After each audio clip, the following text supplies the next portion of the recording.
For Negarmata Ide. For Mark Firelli. Contents. Contributors. Introduction, 5 Theses of Actually Existing Schizoanalysis of Cinema. Ian Buchanan.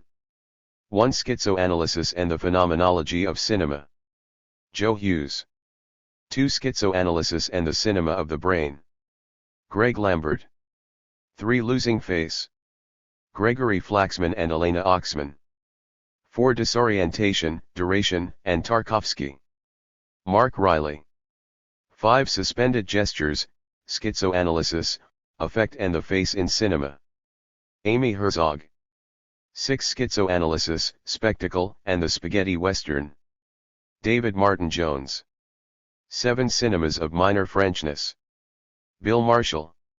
8 Delirium Cinema or Machines of the Invisible. Patricia Peasters. 9 Off Your Face, Schizoanalysis, Faciality, and Film. Anna Powell. 10 An Ethics of Spectatorship, Love, Death, and Cinema. Patricia MacCormack. Notes. Bibliography. Index. Contributors. Ian Buchanan is Professor of Critical and Cultural Theory at Cardiff University. He is the founding editor of Deleuze Studies. Gregory Flaxman is an Assistant Professor of English and Comparative Literature. The editor of The Brain is the Screen, Deleuze and the Philosophy of Cinema, U Minnesota Press, 2000. He is currently finishing a book on philosophy, art, and fabulation. Amy Herzog is Assistant Professor of Media Studies at Queen's College, CUNY, where she teaches courses on film theory and popular music. Her work has appeared in American Music and Invisible Culture, and she has contributed essays to edited volumes on music video, on film adaptations of Carmen and a forthcoming collection on Deleuze and cinema. She is currently writing a book that explores the intersections of Deleuzean philosophy and questions of temporality, history, and embodiment in musical film. Joe Hughes recently finished a PhD thesis on the problem of Genesis in Deleuze's philosophy at the University of Edinburgh. He is also the co-translator of Deleuze's Pericles and Verdi to be published by Columbia University Press in 2008. Greg Lambert is Professor of English, Syracuse University, USA. Among his other writings on the philosophy of Deleuze are Who's Afraid of Deleuze and Guattari? Continuum, 2006, and The Non-Philosophy of Gilles Deleuze, Continuum, 2002. He is an advisory editor of Deleuze Connections and a co-editor of Deleuze Studies. Patricia MacCormack is Senior Lecturer in Communication and Film at Anglia Ruskin University, Cambridge. She has published extensively in the areas of the visceral dimension of cinema, corporeality, the post-human, queer theory, feminism, ethics and continental philosophy. Recent work on perversion, masochism, body modification, non-human rights, polysexuality, and the ethics of becomings have appeared in Body and Society, Women, A Cultural Review, Third Space, Rhizomes, and Theory Culture and Society. Her book Cinesexuality is forthcoming from Ashgate. David Martin Jones is lecturer in film studies at the University of St Andrews, Scotland. He is the author of Deleuze, Cinema and National Identity, Edinburgh Up, 2006, and co-author of Why Deleuze? IB. Taurus, forthcoming. He is also on the editorial board of the International Salon Journal, Film Philosophy. His research primarily focuses on Deleuze and cinema, but also examines representations of Scotland, and various Asian cinemas. Elena Oxman is a PhD candidate in the Department of English and Comparative Literature at the University of North Carolina, Chapel Hill. She is currently finishing her dissertation on the relationship between cinema and thought in French film philosophy. Patricia Peasters is Professor of Film Studies at the Department of Media Studies of the University of Amsterdam. Her publications include, Micropolitics of Media Culture, Reading the Rhizomes of Deleuze and Guattari, ed., Amsterdam University Press, 2001, The Matrix of Visual Culture, Working with Deleuze in Film Theory, Stanford University Press, 2003, and Shooting the Family, Transnational Media and Intercultural Values, ed. with Wim Stott, Amsterdam University Press, 2005. Her recent articles include, Arresting the Flux of Images and Sounds, Free Indirect Discourse and the Dialectics of Political Cinema in Ian Buchanan and Adrian Parr, eds, Deleuze and the Contemporary World, Edinburgh Up, 2006, and The Spiritual Dimension of the Brain as Screen. Zigzagging from Cosmos to Earth, and Back. In Robert Pepperell, ed., Screen Consciousness, Cinema, Mind and World, Amsterdam and New York, Rodopi. Anna Powell is author of Deleuze and the Horror Film, 2005, and has published articles on Deleuze and cinematic affect in Plea and Spectator. Her latest book Deleuze, Altered States and Film is in production with Edinburgh University Press. She is the director of A/V, Actual/Virtual, the Audio, Visual Deleuze Studies web journal. Bill Marshall is Professor of Modern French Studies at the University of Glasgow. His publications include book-length studies of the French gay theorist Guy Hochwingham, 1996, and film director André Techine, 2007, and on Quebec National Cinema, 2001. Mark Riley is a lecturer in photography and art history at Roehampton University, London. He graduated from Central School of Art and Design in 1985, completed an MA in Fine Art at Central St. Martin's College of Art and Design in 1997, and a PhD at Goldsmiths College in 2005. Introduction. 5 Theses of Actually Existing Schizoanalysis of Cinema. Ian Buchanan. At a recent dinner party I was told the following joke which I think neatly summarizes the dilemma one faces in trying to answer a question such as the one I have set myself here, namely what is a schizoanalysis of cinema? A mathematician, an engineer, and an accountant are each asked to answer a simple question, what does 2 plus 2 equal? The mathematician immediately replies that 2 plus 2 equals exactly 4. The engineer flips out his calculator and punches away at the keypad for a few minutes and then with great hesitation says 2 plus 2 is approximately equal to 4. The accountant meanwhile moves closer to the questioner and whispers in their ear, what do you want it to be? I do not believe the mathematician's certitude, not to mention their exactitude, is available to us. One can safely say Deleuze and Guattari's work has consistency, but not constancy. Concepts change their meaning between books, indeed sometimes within books. Do they not themselves say that the inexact is in fact the only truly exact form? This would seem to place us squarely in the engineer's domain. But the engineer's practical concern with materiality, the tensile strength of steel, its rate of decomposition under stress and so forth, which enables him to construct bridges that don't collapse into rivers isn't shared by Deleuze and Guattari. They are indifferent to materiality. It doesn't matter to them if an artwork disintegrates almost as soon as it is made, so long as its production was an event. Similarly, they don't care if a schizophrenic boy's energy circuit cannot actually conduct electricity. Are we left then with the apparently fraudulent position of the accountant? Yes, but in a very precise sense, the accountant works with constantly changing machines, tax laws, designed to both produce and suppress desire with a view towards finding a way for individuals and corporations to connect to those machines and create for themselves something Guattari called in his last works universes of possibility.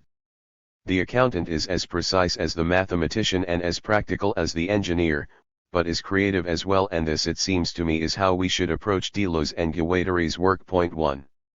It is reasonable, I suppose, to think that in his 2 volumes on cinema Deleuze said all that he wanted to say about films, and that if he left anything out it was because it was beyond the scope of the strictly philosophical framework he legislated for himself. But even if this is true, and I suspect in a certain way it is, that doesn't mean we have to follow Deleuze in ignoring the questions he left unasked and unanswered, which were neither small nor inconsequential. I'm thinking particularly of the interrelated questions of why we watch certain films, and just as significantly why we are willing to pay money to do so, which are central to any understanding of cinema from what Deleuze himself would call a materialist point of view. Deleuze tends to take both these questions for granted, Undoubtedly, and quite reasonably, I hasten to add, because his interest lies elsewhere. Consequently, though, his account of cinema is for all its brilliance rather dry, more a catalogue of effects than a full-blooded explanation of how the cinematic machine works. Ironically, perhaps, the expectation that it should or could have been otherwise is aroused by the books on schizoanalysis he wrote with Felix Guattari just prior to his treatises on films. It is in many ways surprising that Deleuze did not draw on this work himself in writing his cinema books, because they are a rich resource for thinking through and working out questions to do with the cultural significance and indeed function of cinema. It may be, as Deleuze himself implies, that he needed not to do that, in order to catch his breath again after the self-annihilating intensity of his collaboration with Guattari, but it was also in a certain sense unnecessary. Deleuze, 2006, 240. There is nothing to stop us as readers from joining the dots ourselves and putting these apparently separate projects into communication with one another, to use Guattari's phrase, Guattari, 1995a, 138. This is, in effect, the gambit of the present volume. It opens up a range of questions about the study of film Deleuze's cinema books do not engage with directly or do so only tangentially, and attempts to answer them by mobilizing concepts drawn from his other works, particularly Anti-Oedipus and A Thousand Plateaus.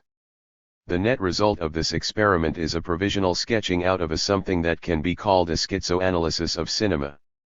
So what is a schizoanalysis of cinema? There is no simple answer to this question. But in trying to think through what such a thing as a schizoanalysis of cinema might be, I take inspiration from one of the great theoretical pioneers in film studies, namely Christian Metz, whose work was among the first to try to demonstrate both the plausibility and possibility of applying psychoanalysis to film. Metz argues that under the conditions of capitalist production, cinema contrives to produce itself as a love object, i.e. something that we would willingly pay money to see, and therefore psychoanalysis, as the discourse of the constitution of love objects, is perfectly suited to the task of analyzing film. The question of why we pay money to watch films could only be answered, Metz thought, in terms of film's effect on audiences. Metz assumed this effect was the production of meaning, and it is this that he set out to explain, using all the resources then available to him, i.e. Lacanian inflected, structuralist semiotics. It is true that Deleuze distances himself from psychoanalysis and semiotics as well as Metz in the cinema books, but the problem of how films affect us is not as alien to his project as it might at first seem. His taxonomy of image types is simultaneously a catalogue of cinematic effects, the difference being that rather than conceive these effects in terms of meaning as Metz does, he conceives them in terms of sense. But unlike Metz, Deleuze refuses to draw any conclusions from his analysis of the sense of cinema about issues that in his view do not pertain directly to cinema as a specific form of art. He quite explicitly rules out any approach to cinema that either borrows concepts developed in other fields or attempts to go beyond what he regards as the discrete realm of films. He admits that one can link framing to castration, or close-ups to partial objects, for example, but rejects such moves because he cannot see what that tells us about cinema. Deleuze, 1995, 58. Metz is an inspiration because he refuses to treat cinema in so isolated a fashion and approaches it as a stratified art form indissociable from its technical, industrial, and ideological support. If I uphold Metz as a model for the kind of analysis of cinema that I favor, it is not with a view to suggesting that Deleuze should somehow have been more like Metz, nor indeed to suggest that we ought to go back to Metz and forget about Deleuze. The former would be absurd and the latter regressive. Regardless of the actual deficiencies of his method, improvised as it was from a not always happy combination of Marxism, psychoanalysis, and semiotics, Metz's work remains valuable as a model, I think, because he is one of the few film theorists, and probably the first, who tries to engage with cinema as a whole.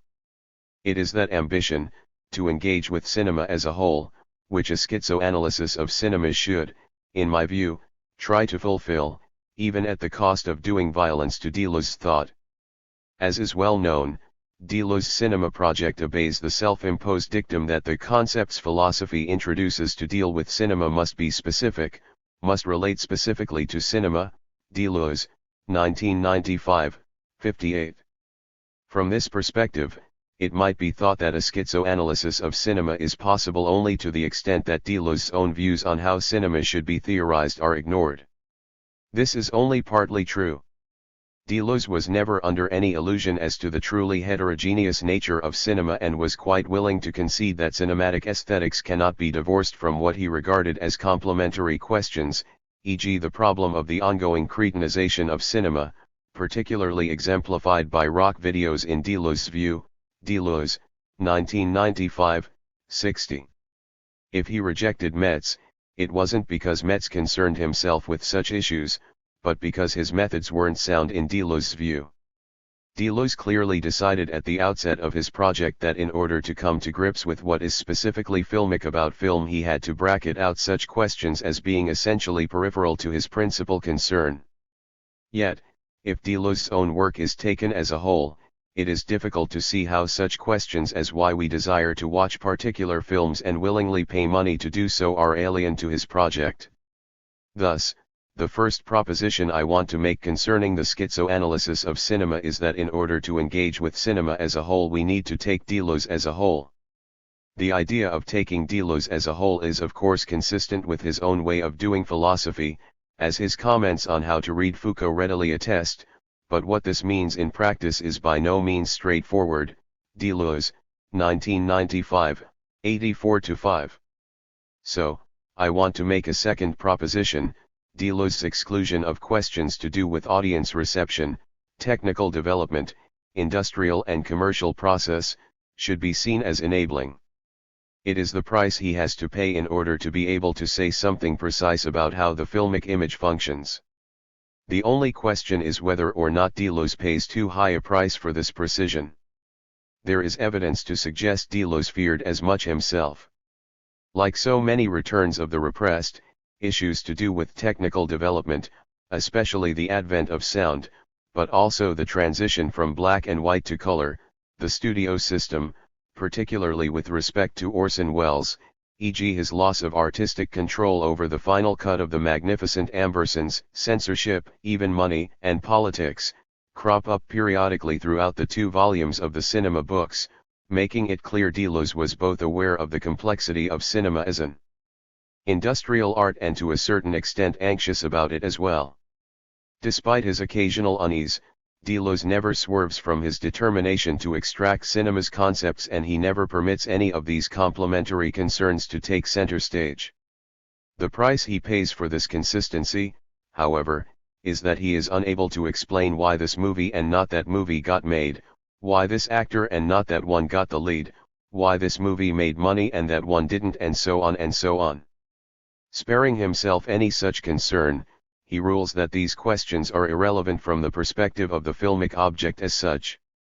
The cinema, Deleuze says, is always as perfect as it can be, taking into account the images and signs which it invents and which it has at its disposal at a given moment. Deleuze, 1986, X.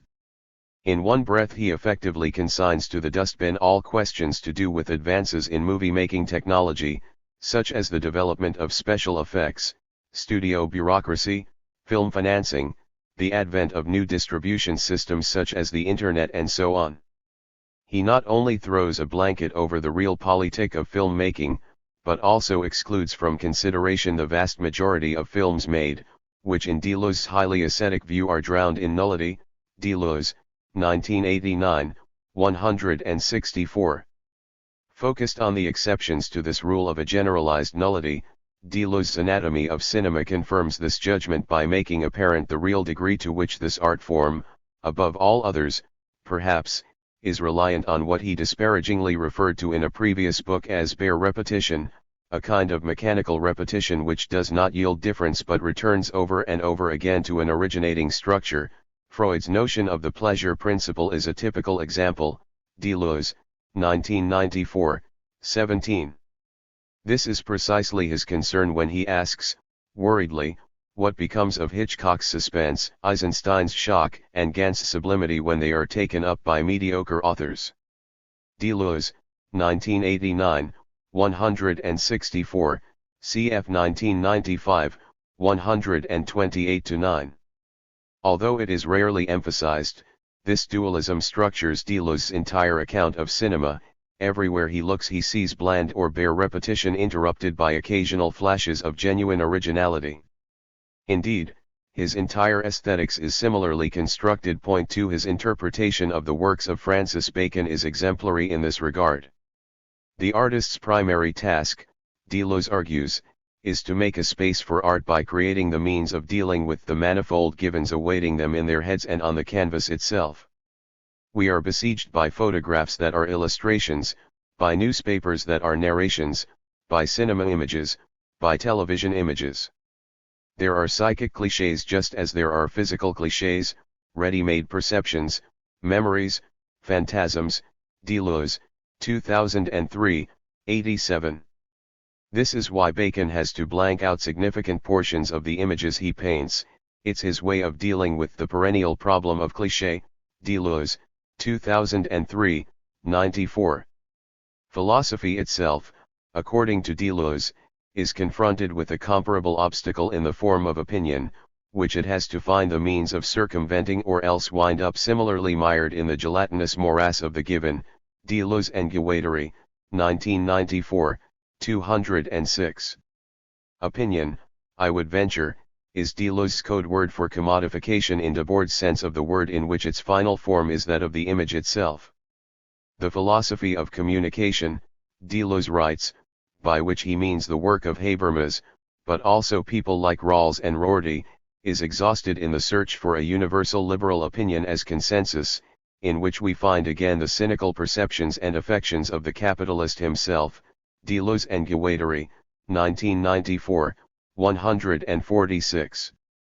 Like the Frankfurt School authors before him, and this is not the only point of similarity as we will see in a moment, Deleuze holds that the normal condition of both art and philosophy is defined by the overwhelming presence of the commodification process, but in contrast to them he concentrates on those works which somehow escape that process and determine their own path. This brings me to my third and, to my mind, most important proposition: we need to read Deleuze in reverse, as it were, and emphasize those works which do not escape the commodification process, thus making the schizoanalysis of film a matter of the rule rather than the exception. But having said that, and this is my fourth proposition, I also want to suggest that Deleuze's exceptionalist anatomy of the cinematic image is the condition of possibility for just such a schizoanalysis of cinema. This may appear counterintuitive, but as I will argue in more detail below, Deleuze's emphasis on the unique is not merely a matter of aesthetics, his way of determining the difference between good and bad works of art and indeed good and bad philosophy, it is the basis of his politics too. However, as a formalist, his first instinct is always to identify the machinic elements that enable as well as constitute a particular work of art. As we've seen, Deleuze is well aware that the shock of an innovation never endures, its force is inevitably appropriated by imitators who give it a second life as technique. But, Deleuze and Guattari insist, a work of art is never produced by or for the sake of technique. Deleuze and Guattari, 1994, 192. Technique concerns materials, not composition, and in that respect lies outside of Deleuze's conception of the aesthetic. It may be the case that every auteur constructs their action image in their own way, but the end result is nonetheless still yet another action image, each repetition a little more banal than the previous.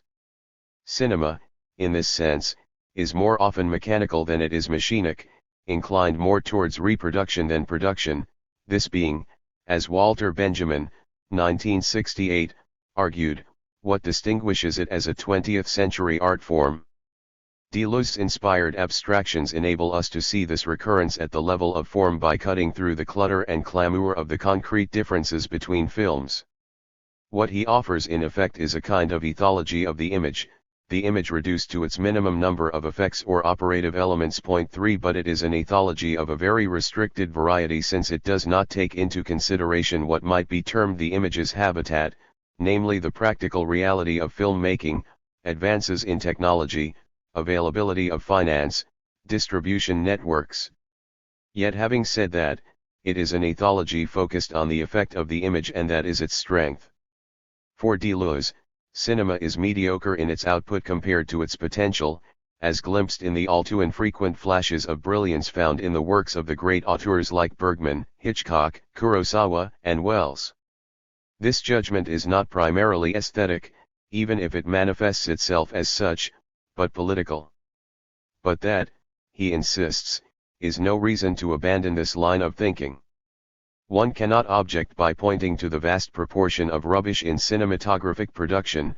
It is no worse than anywhere else, although it does have unparalleled economic and industrial consequences. Deleuze, 1986, 14. What concerns Deleuze is whether or not cinema as an art form is capable of realizing socially progressive ends, to put it even more bluntly, whether by power of its ability to shock and jolt us it is capable of changing the world for the better, as its first theorists and practitioners were certain that it could. But he is also a realist on this matter. Everyone knows that, if an art necessarily imposed the shock or vibration, the world would have changed long ago, and men would have been thinking for a long time. So this pretension of the cinema, at least among the greatest pioneers, raises a smile today. Deleuze, 1989, 157. Ultimately, it is not the mediocrity of cinema that worries Deleuze most, but rather, and here we hear the echo of the Frankfurt School once more, its descent into state propaganda and manipulation, into a kind of fascism which brought together Hitler and Hollywood, Hollywood and Hitler. The spiritual automaton became fascist man. Deleuze, 1989, 164. As Goebbels himself is reputed to have said, fascists obey a law they are not consciously aware of but can recite in their dreams, cited in Virilio, 1994, 11.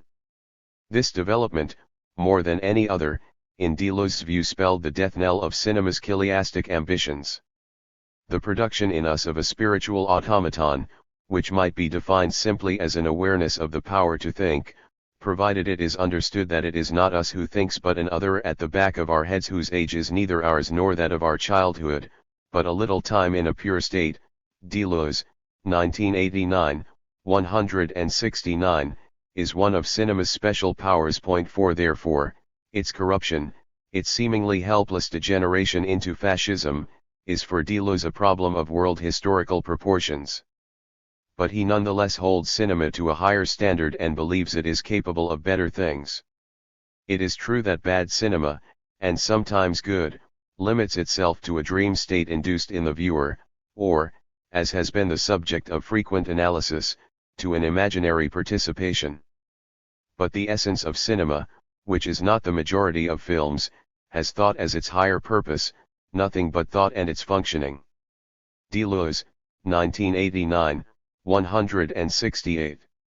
Psychoanalysis oscillates between these two options and thus, in Deleuze's view, never comes into contact with the real of cinema. It either pretends that what's on screen is a pseudo-dream, or it assumes that to enjoy a film the viewer must somehow insert themselves into the drama by identifying with one of its protagonists, but either way it emphasizes the imaginary and the symbolic at the expense of the real. More generally, looking at cinema from the schizoanalytic view of things I have sketched so far, there are three problems with the psychoanalytic approach, which I'll briefly list. First, it fails to treat films as a whole. It concerns itself only with the image on screen. Second, it treats the relation to film as transactional. It assumes cinema gives us something, usually pleasure, in exchange for our money. Third, it assumes that we do not know why we like cinema, save for the most obviously voyeuristic aspects of it, because it operates on our unconscious, not our conscious. My implication is of course that schizoanalysis can and does satisfy the demands this critique of psychoanalysis makes, but first we have to attend to the issue of the nature of the cinematic object. This brings me to my fifth and final proposition: cinema is delirium. Point 5. Essentially, what Deleuze and Guattari argue in Anti-Oedipus is this: the schizophrenic, in the full flight of delirium, reveals to us the true nature of desire as a synthetic process. Delirium, then, is Deleuze and Guattari's model of how desire works.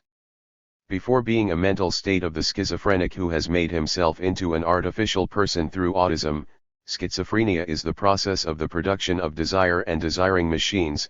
Deleuze and Guattari, 2004, 26. Cinema, by extension, is the production of desiring machines. But Deleuze doesn't say this in so many words. Rather, he argues that cinema's purpose as an art form is the engendering of ideas, but I want to argue that his implication is that when it fails to produce ideas, it leaves us with a heterogeneous muddle of desiring machines. According to Deleuze, cinema doesn't make thought visible, instead it brings us face to face with thought's impossibility and in that way induces thought in the very place it had been absent.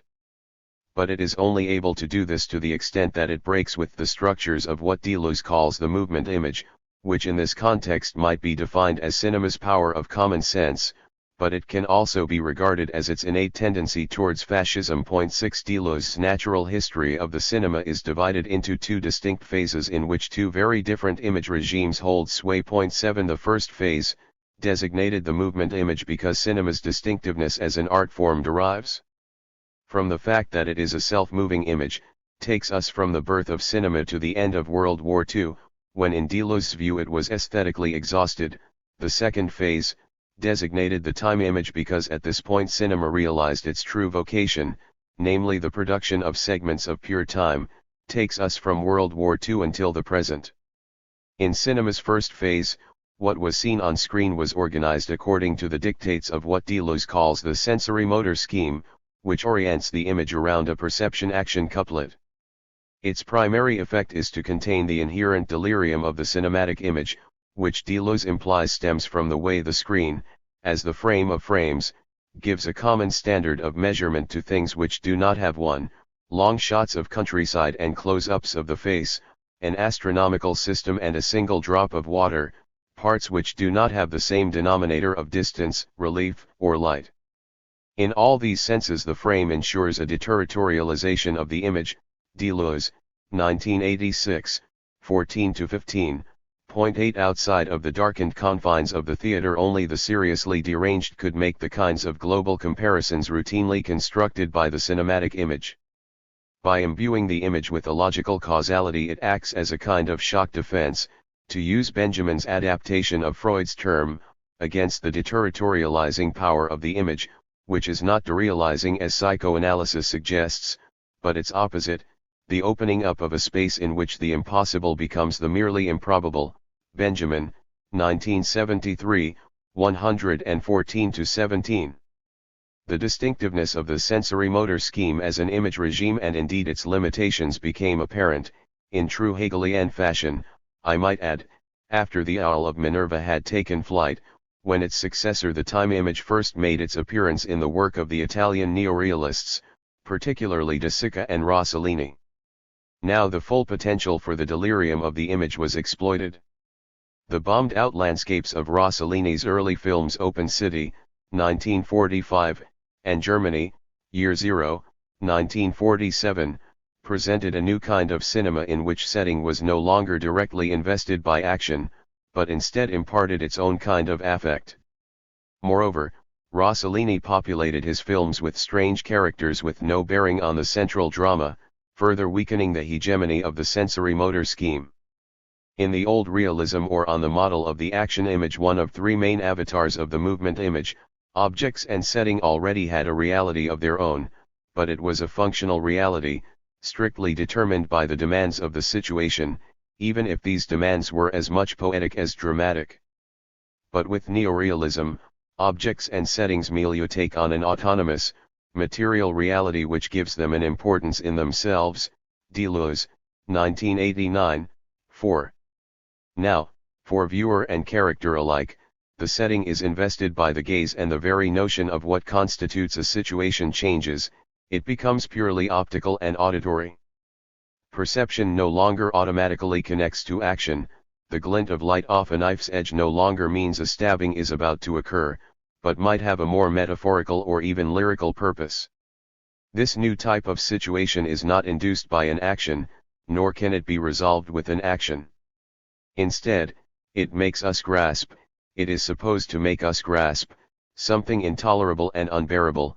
Deleuze, 1989, 18, Life on a Knife's Edge. This intolerable something is not a matter of brute violence or terror, but rather something too powerful, or too unjust, but sometimes also too beautiful. Deleuze, 1989, 18. Deleuze goes on to draw an ethical distinction between the two different image regimes. The important thing in the time image is always that the character or viewer, and the two together, become visionaries. The purely optical and sound situation gives rise to a seeing function, at once fantasy and report, criticism and compassion, whilst sensory-motor situations, no matter how violent, are directed to a pragmatic visual function which tolerates or puts up with practically anything, from the moment it becomes involved in a system of actions and reactions. Deleuze, 1989, 19. Philosophy itself, in Deleuze's view, has no higher calling than this, the identification of the intolerable. I would go so far as to say that for Deleuze philosophy exists for no other purpose, as is patent in his interest, most directly articulated in Anti-Oedipus, in the matter of voluntary servitude, the apparently inexplicable willingness on the part of many to put up with and indeed tolerate the intolerable. Paradoxically, then, cinema's exceptionalism when it is achieved is expressed in its ability to make apparent the rule, that which is customary rather than that which is unusual. When it fails, however, it gives us nothing but fantasy, the million and one private exceptions to the rule that lack both truth and reality. Here Deleuze anticipates Badiou's critique of postmodernity, which similarly rejects particularity, the merely different, in favor of singularity, genuine difference. Badiou, 2006, 134. But Deleuze is less pessimistic than Badiou, who regards contemporary cinema as a form of sterile neoclassicism that does nothing except recycle old stories, old images, and old ideas. Badiou, 2005, 123. Deleuze would probably have no qualms about rejecting the bulk of contemporary cinema as cretinizing schlock as Badiou does, but would no doubt want to add that such judgments are of little use. They don't help us to understand cinema any better. So rather than moralize about the vacuity of Hollywood, I expect Deleuze would instead have us continue to sift the dross in search for that rare nugget of innovation. In this sense, Jameson is surely correct to describe Deleuze as a modernist, but it is for precisely that reason that we need to reverse Deleuze and look not at the exceptions to the rule of a generalized nullity in cinema he identifies, but at that nullity itself: sexploitation films, blaxploitation films, direct-to-video shockers, sequels and prequels, remakes and rip-offs, blockbusters and stinkers, the bread and butter of Hollywood, the stuff on which the industry was founded and sustains itself. Jameson, 2002, 4. Nowhere does Deleuze write about hell behind bars, Shaft, Night of the Living Dead, The Birds 2, or even Star Wars, which when he wrote his cinema books was the highest-grossing film of all time, yet this is real Hollywood. The question before us, clearly enough, is what does this kind of cinema do? How does it work? Not only doesn't Deleuze answer this question in his cinema books, he constructs an aesthetic binary that places such uninspiring cinema beyond the pale. Cinema produces a spiritual automaton that is the one universal effect of the medium Deleuze allows. Spinoza calls this anonymous something, this it, that thinks in us the soul. When it is working well, when it is good, that spiritual automaton has a liberating effect on our subjectivity, but when it isn't working well, when it is bad, then that spiritual automaton tends to be enslaving. If the spiritual automaton is an awareness of the power to think, then liberation means an increase in the power to think, which could be defined as a power of differentiation, while enslavement clearly means the opposite, a diminution in the power to think, which could be defined as a tendency towards sameness or, what amounts to the same thing, bad non-differentiating repetition. What this means philosophically becomes clearer if we connect it to Deleuze's account of the Spinozist origins of the concept of spiritual automaton. What was lacking in the ancients, says Spinoza, was the conception of the soul as a sort of spiritual automaton, that is, of thought as determined by its own laws. Deleuze, 1990, 160. The spiritual automaton is an idea, or mode of thought, that is caused by and in thought itself. It is thus a true idea, or an adequate idea, because it knows and expresses its own cause. Its opposite is the sad passion, the thought, or idea that doesn't know its own cause. Sad passions obstruct our ability to act. Point 9. If we react to what we see on screen, if we are affected by what we see, then by definition our response cannot be considered an adequate idea because it was caused by something outside of thought. Our laughter or tears in response to a film are sad passions because they are unaware of their own causes. It is only when cinema induces thought, when it yields an idea, suggested but not caused by what occurs on screen, that we can consider it to have produced a truth effect, to borrow Badiou's useful term. Deleuze's entire natural history of cinema can be understood, then, as charting a passage from a cinema of sad passions, that is, a cinema driven by the aim of producing an affect, to a cinema of adequate ideas. Point 10. There is a twofold problem with this approach to cinema.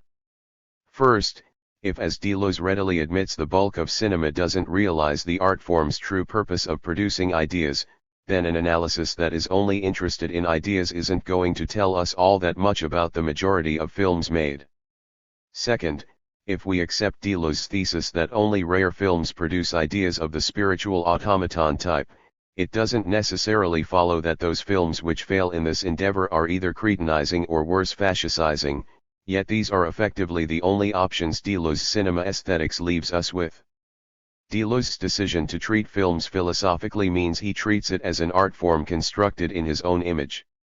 He finds philosophy in film because that's what he is looking for, which isn't to say that film cannot contain philosophy, but it is to question whether or not philosophy should be the principal focus of analysis.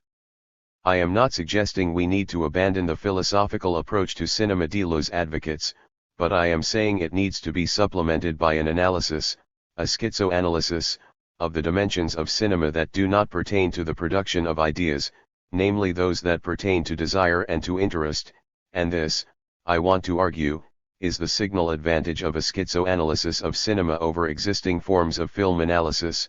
By mobilizing the problematic of desire, it enables us to inject fresh life into old questions, namely those relating to what I have called the real conditions of production, which for the most part seem to be stuck permanently on the plane of self-evidence known as marketing, wherein it is known that movies like the X-Men trilogy get made because it is a fact that teenage boys are the predominant audience demographic, by a large margin, in both the cinemagoer and video renter markets. Point 11. Therefore it is their tastes that dictate what is deemed marketable and worth spending a couple of $100 million to make and what isn't. Point 12. But this doesn't explain why, stereotypically, teenage boys appear to desire movies of that type, nor indeed, given the vast number of box office bombs made in pursuit of this particular market, does it reliably tell what they actually desire. Point 13. In the final section of Anti-Oedipus, Deleuze and Guattari specify that in establishing schizoanalysis there are 3 tasks that must be performed, 1 negative task, and 2 positive tasks. To begin with, schizoanalysis goes by way of destruction, a whole scouring of the unconscious, a complete curettage. Deleuze and Guattari, 2004, 342. What must be destroyed? In Deleuze and Guattari's view, nothing less than the entire psychoanalytic inheritance. Oedipus, the ego, the superego, guilt, law, castration, all these things must be rooted out at the source and dispensed with as so much trash. But hyperbole aside, what they mean in analytic terms is this: we need to set aside the idea that desire has an intrinsic script it is supposed to follow and that all pathologies can be attributed to a failure to adhere to its dictates. We are neither sick from our childhood, nor essentially stuck in our childhood. Desire is a synthetic or machinic process with a multiplicity of operating parts and a tremendous power of association or connection which we think only in triangular terms. Desire is much more complicated than mommy daddy me. It follows, then, that the two positive tasks of schizoanalysis should concentrate on trying to get a grip on desire as it actually is. The first positive task consists of discovering in a subject the nature, the formation, or the functioning of his desiring machines, independently of any interpretations. What are your desiring machines? What do you put into these machines? What is the output? How does it work? What are your non-human sexes? Deleuze and Guattari, 2004, 354. The second positive task of schizoanalysis consists of reaching the investments of unconscious desire of the social field, insofar as they are differentiated from the preconscious investments of interest, and insofar as they are not merely capable of counteracting them, but also of coexisting with them in opposite modes. Deleuze and Guattari, 2004, 383. What they mean by this, simply put, is that desire works by creating mental matrices to trap, interrupt, and divert libido, and that these matrices, which they call desiring machines, can encompass matters and flows of every type. That is to say, contrary to Freud, desire can invest the social field directly, and no art form shows the truth of this more clearly than cinema. How these three tasks should be fulfilled in the context of cinema studies is an open and to my mind extremely interesting question which this volume as a whole can only hope to begin to answer in a very provisional way. The 5 propositions I have offered here are my way of fulfilling these 3 tasks in relation to Deleuze's own work on cinema. My hope is that this will help clear the way for the bigger task of rethinking cinema studies in general. I must say, too, in introducing a volume like this I cannot possibly speak for everyone, except to say that there is a common project here, albeit one pursued by varying means. I would add that this volume intends neither to be the first word nor the last word on the schizoanalysis of cinema. It is rather a call to action, an attempt to jumpstart a discussion that some of us think is long overdue. As should be clear in the pages that follow, this call to action isn't intended to supplant Deleuze's cinema books with his Guattarized books. On the contrary, we reject this specious segmentation of Deleuze's corpus and instead take seriously Deleuze's demand that we take an author as a whole. The common project here then consists in reading both the schizoanalytic books and the cinema books together with a view towards synthesizing their insights into a new way of thinking about the cinema. We also aim to overturn the misguided and largely self-imposed injunction against interpretation that Deleuzians everywhere seem to feel they must uphold regardless of the fact that there is no basis whatsoever in Deleuze's work to support it. Deleuze and Guattari only say that the unconscious cannot be interpreted, not that interpretation per se is impossible, and what's more their work clearly engages in all kinds of interpretive activity. Chapter 1. Schizoanalysis and the Phenomenology of Cinema. Joe Hughes. Is a schizoanalysis of cinema possible? That depends on at least 2 things, what schizoanalysis is and how we interpret Deleuze's study and classification of cinema's signs. On a first reading, Deleuze's classification of signs seems to be derived from a careful and comprehensive study of the films themselves. It almost seems as though he constructed a prodigious semiology of cinema, collecting dominant images from the history of film, ordering them and arranging them into groups. An icon, for example, is a type of image which expresses an emotion or an affect. 1986, 110. Deleuze used the example of Joan's face in Bresson's The Trial of Joan of Arc, but the film critic will find other images functioning as icons in other films by other directors across the history of cinema. Such a reading of the cinema books would suggest that Deleuze's work contributes to film studies by helping us understand the language of cinema and the way it speaks to its audience, for example, through its creation and manipulation of emotions. But on a second reading, this approach to Deleuze's work seems slightly less plausible. As Deleuze makes abundantly clear in the 4th chapter of Cinema 1, the set of signs collected in the 2 books are not abstracted and generalized versions of signs populating various canonical films. Instead they refer back to a Bergsonian theory of the subject.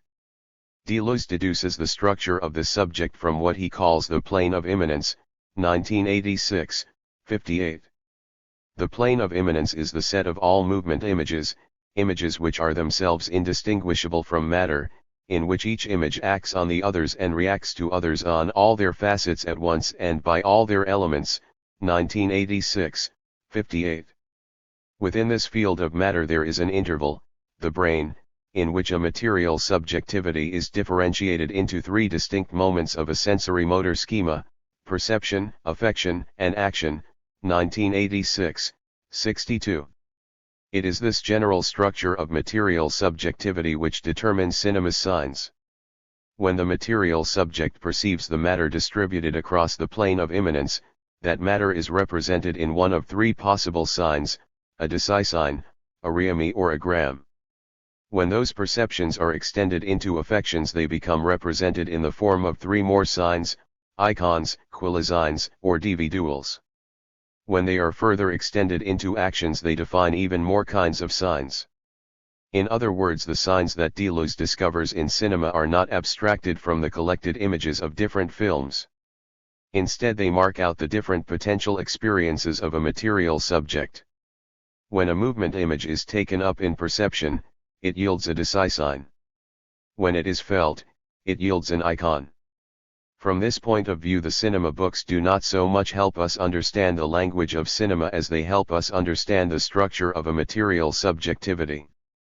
Deleuze introduces a distinction between semiotics and semiology which makes this point even more clearly.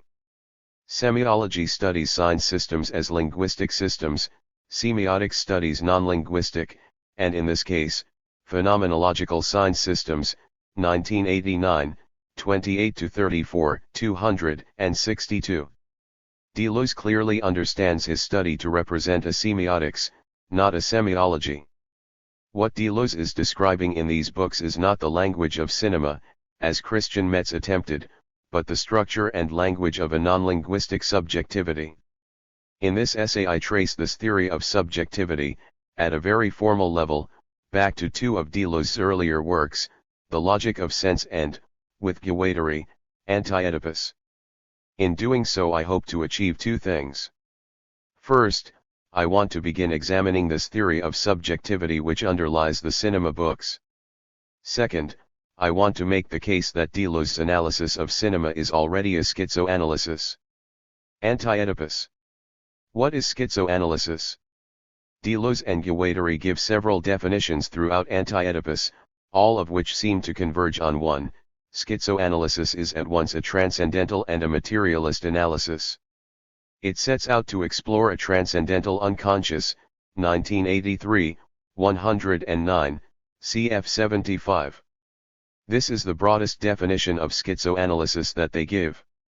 It defines schizoanalysis as the exploration of a material and a transcendental unconscious. But it has several formulations. For example, the task of schizoanalysis is that of learning what a subject's desiring machines are, how they work, with what syntheses, what bursts of energy in the machine, what constituent misfires, with what flows, what chains, and what becomings in each case, 1983, 338. Desiring machine, however, is simply an alternate expression for the transcendental unconscious, 1983, 26. In asking what schizoanalysis is, then, we are inevitably pushed on to ask a new question: what is a desiring machine? What exactly is this transcendental unconscious that schizoanalysis sets out to discover and describe?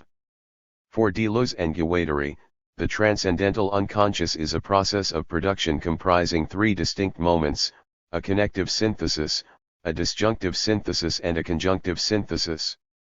These three syntheses are passive syntheses. Deleuze, who first made use of the notion of passive synthesis in difference and repetition, took the notion from Husserl. Husserl took it from Kant. In the Critique of Pure Reason, Kant described three transcendental syntheses: the synthesis of apprehension in intuition, the synthesis of reproduction in the imagination, and the synthesis of recognition in the concept. These three synth essays were intended to mediate sensibility and the understanding. They move from the discontinuity of the sensible manifold to the unity of the concept. The first synthesis surveys and gathers together the moments differentiated in inner sense or the empty form of time. But since the synthesis is itself in time, a second synthesis of reproduction is required to reproduce its representations in the following present. But now there are two different representations, a past present and a present present. A third synthesis is therefore needed in order to recognize the past present and the present present as parts of the same consciousness, without consciousness that which we think is the very same as what we thought a moment before. All reproduction in the series of representations would be in vain. Kant, 1998, A 103. The third synthesis therefore recognizes that representations produced in the first two synth essays are for one and the same consciousness. In this way the three synth essays move from the manifold that has been successively intuited, and then also reproduced, to one representation. 1998, A 103, my emphasis. In the first edition of the critique each synthesis was brought about by a specific faculty, sense, imagination, and apperception. 1998, A 94/B 127, cf. A 115. Only the third was grounded in spontaneity and operated with the freedom and the self-conscious activity which characterized apperception. The first two synth essays belonged to faculties that were passive, cf. 1998, B 153. When Kant rewrote the critique, he famously changed things so that all three synth essays fell under the jurisdiction of the understanding, cf. 1998, B 151.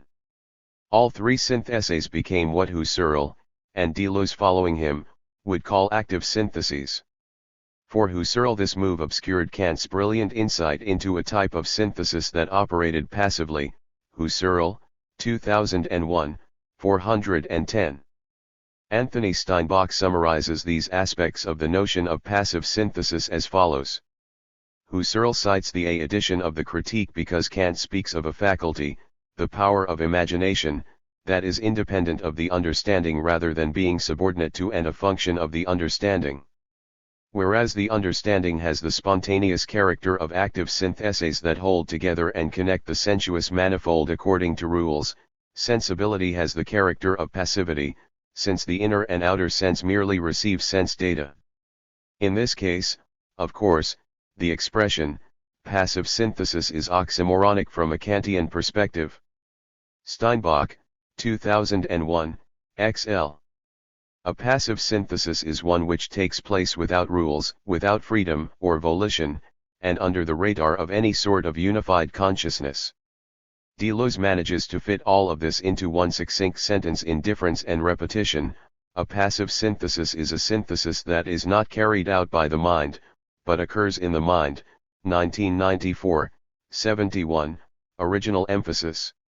It is, you could say, sensory motor. The transcendental unconscious of Anti-Oedipus is composed of three such synth essays, and the primary task of schizoanalysis is describing these synth essays in detail. But schizoanalysis also makes a second discovery which is even more fundamental and which we have to describe before we can fully understand the role of synth essays. Prior to passive synthesis, schizoanalysis discovers a material field of partial objects. Partial objects are the ultimate elements of the unconscious. 1983, 324.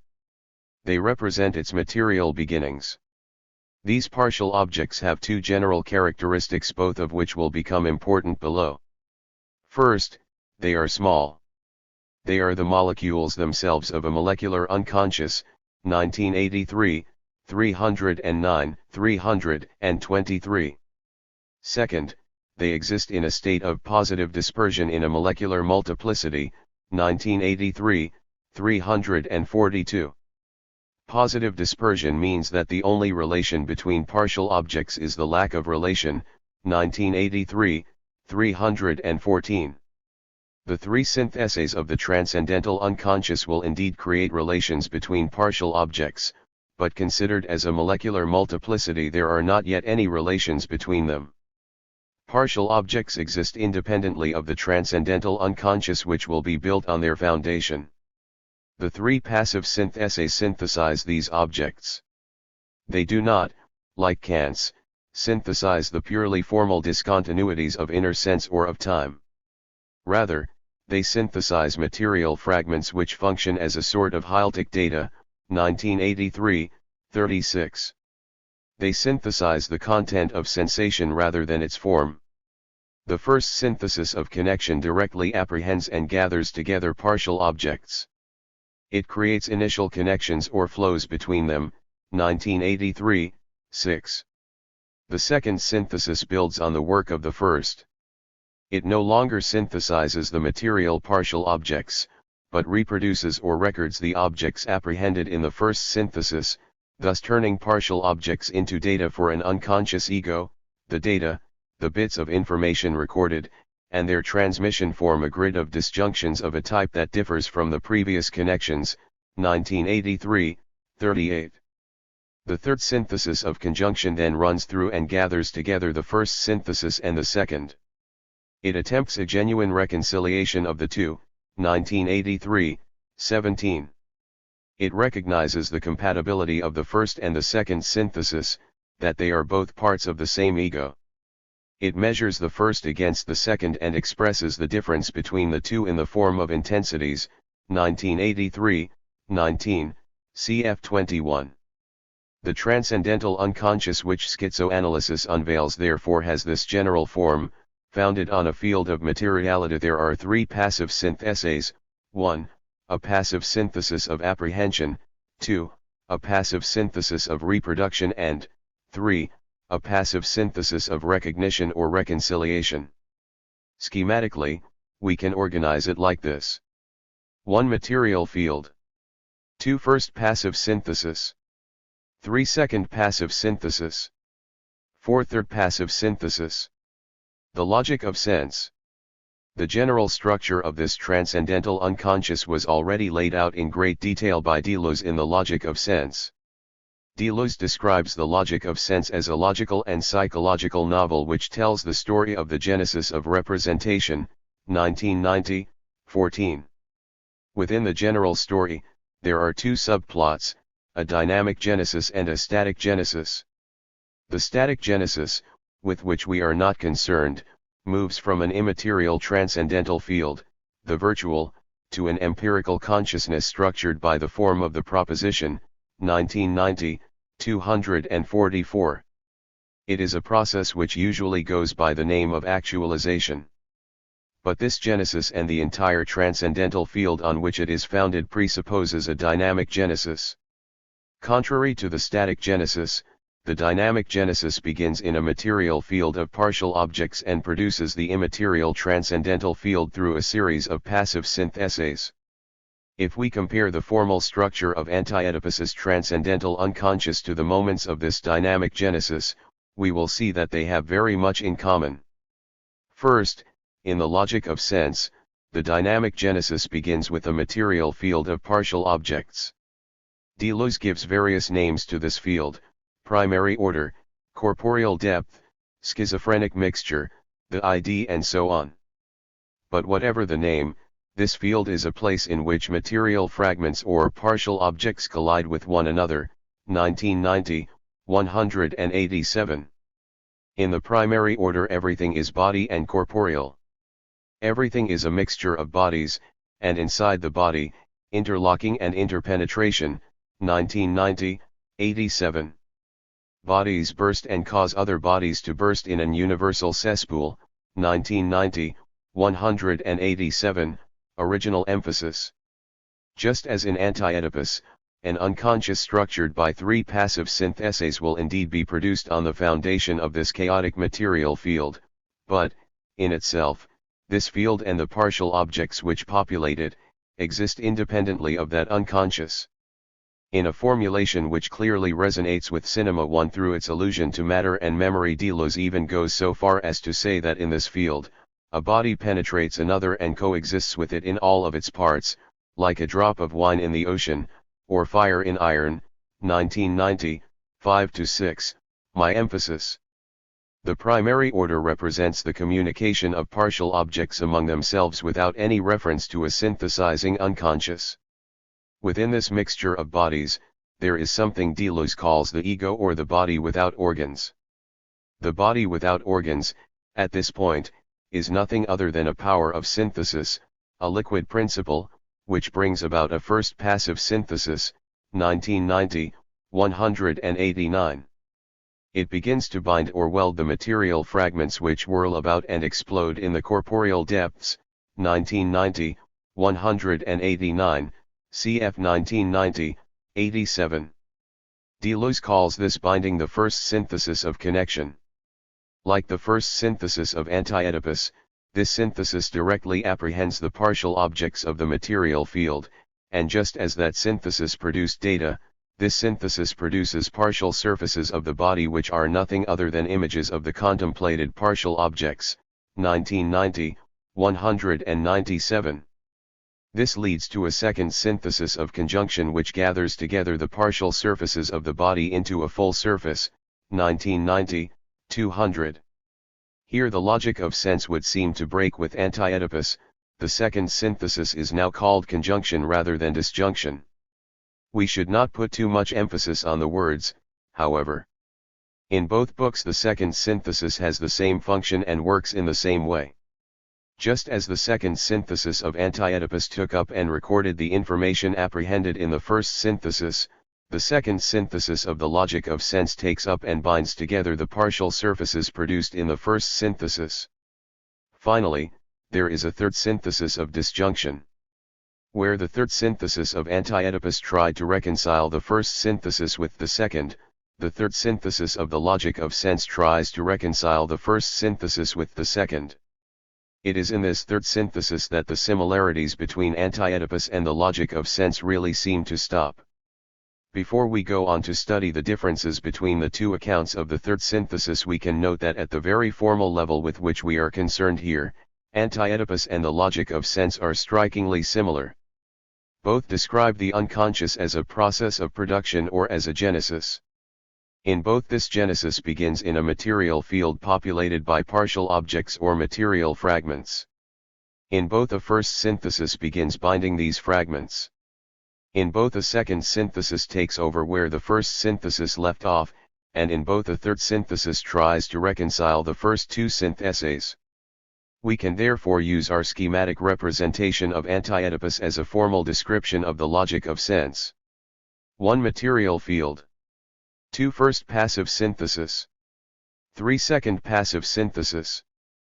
4. Third passive synthesis. The character of the third passive synthesis is difficult to settle on. In Anti-Oedipus, it is relatively straightforward. The third synthesis measures the first against the second and expresses the difference between the two in the form of an intensity. Deleuze and Guattari describe it as a reconciliation of the first two syntheses, and it appears, apparently, a successful reconciliation. In the logic of sense, however, the third synthesis is a failed synthesis. It does indeed begin as an attempt at recognition or reconciliation. But Deleuze calls this initial attempt only the intended action or the image of action in general, the action image, 1990, 206. In the first synthesis, the ego passively synthesized partial objects. In the second, it passively synthesized partial surfaces. In the third, the ego intends to continue passively synthesizing, but it is no longer successful. It is not clear what exactly goes wrong in the third synthesis, but it is clear that the intended action is never actually accomplished. The third synthesis therefore has two parts: 1, the intended action, and 2, the action effectively accomplished, 1990, 207. The action effectively accomplished is the disruption of the sensor-motor structure of passive synthesis in general. The surface of the body that the second passive synthesis created, falls apart and everything is submitted to a new type of synthesis on a new metaphysical surface, or surface of pure thought, 1990, 208. Instead of leading to intensity, the third passive synthesis of the logic of sense leads to a transcendental surface of thought. Deleuze says something particularly important about this surface which should illuminate our reading of the cinema books. This new surface, the metaphysical surface of thought, or the virtual, is defined by a particular type of time. At the incorporeal surface, we recognize the pure line of Ion, 1990, 209, cf 215. Throughout the logic of sense, Deleuze opposes two types of temporality, chronos and ion. Chronos is the time of bodies and their mixture in the schizophrenic depths of the primary order, 1990, 162, 87. Here, time is measured in relation to movement, and the present is the dominant dimension of time. This is why the first genesis of the logic of sense is called the dynamic genesis. It begins in a material field defined primarily by movement or the action and passion of fragmented bodies on one another. In opposition to chronos, ion is an immaterial time, time freed from movement, or time in its pure state. It is what Deleuze calls, alluding to Kant, the empty form of time, or the form of everything that changes but which does not itself change, 1990, 62, 165. In this time of pure thought there is no present, or rather the present is infinitely subdivided into a past and a future. Nothing happens, but everything has already happened and is about to happen. To summarize the Deleuzian unconscious as it appears in both Anti-Oedipus and the logic of sense, we can say that, 1. Everything begins in a material field of partial objects in which time is subordinated to movement. 2. 3 passive syntheses take up and process this primary matter, but in the third synthesis, passivity fails. The sensory motor structure gives way to a new surface and a new synthesis. 3. This new surface which grows out of the failure of the third passive synthesis represents time in its pure state or the empty form of time. Our schematic representation now looks like this. 1 material field. 2 first passive synthesis. 3 second passive synthesis. 4 third passive synthesis. 5 empty form of time. I want to stress that this is not the entire Deleuzian subject. It is simply its unconscious, passive half. The dynamic genesis leads to a static genesis. Desiring production leads to social production. The events populating the empty form of time will eventually be actualized into an empirical consciousness. What I have described here is only the first half of Deleuze's overall theory of subjectivity. These 5 moments constitute the basic structure of the Deleuzian unconscious. Cinema 1. These 5 moments of the Deleuzian unconscious are also the critical moments of the material subjectivity underlying the cinema books. This subjectivity, as I briefly described at the beginning of the essay, has 5 aspects. 1. The plane of immanence from which it is deduced. 2.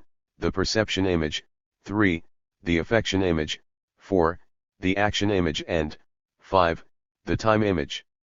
Here I want to briefly suggest that each one of these aspects is modeled on moments on the Deleuzian unconscious as it was developed in both the logic of sense and Anti-Oedipus.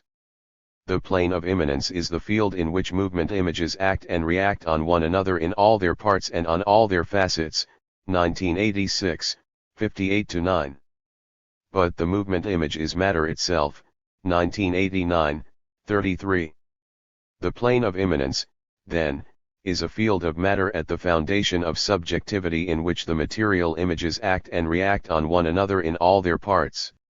It is the functional equivalent of both the molecular multiplicity of partial objects in positive dispersion, Anti-Oedipus, and of the primary order of schizophrenic and corporeal depths, the logic of sense. In all 3 books, subjectivity is founded on a material field which is described in the same way. Material fragments communicate with one another independently of any subject. In both the logic of sense and the cinema books, this material field is one in which time is subordinated to movement. In Anti-Oedipus and the logic of sense, a first passive synthesis of apprehension began binding together the material fragments of the plane of immanence. In this act of synthesis, a rudimentary ego, the body without organs, contemplates the material field. It takes up the partial objects and transforms them into or bits of data to be recorded or into partial surfaces of the body. Similarly, in the cinema books the first image to be deduced from the plane of immanence is a contemplation of materiality. The perception image represents the brain's apprehension of the plane of immanence, 1986, 62. The brain perceives movement images and frames them, 1986, 63. It therefore has the same function as the synthesis of apprehension in the other two books, it perceives matter. In Anti-Oedipus and the Logic of Sense a second synthesis takes over where the first left off. It binds together and records the passing images that the synthesis of apprehension produced. This is also how Deleuze describes the affection image, or the second passive moment of material subjectivity. There is inevitably a part of external movements that we absorb, that we refract, and which does not transform into either objects of perception or acts of the subject, rather they mark the coincidence of the subject and the object in a pure quality. 1986, 62. The affection image is the retention and the reproduction of external movements or the movement images of the plane of immanence.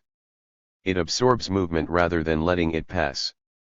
Like the second syntheses of Anti-Oedipus and the Logic of Sense, it functions as a form of retention and reproduction.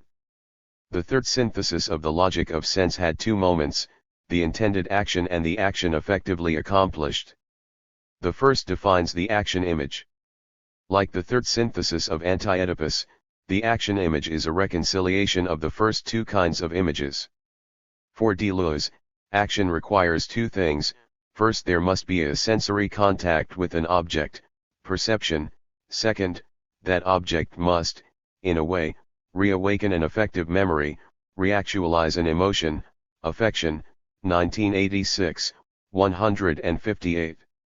Action requires perception and affection. It is their synthesis. The genetic sign of the action image is thus defined by the synthesis of object and emotion, of perception and affection, 1986, 158. The action image is the successful synthesis of the first two moments of material subjectivity. It realizes the intended action of the Logic of Sense.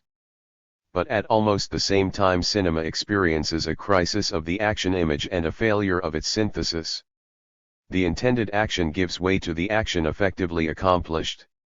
In the crisis of the action image, the sensor-motor link between perception and affection fails.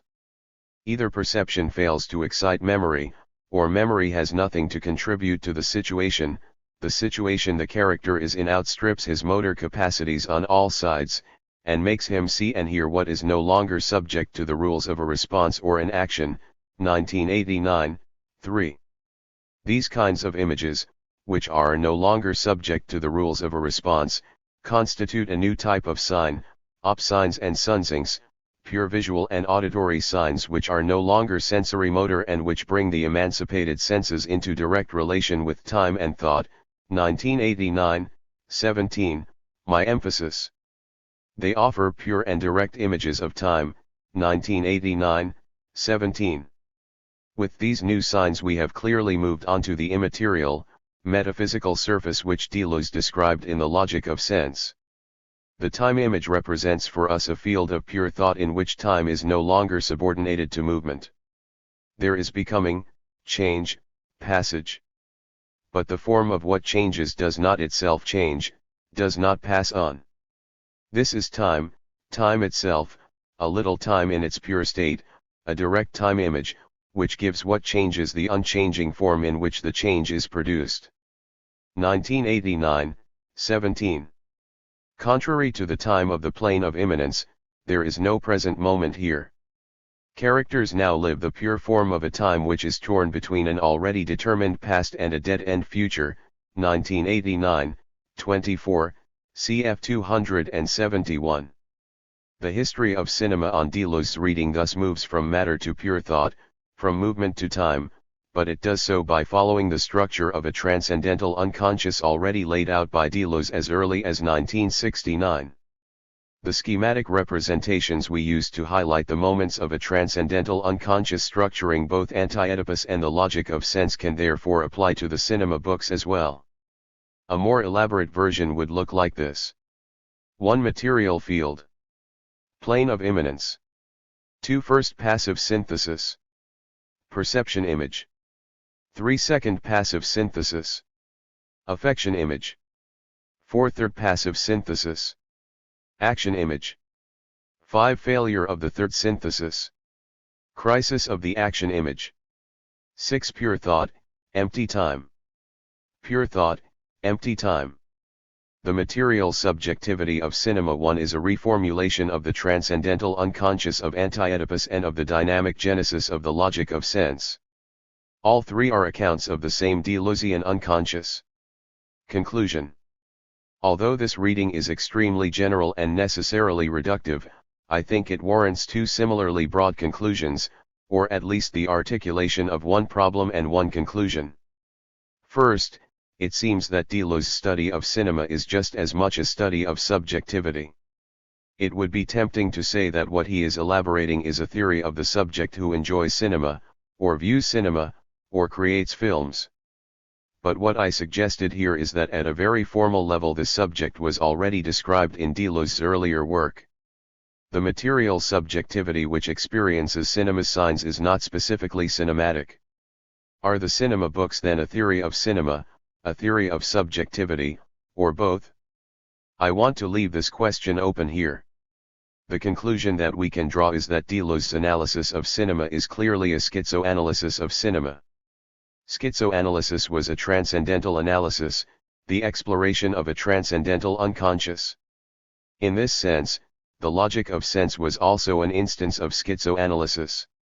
It too described a transcendental unconscious beginning with its ultimate elements, partial objects, and traced their evolution through three successive passive syntheses. As long as Cinema 1 and Cinema 2 continue this exploration, it is safe to say that they too constitute an example of schizoanalysis. Chapter 2. Schizoanalysis and the Cinema of the Brain. Greg Lambert. In his later works, Deleuze referred many times to what he described as our new relationship to the brain. As he writes in Cinema 2, the time image, because the brain is no more a reasonable system than the world is rationally constructed, the brain becomes our illness, our passion, rather than our mastery, our solution or decision. Deleuze, 1989, 202. In other words, there is a crack between the brain and the world. However, the crack is not between, as if the brain was on one side of a vast crevice or fissure and the world was on the other side, since this would simply reduplicate the old Cartesian dualism. Instead, we must now recognize that this crack is continuous and runs along a plane that stretches between both terms conceived as purely virtual points. Moreover, it is full of hairline fractures that radiate outward on a plane of immanence that encompasses both brain and world. What is most remarkable in this remapping of the earlier divide between objective and subjective conditions of apperception is Deleuze's assertion that the interval between brain and world, or between stimulus and response, is now governed by a logic of the irrational cut, which is responsible for creating points of uncertainty between inside and outside, perception or hallucination, associative memory or reminiscence. Accordingly, the relation between brain and world becomes a topological point between inside and outside in an uncertain, probabilistic, and a-centered system. As Deleuze argues in Cinema 2, and later in What is Philosophy? With Guattari, it is this character of uncertainty that governs our new relationship to the brain.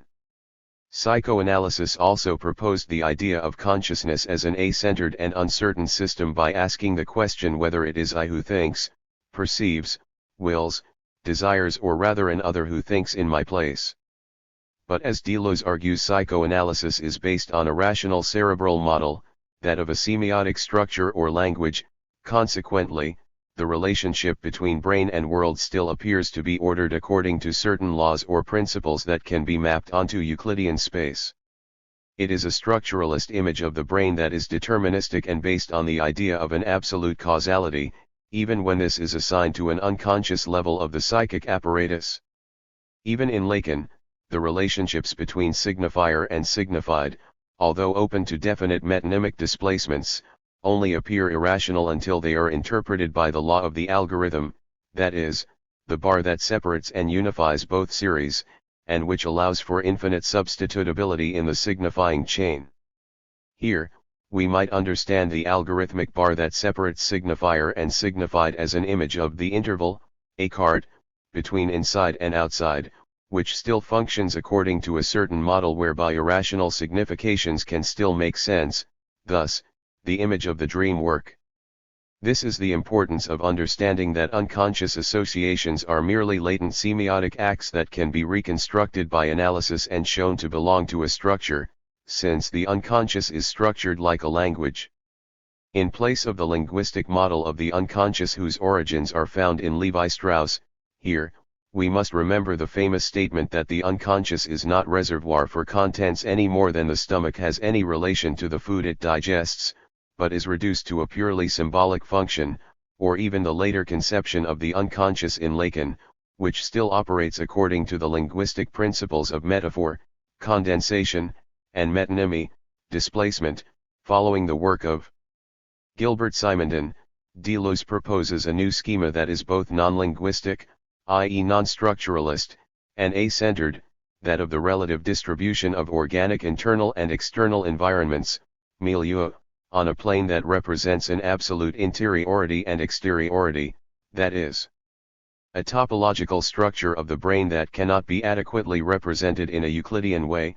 Deleuze, 1989, 318 and 31.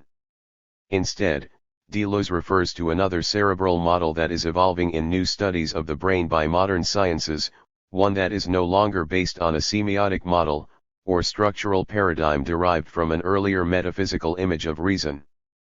As he writes, the discovery of the synapses was enough in itself to shatter the idea of a continuous cerebral system, i.e., the brain as a whole, or as a unified system, since it laid down irreducible points or cuts.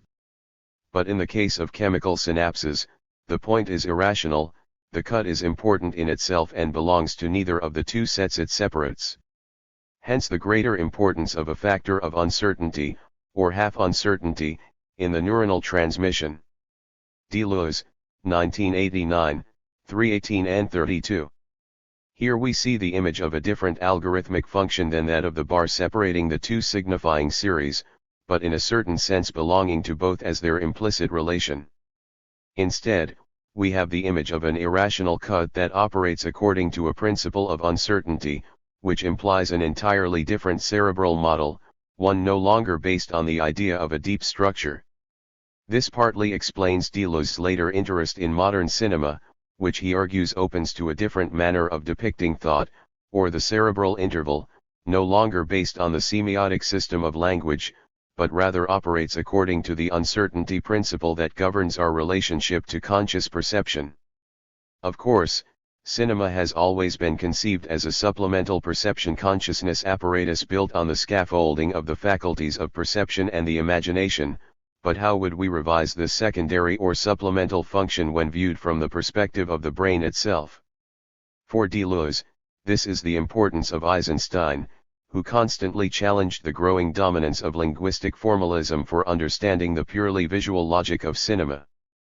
In a certain sense, Deleuze takes up Eisenstein's classic cause against the talking cinema and attempts to develop a new model for understanding the assemblage of optical and sonorous signs in film language, which also includes what Deleuze defines as lectosigns, chronosigns, and nosigns within a new logic of montage. Deleuze, 1989, 250-1. Moreover, it is also here that Kubrick becomes an important figure, in some ways complementary to Eisenstein during the period of classical pre-war cinema, since Deleuze argues that all of Kubrick's films function as a mise-en-scene of the brain. On one level, this mise-en-scene can be understood as the depiction of the brain world organized according to a rational model of which Deleuze recounts many examples in cinema too, the alignment of the trenches in Paths of Glory, the apparatus of Strategic Air Command, SAC, and the military machine or chain of command in Dr. Strangelove, the regimented barracks or prison in Clockwork Orange and Full Metal Jacket, the Spaceship Odyssey in 2001, the symmetrical carpet patterns in the hallways of the hotel overlook in The Shining. On a second level, however, there is an alternative image of the brain that is always depicted as the point of an irrational cut that enters into combat with this first image of the brain and threatens to overturn its order, producing disturbances of association, hallucination, memory, and even wild disturbances that are sometimes interpreted through the psychoanalytic conventions of schizophrenia and paranoia. For example, in Dr. Strangelove we have the demented mind of General D. Jack Tripper, who functions as the expression of an irreducible cerebral crash in the military brain, or the chain of command of SAC, whose dementia could not be, and is ultimately responsible for destroying the world in a nuclear holocaust. Here, Kubrick presents precisely the improbable synapse or connection, communist conspiracy equals attack of precious bodily fluids, producing the signifiers OPE and POE, that functions as the irrational cut causing the whole system to crash. Of course, the most commonly discussed example of this irrational point is the paranoid episode suffered by HAL 9000 in 2001. In The Shining, the irrational cut is represented by the demented mind of the caretaker of the Overlook Hotel, but it is also reflected in the hallucinatory visions of his gifted child Danny, whose gift, moreover, is the result of physical abuse, producing both a consequent clairvoyant state and the creation of a double, Tony, as a defense against death. It is from both perspectives that the representation of real events that take place opens to both disturbances of memory and perception. In the end, it is the Overlook Hotel itself that represents the dominant point of view, the name itself meaning survey, spell, even trance or hallucination, the mise-en-scene of a traumatized brain and a psychotic interiority overdetermined by all the events of violence that have taken place in its own history. Thus, for our purposes, The Shining represents the most perfect depiction of this new topology of an A-centered cerebral image in which the position of reality cannot be resolved, topologically speaking, either by referring to some external point of view or to a subjectively determined principle of internal projection. Jack's perceptions are, at once, imaginary and real. They are the internal associations of memory belonging to the hotel and, at the same time, external perceptions of actual events and characters. This uncertainty represents a discontinuous image of the brain, and it is precisely for this reason that the system becomes A-centered, since the interval between stimulus and response, perception and hallucination, can no longer be mapped on the coordinates of external space or interior subjectivity, for these were simply the earlier coordinates used to orient perception, consciousness and thought to a point of objective certainty. This is reinforced by Kubrick's frequent use of doubles in which reality itself is constituted by two identical series, Danny and Tony, the twin girls, symmetrical decorations in the two lounges, that are related by an irrational cut by which they are split apart and joined together again at one point, for example, Danny's finger, or the joined hands of the twins who appear to Danny on the hallway, or the point of identification between Jack and the previous caretaker as actually the same person. "You have always been the caretaker, Mr. Torrance," says Lloyd, the barkeep. This point, in which the two series are joined together, can be described as a new algorithm of the synaptic function that produces reality through a crease, or fold, in the fabric of the mind itself, representing equally the possibility of both connection and disassociation between brain and world. In fact, Kubrick once commented that in all his films he was drawn precisely to the mechanisms of the uncanny and the double in order to reduce the exercise of reason in providing a measure of defense against the experience of uncertainty, since he argues that it is precisely through the experience of uncertainty that the subject is most closely related to the reality of its own perceptions, memories, thoughts, and desires. At this point, we could return to Descartes and show how revolutionary the situation of an A-centered cerebral system is, in which doubt can no longer function as a method for orienting the distinction between perception and consciousness, but I will reserve this reading for another occasion.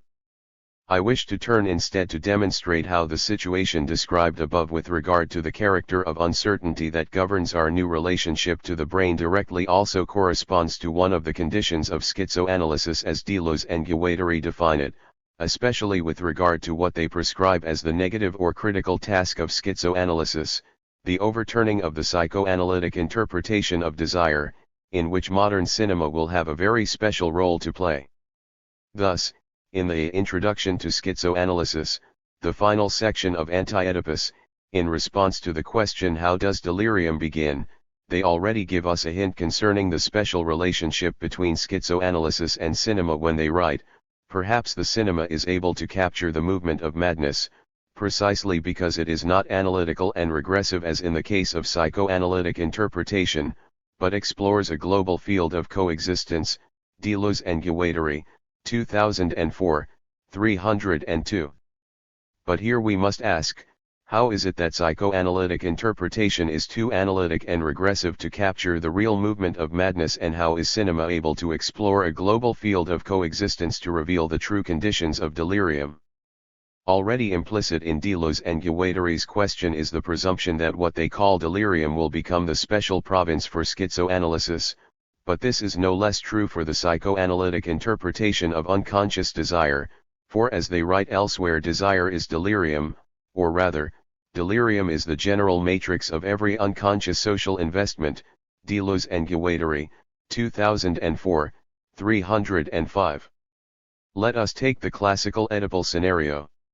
Here, desire is represented as a paranoid idea that first appears in the mind of the father, which then is projected into the position of the child as the internalized feeling of guilt. Thus, the paranoiac father Oedipalizes the son, and it is the error specific to the psychoanalytic interpretation of desire to act as if things begin with the child. The problem of this reversal and this displacement of the real conditions of desire is that it is already presented as an internalized projection of the father that is experienced in the position of the son, and this produces its infinitely regressive character. The father must have been a child, but was able to be a child only in relation to a father, who was himself a child, in relation to another father, and so on, all the way to the position an absolutely primary father who can only be posited in the cyclical form of myth, i.e. the primal position of the father of the horde. What is missed altogether is the reality of desire itself experienced by both the son and the father simultaneously, since both are plunged into the social field from which the specific investment of desire first emerges as a paranoid idea, on the part of the father, or as an internalized feeling of guilt, on the part of the son. Both the father and the son, assuming that they are not the same individual, or share the same demented brain that has undergone both condensation and displacement, experience a common delirium whose first instance is to be found in the social field, which breaks the infinite regress of desire by locating its real conditions outside the family. Hence, as Deleuze and Guattari write, the father is first in relation to the child, but only because what is first is the social investment in relation to the familial investment, the investment of the social field in which the father, the child, and the family as a sub-aggregate are at once and the same time immersed. Deleuze and Guattari, 2004, 305-6. How would then cinema be capable of revealing the coexistence of these two fields without resorting to another regressive hypothesis? Here, again, Kubrick's portrayal of both the objective and subjective conditions of madness or delirium appears exemplary. As we have already seen in the previous examples, Kubrick uses the outbreak of delirium as a topological location to map the subject's relation directly to the social assemblage in which it belongs, General Ripper's madness and command and control apparatus of the Strategic Air Command, Jack's murderous rage and the social field constituted by the Overlook Hotel invested with all the excesses of class desire, in Clockwork Orange, criminal delinquency, and the prison assemblage or that of the cinematic assemblage itself fueled by sex and violence, or Pyle's psychotic breakdown and that of the military barracks assemblage in Full Metal Jacket. Finally, even HAL 9000's so-called paranoid break must be understood as coextensive with the paranoid delirium of the scientific technological assemblage that seeks to penetrate the monolith in order to reveal the intentionality of the alien brain that created it. A desire that is clearly shown to emerge at the beginning of human history with the discovery of weaponry as a means to subjugate the environment in order to get a good night's sleep. In each case, Kubrick shows that subjective delirium is coextensive within the social field that invests it with reality. As my primary example of this, I wish to turn to Kubrick's initial conception of AI, the film later realized by Steven Spielberg, in order to demonstrate the possibility of employing certain cinematic narratives, certainly, not all, to explore the social field constituted by delirium desire. In this case, the specific delirium in question is love, or rather, mommy love, the social delirium that consolidates the subjective relations that compose the Oedipal family. As Kubrick once said concerning the idea of love, it's not going to be easy to circumvent our primitive emotional programming, and so here I am only speculating that Kubrick's version would have given us a more realistic exploration of this primitive social idea, cited in Phillips, 2001, 67. In fact, it is this question that Kubrick is most interested in exploring, the question of whether human love is merely the result of our primitive emotional programming, which is to say our semi-autonomous desiring machines, and how to account for the cerebral function of love as an irrational cut, that is, for the determination of the particular objects or subjects that we choose to love without resorting to the notion of a structure, that is, to Oedipus. However, in order to demonstrate how Kubrick might have resolved this dilemma, it will be necessary to pry open the obverse underside of Spielberg's Oedipalized version. First, let us go back to the primal scene where Boy Robot's love program is activated to create the passionate attachment to Mommy. Here, Mommy turns on a switch in David's head and repeats a string of signifiers that have no meaning other than they are said in a signifying chain that must be exact and that they be uttered while looking into the boy's eyes. This turns on the boy's love program, so to speak, or turns the relation Monica-David into Mommy-Me, a relation that henceforth is not open to substitution or further combination. The fact that this order functions as the reverse of the normal installation of the symbolic is crucial, since Oedipus functions precisely by setting up the possibility of symbolic substitution or the metonymic displacement of the original signified under the bar of the signifier. Therefore, here we have located the cause for the failure or breakdown of David's love program, since it institutes what psychoanalysis would define as regression, that is, a fixation on the primitive terms of signifying relation, a refusal of opening this relation to symbolic exchange or substitution that is usually identified in the borderline subjects of psychosis or schizophrenia. However, turning back to the actual film, things begin to go awry only with the return of Martin who, according to a traditional psychoanalytic, would merely represent the desire of the father, who seems strangely distant in Spielberg's version, but who plays a crucial role in sending David off into exile. At this point, suffering a certain estrangement from Mommy, David assumes, along with Teddy, the position of a castaway toy at the foot of Martin's bed where he listens with wonderment as Mommy reads from the book of his desire, according to which the narrative of Pinocchio will suddenly represent the irrational cut that sets a mechanical boy to go off in search of the blue fairy who will transform him into a real boy, because Mommy only loves real boys. However, this narrative only functions as a screen or the metaphoric condensation of another narrative in which a man goes to the end of the world, beyond the finite borders of time and death itself, in order to fulfill the fantasy of one day waking up in the bed of his beloved. Thus, the Oedipal trauma introduced by the statement Mommy only loves real boys must actually be heard at the same time as another series where Monica only loves real men. It is at this point that the narrative is the most literal or realistic portrayals of masculine desire, since under the regime of Oedipus all males must become estranged from their original passionate attachment and set off in search of a blue fairy who, with a wave of her magic wand, will turn them into real men. If we strip away the function of metaphor, what Spielberg provides is a narrative of romantic love, which is merely the repressed convention that structures the idealized narrative of Oedipal sexuality itself. In order to account for this uncanny effect of the co-implication of one narrative within another, it is not just that Spielberg did not see the unconscious resonance, or identity, between these two narratives that I imagine interested Kubrick with the script originally, and thus failed to make it function as a double, since Spielberg is not responsible for creating these narratives, but only for arranging their relationship in such a way that both can be co-present to determine the idea of love only under the condition that one remains repressed, in such a way that any overt identification of their literal meaning is submitted to the law of metaphor, i.e. to repression proper. The question becomes, what is the source of this repression, and we do not have to search far in order to see that the field of culture, i.e. language itself, is replete with myths and fabulous tales about love that Lacan once compared to the explanation of an old woman concerning the mysteries of Daphne and Chloe, all of which function to protect the subject from ever encountering the reality of desire. After all, how do we learn to desire except by means of rumors and hearsay?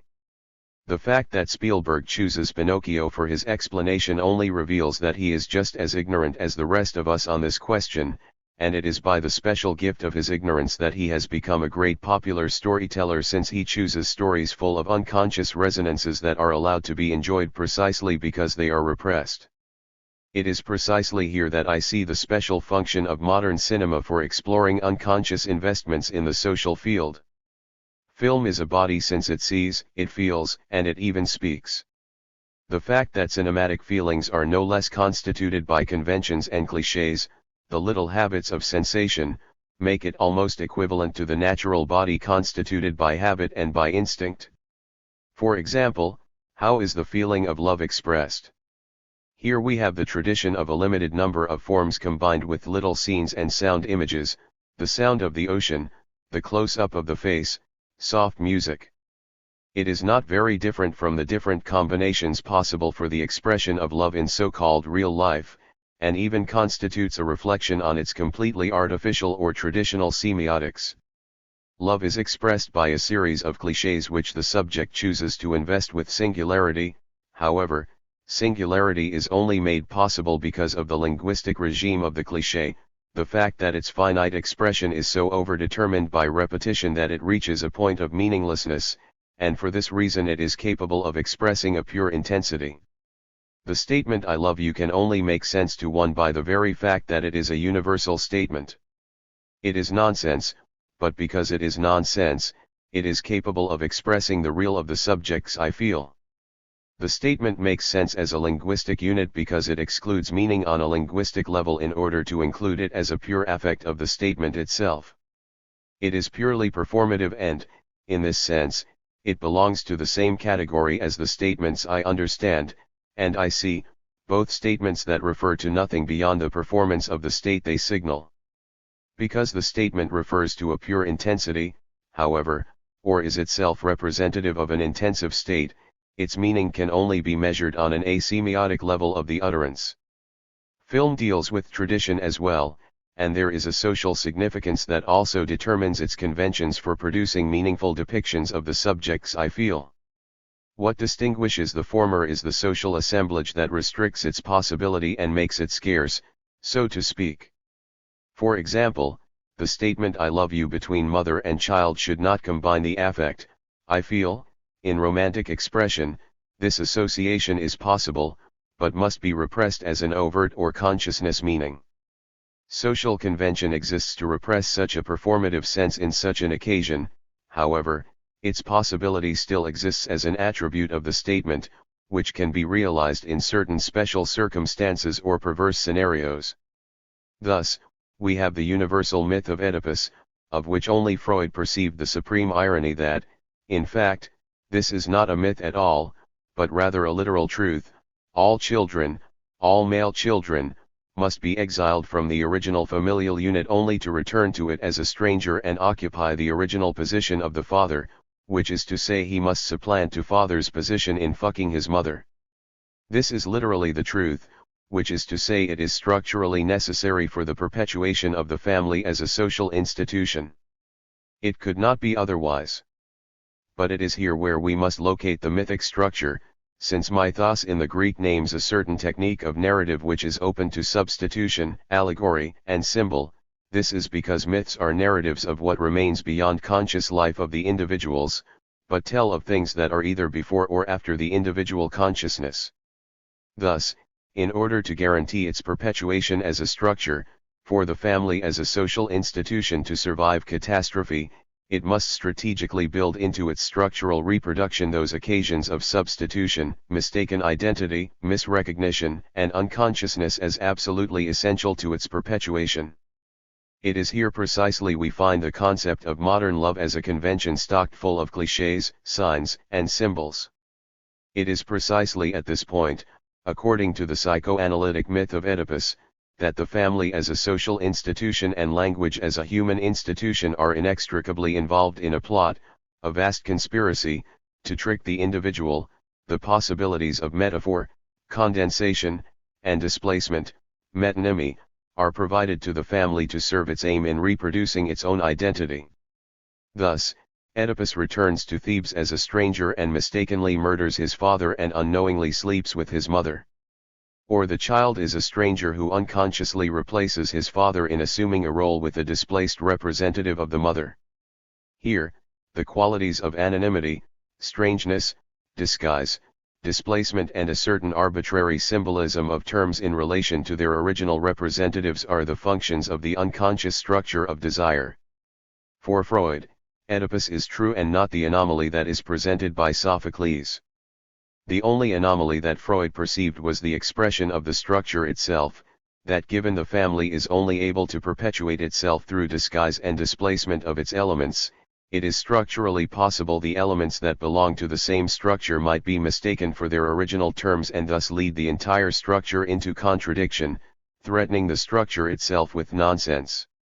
Because incest constituted the very transcendental border of the social form for Freud, this is the crisis that the Oedipus complex represents for Freud, so that neurosis must function as a stopgap to prevent the identification with the original terms from ever being realized.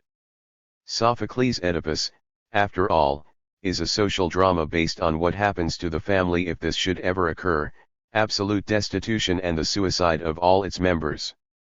What is this limit to the symbolic series of substitutions that Freud always held as the limit represented by the prohibition of incest?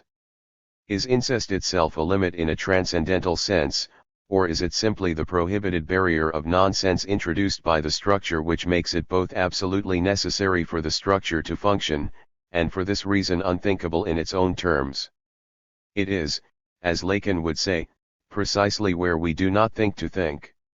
Incest would refer to the position of the non-human sex in sex, to the machinic dimension of sex, to structure itself. If it functions as a limit, it is only in the sense that it refers to another organization of desire that cannot be included as variations already made possible by the structural arrangements, as either their possible displacement within a series, or disguise of one series by another, but would open to an entirely different organization, which Deleuze calls non-human sex.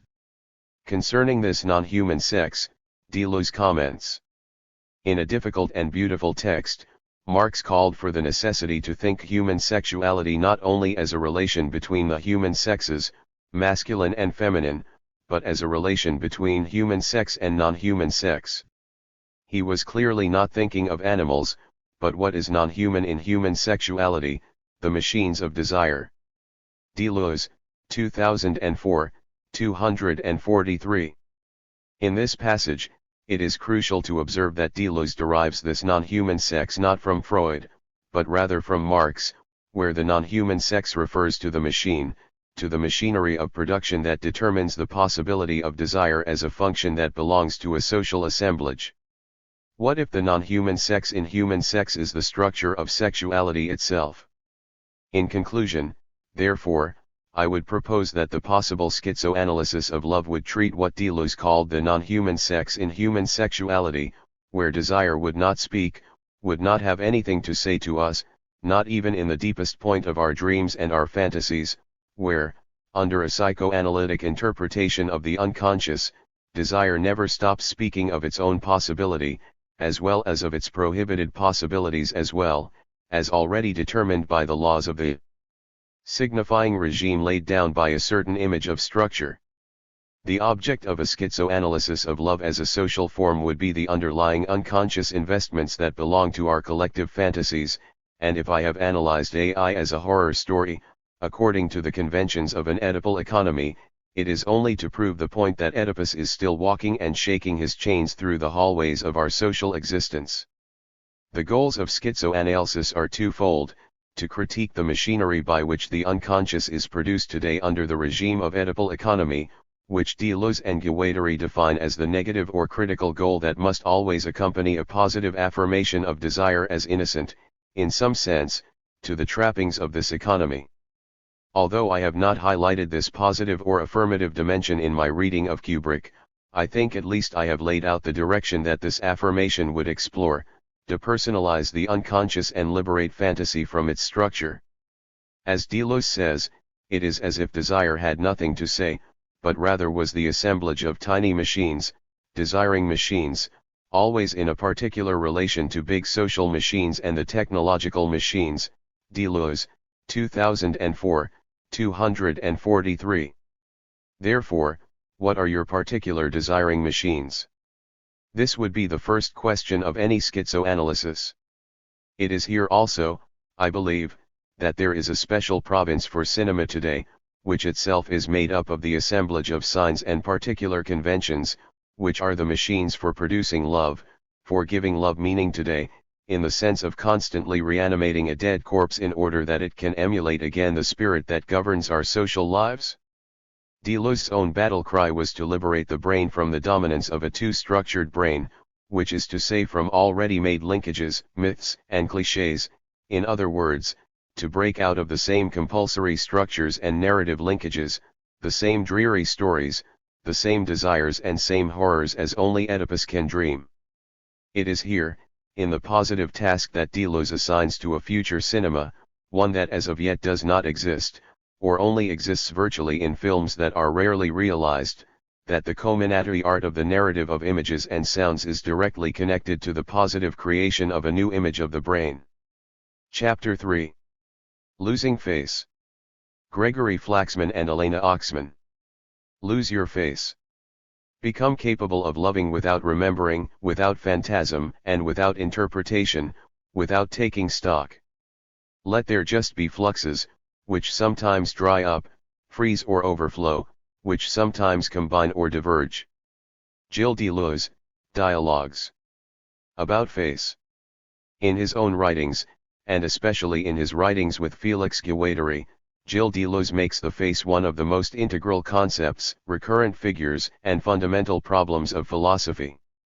The face is ubiquitous, appearing, among so many other places, in difference and repetition as a key component of the other person, in Mille Plateaus as the white wall/black hole surface of faciality, visagite, in cinema one as the affection image, and again, in what is philosophy, as the face of the other person. Far from remaining consistent across these terrains, the face undergoes a series of variations, or, better yet, the variations of the face constitute a series, whose logic remains at once indisputably important and invariably vague. What is the relation between these different faces of the face and, ultimately, how do they function in Deleuze and Guattari's work? In their philosophy, which they define as constructivism, the authors always relate thinking to the posing of problems, but what kind of problem is the face? It strikes us that, across the range of its manifestations, the face is not simply the site of a recurring problem but, rather, that the face renders thinking problematic. For Deleuze and Guattari, thinking only begins at the point when it stops simply providing solutions and, instead, accedes to the paradoxical form of a problematism. The problem as such constitutes an impouvoir, a kind of blockage that stops thinking in its tracks, but this affective paralysis is no less the moment that we are compelled to undertake what is called thinking. Heidegger. Thinking always demands a kind of provocation, or even violence, which compels us to stray from the automatism of our habits, clichés, and opinions. Hence, when Deleuze and Guattari say that something in the world forces us to think, they mean that even the kind of thought we call philosophy only exists in relation to a non-philosophical domain, or a no, to which philosophy responds and from which it extracts its own, propre, problem, even the problem of thought itself. Deleuze, 1994, 139. Ultimately, then, the essay to follow concerns the complex dynamism which thinking catalyses in Deleuze and Guattari's work between philosophy and non-philosophy, bearing us from the plane of their conceptual constructivism to the sphere of cinematic images to the practice of schizoanalysis. In each of these domains, we might say, the problem of thinking is staged through the face, first conceptually, as the other person, then imagistically, as the affect image, and finally politically, as faciality. Above all else, this essay contends that the face itself forms a critical region of non-philosophy, even as their renderings and descriptions of the face draw from recognizable sources. There remains the sense that Deleuze and Guattari find in the face the potential to encounter something essentially unrecognizable. We might call this the schizoanalytic potential of the face, a potential for its effacement, where singularities of expression are detached from their subjective coordinates, and we discover the anonymity of an affection that is at once an image of feeling thinking and an image demanding to be thought. In particular, it is in the domain of the cinema that we discover the conditions necessary for the effacement of the face, for a line of flight toward the regions of the asignifying, the asubjective and the faceless. Deleuze and Guattari, 1987, 187. When it is no longer considered as the locus of subjectivity, nor of contemplation nor even of perception, the face becomes the non-place of an encounter between the subject and an asubjective becoming, between faciality and its effacement, between thinking and an unthought. Facing the other person. When philosophy claims a genesis or beginning, and it is not obvious that it must, as Deleuze and Guattari note, this does not imply a fixed point of origin but an originating power of conceptualization in response to a problem. Deleuze and Guattari, 1994, 15. All concepts are connected to problems, they explain, without which they would have no meaning and which can themselves only be isolated or understood as their solution emerges. Only in relation to problems do concepts discover a certain point of view or ground raison which they address and with which they combine. 1994, 16. It is in this light that we might consider what Deleuze and Guattari call the other person as the first concept of philosophy, provided that we approach this a priori with all due irony, rendering it first only in relation to a non-philosophy that precludes any such enumeration. Point 1. In this sense, the other person designates one place, among countless other, from which to begin thinking, but it is nonetheless the place at which we can pose thinking as a problem. Deleuze and Guattari phrase the problem as follows: is another person autrui necessarily second in relation to a self? 1994, 16. If the self is first and the other second, we may say that the other is a subject that presents itself as an object in relation to a self, to me. Yet we might just as readily identify the other person with another subject, for whom I now appear as a special object. Now, it is me who is the other person as I appear to that subject.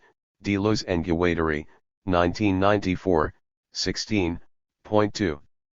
When we pose the question of the other person this way, asking whether it is first or second, we immediately invoke the problem in terms that, while giving rise to other concepts, special object, subject, self, reduces them all to a matter of priority, which came first or, even more to the point, which caused which.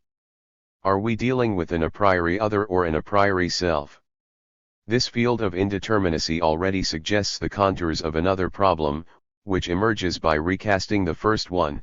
What if instead of asking which comes first, self or other person, we inquire into the nature of the positions that define self and other person, or even subject and object? Better yet, what are the relations that determine the variability of the other person and its components, components that can be concepts in their own right? Posing the problem in this way, the other person designates neither a special object, not an other subject, nor a self, but the position that all three may occupy. If the other person requires a different concept, no less a concept of difference, this is because the problem of the other person concerns the plurality of subjects, their relationship and their reciprocal presentation. Deleuze and Guattari, 1994, 16. In other words, the concept here immediately produces several subjects.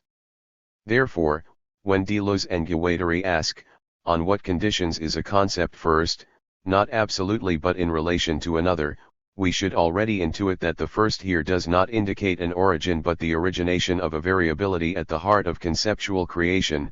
the variability of relations which the concept organizes and from which the concept is inseparable. The emergence of the other person as a concept, its moment of construction, is also a heterogenesis insofar as it carries out an ordering of qualitatively different components. Deleuze and Guattari, 1994, 20.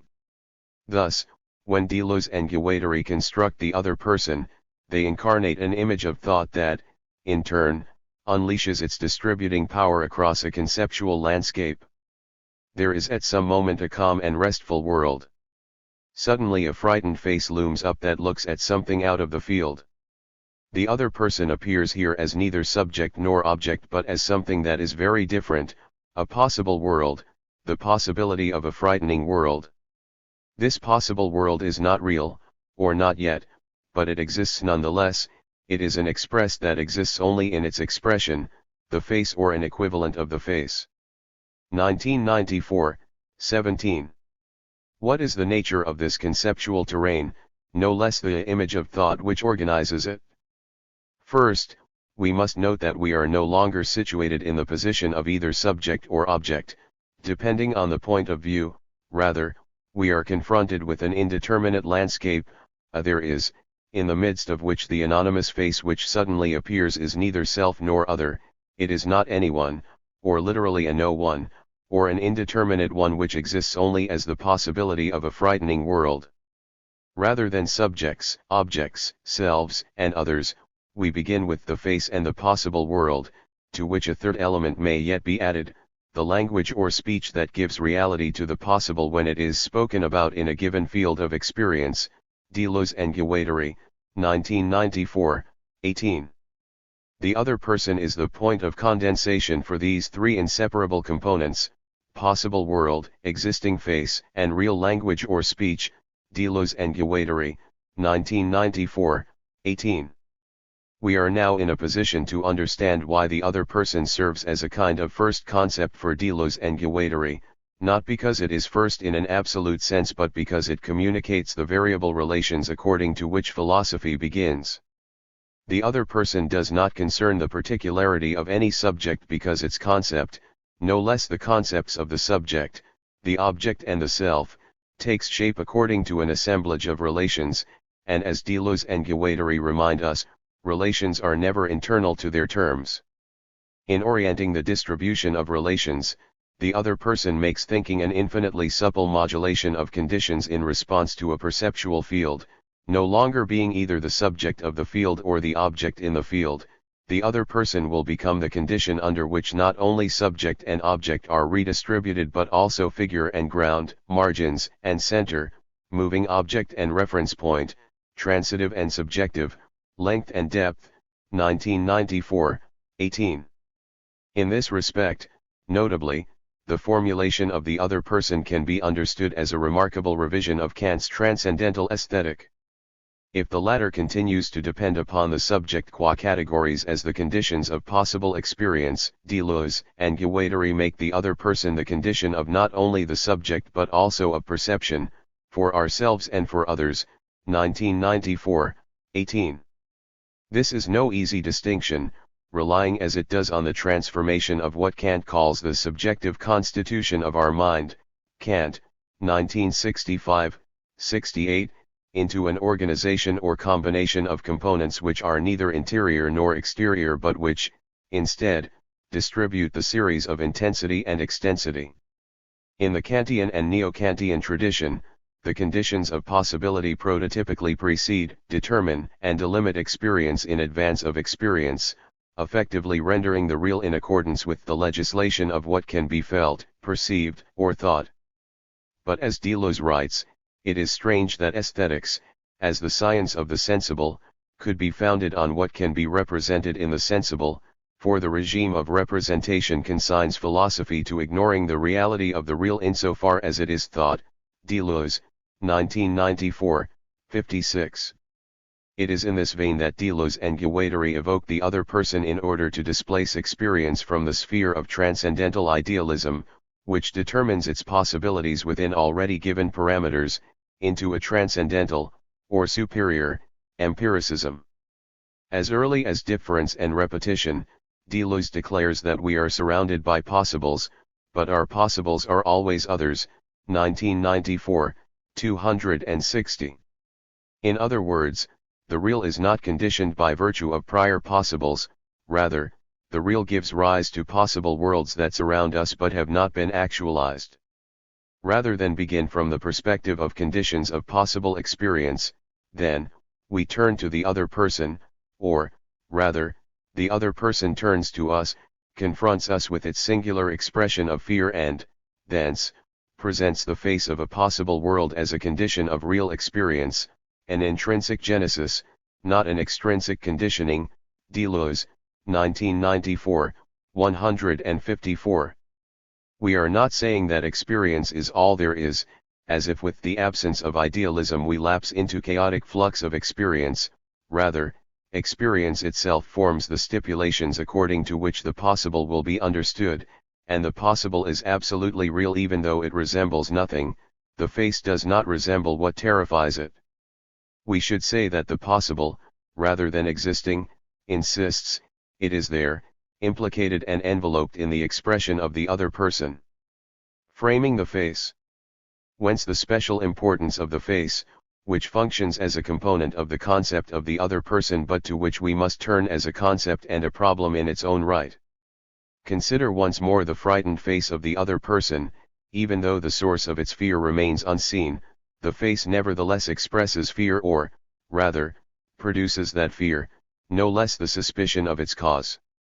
We are simultaneously in the presence of a real image of expression and a possible world which remains out of field, or chance, but as Deleuze and Guattari insist, the possible is no less real because it is sensed and sensible, imprinted upon a face as that which is felt and expressed. It is no wonder, then, that Deleuze and Guattari develop the problematic of the face in the domains of cinema and schizoanalysis, since the face is both an expression of the possible as such and the surface on which determinations will be mapped, an implicating force of expression and its looming signification, its explication as something else. We might even say that cinema and schizoanalysis define two axes of the Janus faces problematic, ranging as it does from the expression of thinking, the affection image, to the politics of thought, faciality. For our purposes, we begin with the cinema, since it provides a unique means to think about the other person in general and the face in particular. We know that Deleuze always avowed that certain philosophical problems pushed me to seek out the solutions in cinema, but this is particularly the case with the problem of the face. Deleuze, 2006, 285. Take the description of the other person on which Deleuze and Guattari place such emphasis. There is at some moment a calm and restful world. Suddenly a frightened face looms up, 1994, 17. The concept of the other person here takes shape according to a kind of occasion or scenario. The concept configures its components, empty field, looming face, possible world, according to a kind of mise en scene, and it is this manner of performing the concept, which is inseparable from the concept itself, on which we might linger. Above all else, we should grasp the other person according to its framing, cadrage. The scene is set, the drama or dynamism established, by virtue of an image of space, as if a camera had been placed in the midst of an incomprehensible landscape. We find no structures, no points of reference, only a stray rectangle of space, let us say, a desert, into which, without warning, a frightened face looms up that looks at something out of field. The frame is suddenly filled by the image of the other person who seems to provide an anchoring point for what we see. The face of the other captures the frame, but it is also captivated by that which is out of frame, or cadre. It is in this sense that the face described by Deleuze and Guattari always faces two sides, distributing both that which we see, its own features, and that which it sees, which will play across those features. The face that looms up in the frame, gathering its features in a constellation of fright, equally constitutes an image in relation to an off-screen, in relation to a frightening world which the face, in turn, expresses. Thus, in cinema 1 Deleuze defines the face as a close-up or affection image, which is to say, a power or quality considered for itself, as expressed, Deleuze, 2001, 97. In this sense, the analysis of affection that Deleuze undertakes, both with and without Guattari, is anchored to draws from Henry Bergson, who provides the most basic definition of the term.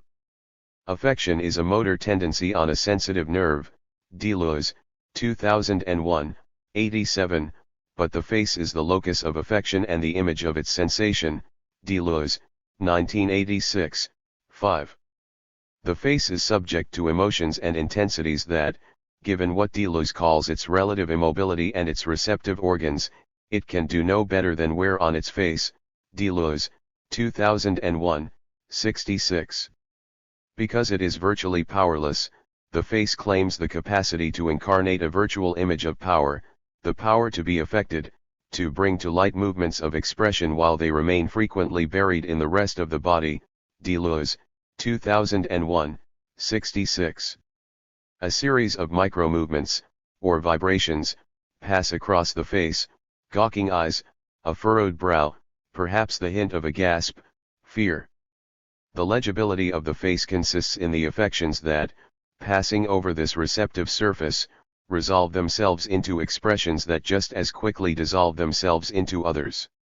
While the face is the expressed, the passage of affection plays on its surface as the expression which escapes the solid landscape of features like the smile of the Cheshire cat. In this light, we should already grasp the importance of the cinema for the analytics of the face, since with the close-up, the medium appropriates a distinct power or capacity to deterritorialize the face, tearing it from a body. Inasmuch as every cinematic image constitutes a kind of deterritorialization, the frame having wrested the image from its larger milieu, Deleuze insists that there is a very special kind of deterritorialization which is specific to the affection image, Deleuze, 2001, 96. While the perception image and action image translate movement into objects of perception or acts of a subject, with the affection image, a pure quality is called forth. It is precisely in affection that the movement ceases to be that of translation in order to become movement of expression, that is to say quality, simple tendency that stirs up an immobile element, Deleuze, 2001, 66. Because it is neither transformed into the objects of perception nor into the acts of a subject, the affection image opens up a synapse between perception and action. The translation between received movement and executed movement is short-circuited so that the externalization of affect into a motor tendency is absorbed and involuted. Therefore, in the cinema as perhaps nowhere else, the face can become a hesitation, an affective intensity that prolongs itself in an expression in relation to something as yet to be seen or a not yet decided. The face designates a zone of implicated intensity, which, rather than extending into action or perception, vibrates as a pure quality considered for itself, see Deleuze, 1994, 260. It is in this respect that the first concept of the other person is inseparable from the firstness of the face. In Cinema 1, firstness is that which is as it is for itself and in itself. It is not a sensation, a feeling, an idea, but the quality of a possible sensation, feeling, or idea. Firstness is thus the category of the possible, it gives a proper consistency to the possible, it expresses the possible without actualizing it, whilst making it a complete mode, Deleuze, 2001, 98. If the other person is the first concept, this is because its affective zone, the face, is the locus of firstness, of qualities or powers considered for themselves, without reference to anything else, independently of any question of their actualization, Deleuze, 2001, 98, and if the other person begins philosophy, this is only insofar as its firstness expresses a certain impower of thought, which is also the power of the possible as such. Nevertheless, we should recall that the other person, as the expression of a possible world, is also actualized as a specific person, as an I, when it expresses itself in language. When the expressing speaks and says, I am frightened, even if its words are untruthful, this is enough for reality to be given to the possible as such. This is the only meaning of the I as linguistic index, Deleuze and Guattari, 1994, 17. Thus, if the face of the other implicates the possible world which it expresses, it is also the terrain of an individualizing function which determines it as the face of someone. We might say that the face has one side turned towards expression and another towards actualization, a dual existence which is demonstrated nowhere more clearly than in the cinema. According to Deleuze, the faces that we see in cinema are more often than not determined within the sensory-motor schema whereby affection is converted into action. In the cinema, Deleuze argues, the realm of the action image is the seat of habit and recognition according to which the face acquires a subjective dimension. Thus, as much as the powers or qualities of the face can exist for themselves, as expressed, they can also exist as actualized, embodied in states of things, Deleuze, 2001, 97. Indeed, we can juxtapose the pure quality of affection with what happens when the affection image gives rise to an action image, in a state of things which actualizes them. The quality becomes the quality of an object, power becomes action or passion, affect becomes sensation, sentiment, emotion, or even impulse in a person, the face becomes the character or mask of the person, Deleuze, 2001, 97. Persona non grata. We can thus begin to understand how the circuit that we have followed, from the concept of the other person to the affection image, finally leads us to Deleuze and Guattari's schizoanalytic project. Specifically, it is in the context of his writing on the affection image that Deleuze begins to circumscribe the problem to which the modern face gives rise, namely, the determination of subjective, signifying faces. With the action image, we might say that the face acquires a person to which it belongs, and indeed, Deleuze specifies the three personalizing functions of the face: it is individuating, it distinguishes or characterizes each person, it is socializing, it manifests a social role, it is relational or communicating, it ensures not only communication between two people but also, in a single person, the internal agreement between his character and his role. Deleuze, 2001, 99. Deleuze and Guattari are concerned with precisely these functions of the face in their schizoanalytic project, where the dangers and possibilities of the face's affective landscape are cashed out as a politics and a practice. Deleuze and Guattari have always maintained that concepts have a history, but in the framework of our discussion to this point, we should understand this in two distinct, albeit related, senses.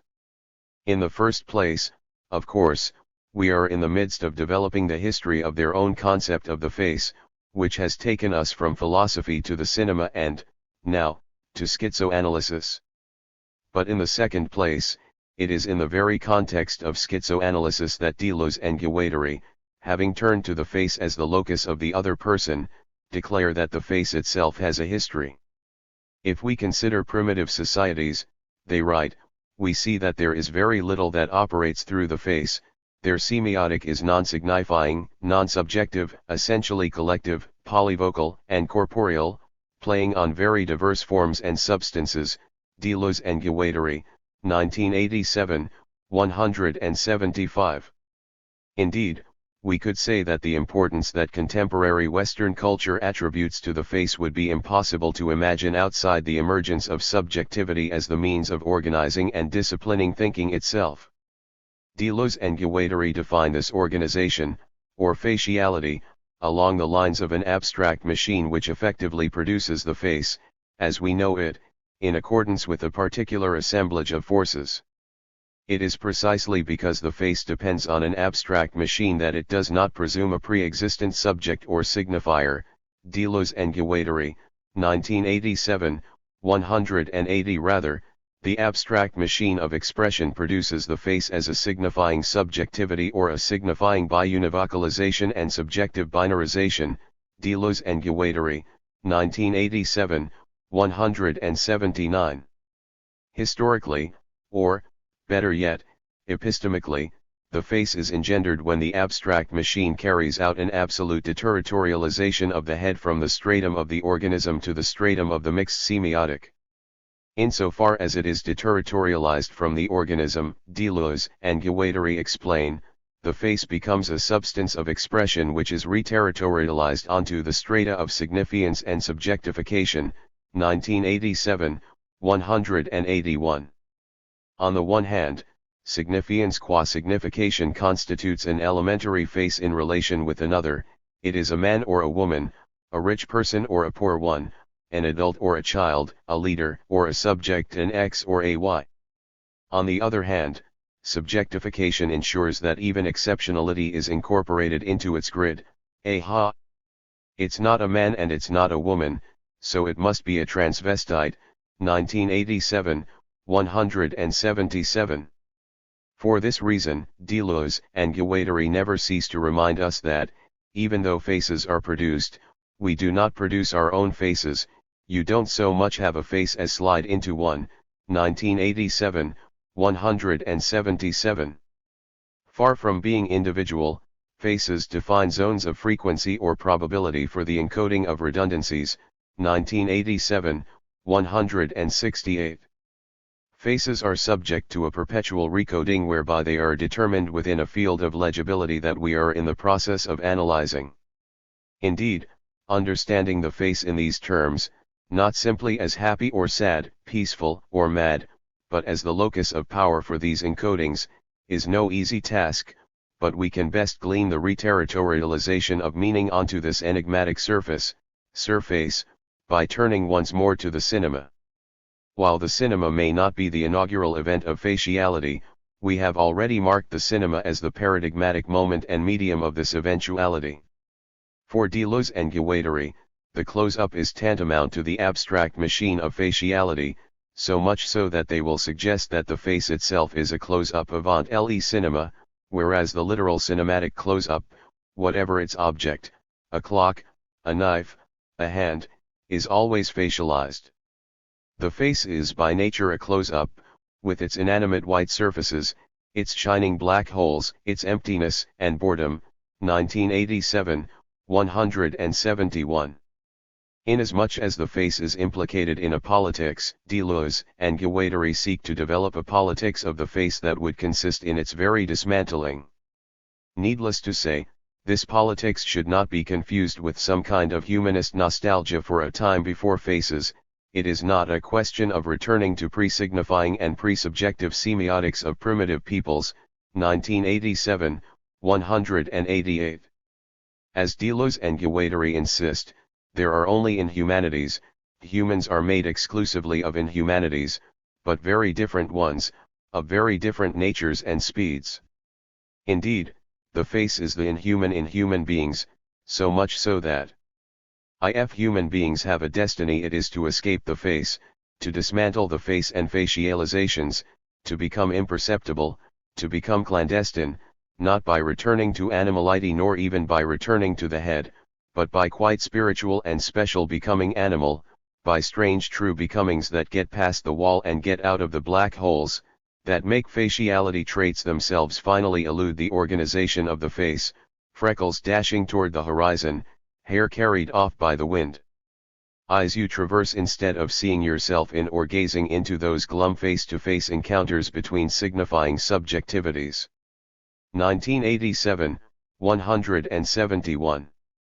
If the face is caught up in or captured by politics, the politics of the face constitutes a project to dismantle its determinations. Rather than returning to a human face, Deleuze and Guattari augur an entirely different procedure whereby the face could become the site of a becoming imperceptible, extending a line of flight toward the regions of the asignifying, the asubjective and the faceless, 1987, 187. Preceding his work with Guattari, Deleuze had stressed that the basis of both a creative philosophy and creative politics ought to be sought in special conditions of experience, however artificial, when the face, far from being determined, once more opens up possible worlds.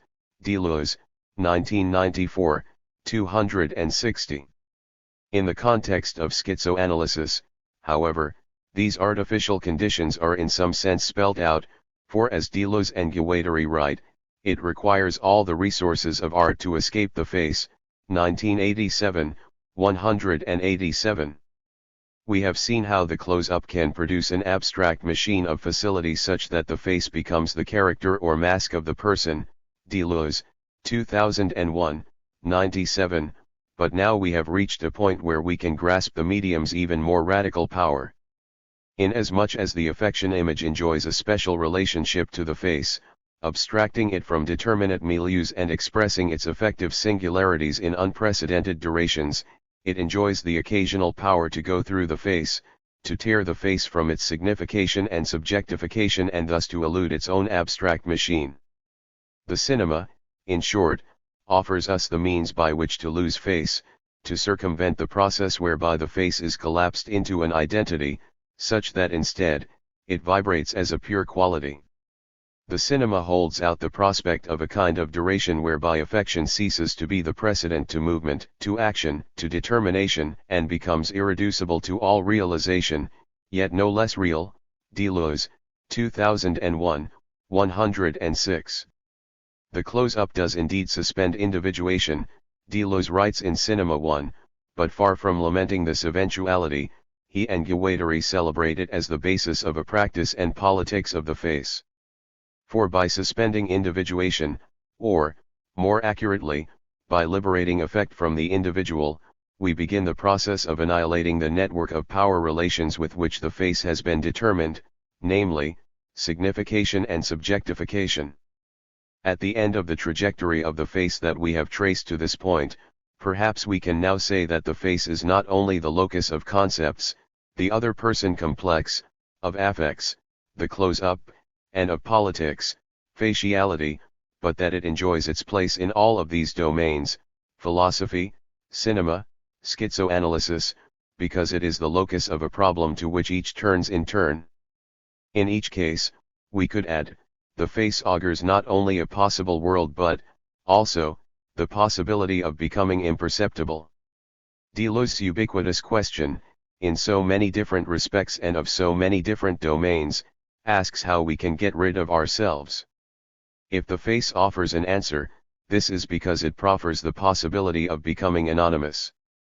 It is possible for a face to lose itself, to slough off its identity, but in so doing the affects that traverse it and that drain us of individuation achieve a kind of singularity, a feeling, a sensation, an intensity. The anecdote with which Deleuze describes this process, and with which we will conclude, derives from Ingmar Bergman's persona. The film famously revolves around a kind of collective schizophrenia that grips its protagonists, Elisabeth Voelger, Liv Ullmann, and Nurse Alma, Bibi Andersson. The former, a well-known actress, finds herself unable to complete a recent performance. She was playing Electra, and in the 3 months following this event she has not spoken a word. Nurse Alma is assigned to care for Elisabeth, first at the sanitarium where she is recovering and thereafter at a seaside cottage. It is in this seemingly isolated locale that the two begin to undergo a strange double displacement, each woman unmoored from herself, drifting into a zone of indiscernibility. Who is the actress? Are both of them acting? The abstract machine of faciality projects faces, but the cinematic machine realizes a different or schizoanalytic project, to slough off the face. As Deleuze writes, one need only recall that the actor himself does not recognize himself in the close-up. According to Bergman, we were setting out to do some cutting and editing and Liv said, "Look at Bibi, she's awful." And Bibi said in turn, "No, it's not me, it's you." Deleuze, 1986, 103. Indeed, Bergman makes an abstract machine with two faces, but in the calculated alteration of plan sequences and close-ups, the film ultimately makes these indistinguishable. Notably, the film's narrative is preceded by a surreal sequence of images, of a projector spewing film, of fragmented images of sex and torture, that culminates with a strange scene. In a hospital room, a lanky boy rises from an uncomfortable bed, finally turning to an enormous screen poised on a wall in front of him. On this screen is projected the enormous close-up of a face, first Elisabeth's, until it slowly dissolves into Alma's and vice versa. Facing us, the face dopplers between these two poles while the boy faces the face, his back turned away from the camera and his awkward body framed in darkness against the bright surface, white wall, black hole, but in the absence of signification or subjectivity. With gentle timidity, the boy moves his silhouetted hand across the modulating face, as if to grasp a becoming that cannot be grasped but only felt, cannot be apprehended but only intuited. Of persona, Bergman once said, he had touched wordless secrets that only the cinema can discover, Vermeer, 123, but it seems to us that these secrets, which belong to schizoanalysis as much as to cinema, begin with the face. Chapter 4. Disorientation, Duration, and Tarkovsky. Mark Riley. Schizoanalysis as the analysis of desire, is immediately practical and political, whether it is a question of an individual group or society. For politics precedes being. Practice does not come after the emplacement of the terms and their relations, but actively participates in the drawing of lines. It confronts the same dangers and same variations as the emplacement does. Schizoanalysis is like the art of the new, Deleuze and Guattari, 1996, 204, my emphasis. This chapter seeks to navigate a nomadic/errant trip through the variant articulations found in Andrei Tarkovsky's films, Solaris and Stalker 1. It will negotiate a journey directed by Deleuze and Guattari's conception of nomadic thought and Deleuze's writings on cinema and the time image, and seek to recognize an exteriority that resists the ordered interiority of the restrictive analogical metaphysical edifice in favor of a freer movement of boundless conductivity. Both Solaris and Stalker offer interpretations of an open-ended smooth space of nomadism, the surface of the planet Solaris and the zone in Stalker. Brian Masumi indicates that this process sums up a set of disparate circumstances, synthesizes a multiplicity of elements without effacing their heterogeneity or hindering their potential for rearranging, 1992, 6. Both films also offer an opportunity to consider the primary force of desire in relation to its interpretation as a free-floating energy that is pure multiplicity and irreducible to any sort of unity, Deleuze and Guattari, 1983, 50. This is manifest in the relationship between the characters of Kelvin and Hari in Solaris and the collective experience of the scientist, writer, and the stalker in relation to the room in Stalker. The nomadic mode of distribution of smooth space also links to the reappraisal of the subordination of temporality to movement and the spatial that Deleuze identifies in Cinema 1 and Cinema 2. It identifies a plane of immanence as an indeterminate schizophrenic field of possibilities in which and by which possibilities are created. As Gregory Flaxman notes, schizophrenia expresses a possibility of thought that lies in the abolition of the dogmatic image, a possibility that as such, also lies at the heart of modern cinema and its sterilization of illusions. 2000, 46.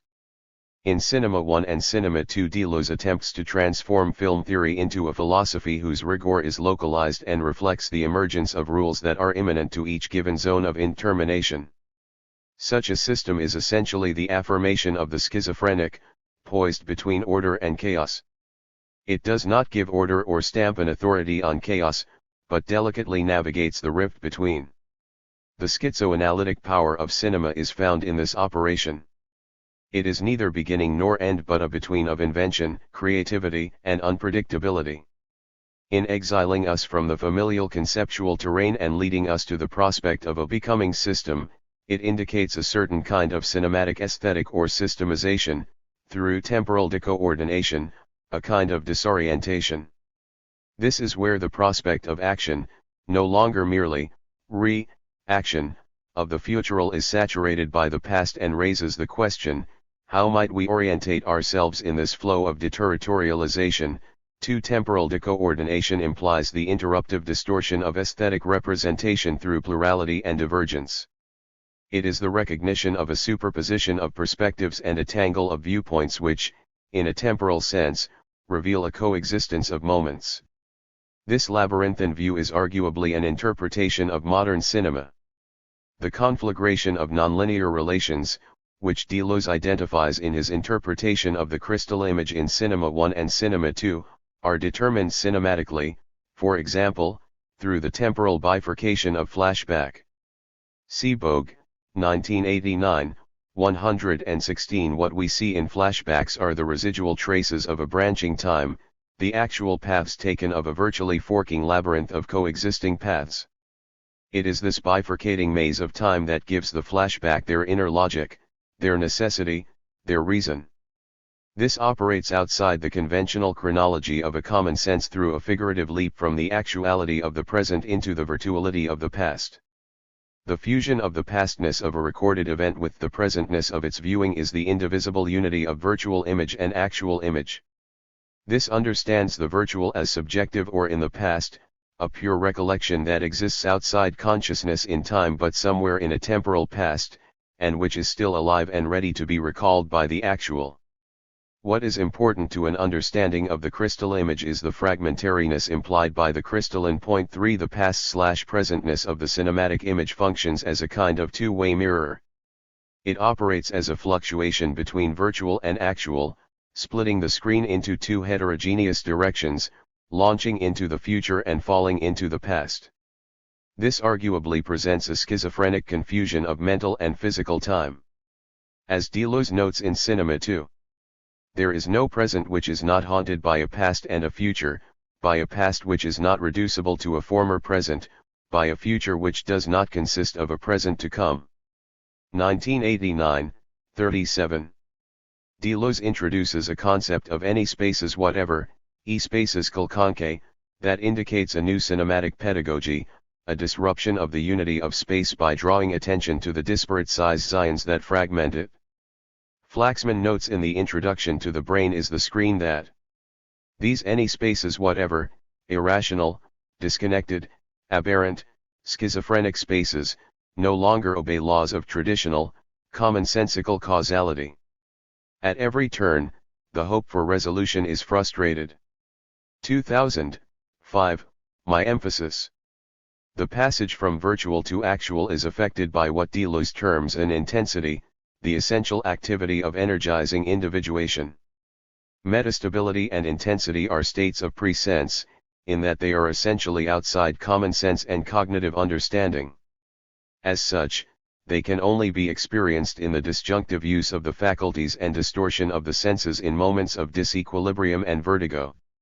The concept of cinema is no longer defined as an undertaking of recognition, but a science of visual impressions, forcing us to forget our own logic and retinal habits.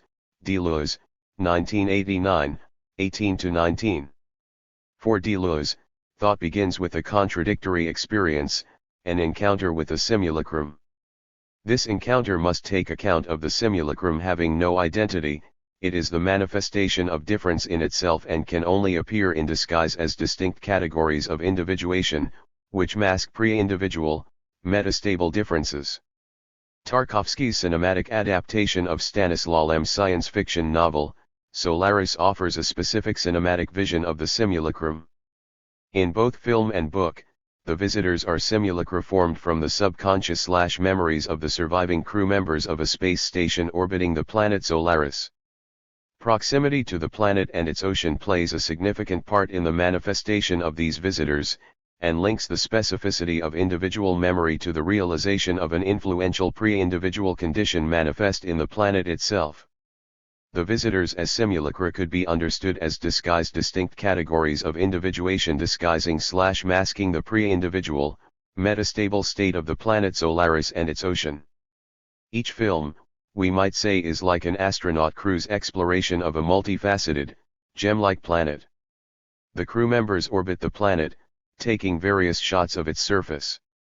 They land, traverse different planes, then penetrate the planet's outer surfaces and film shimmering and prismatic reflections from within the planet, the facets of changing tints, growing foggy, opalescent, silvery or transparent. They follow the process of crystallization as a seed crystal spreads into a milieu, they record the shattering of a facet, the powdery disintegration of another, the liquid dissolution of a third. Vogue, 2003, 124. The planet as an intermediary can only communicate with the scientists through the various visitations of the simulacra. In the film, Kelvin's psychological dilemma is more clearly defined when he can no longer distinguish between the simulacra and the real/historical presentness and past Hari, his wife. Kelvin's visitor becomes a manifestation of an intensity of his memory and has no identity of its own. It is unable to exist except in proximity to him, relying on him to form its identity. Kelvin's common sense tells him that this phenomena is not his wife and, crucially, also not spectral. Scientifically, the visitor is defined as something beyond atomic structure and the corporeal, the realm of the neutrino, constituted of subatomic material and its capability for endless rejuvenation. Point 4. This realization that the visitor is more than just a specter makes its manifestation all the more fearful. In the novel, Lem notes, when it arrives, the visitor is almost blank, only a ghost made up of memories and vague images dredged out of its source. The longer it stays with you, the more human it becomes. It also becomes more independent, up to a certain point. 2003, 157. The visitor is a body, in that it assumes a bodily form and in so doing disguises its difference through corporeality. It also exists as a surface to the body of Kelvin on the space station, a temporal/ephemeral attribute of the infinite. The visitor could be interpreted as the surface meaning of incorporeal on the corporeal. Kelvin's visitor/wife is the realization of an incorporeal event from his past. 5. It/she is not only a product of Solaris, but is also an effect of Kelvin's proximity to the planet. For it to exist, Kelvin as a body, a corporeal event, needs to be close to the planet.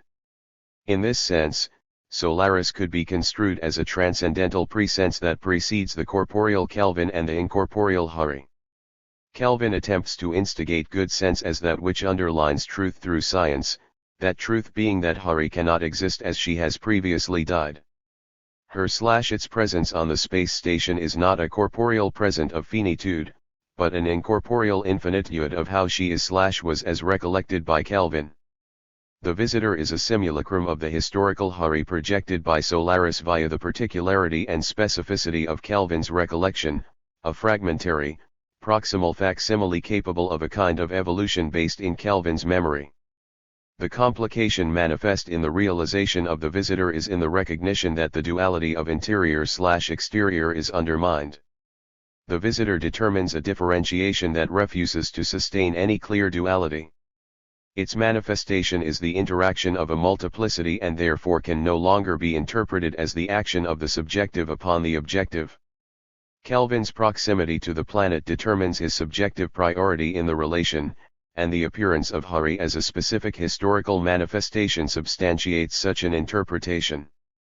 However, Solaris could also be seen as that which articulates this event and from which the realization of the visitor takes place. Point 6. Kelvin recognizes the visitor as a facsimile of his wife, but the disruption of his memory is heightened by her provisional blankness. As their relationship evolves, the visitor's memories are filled in by proximity to Kelvin. However, the most significant recollection, Hari's suicide, remains a disturbance of memory until the visitor reenacts the suicide.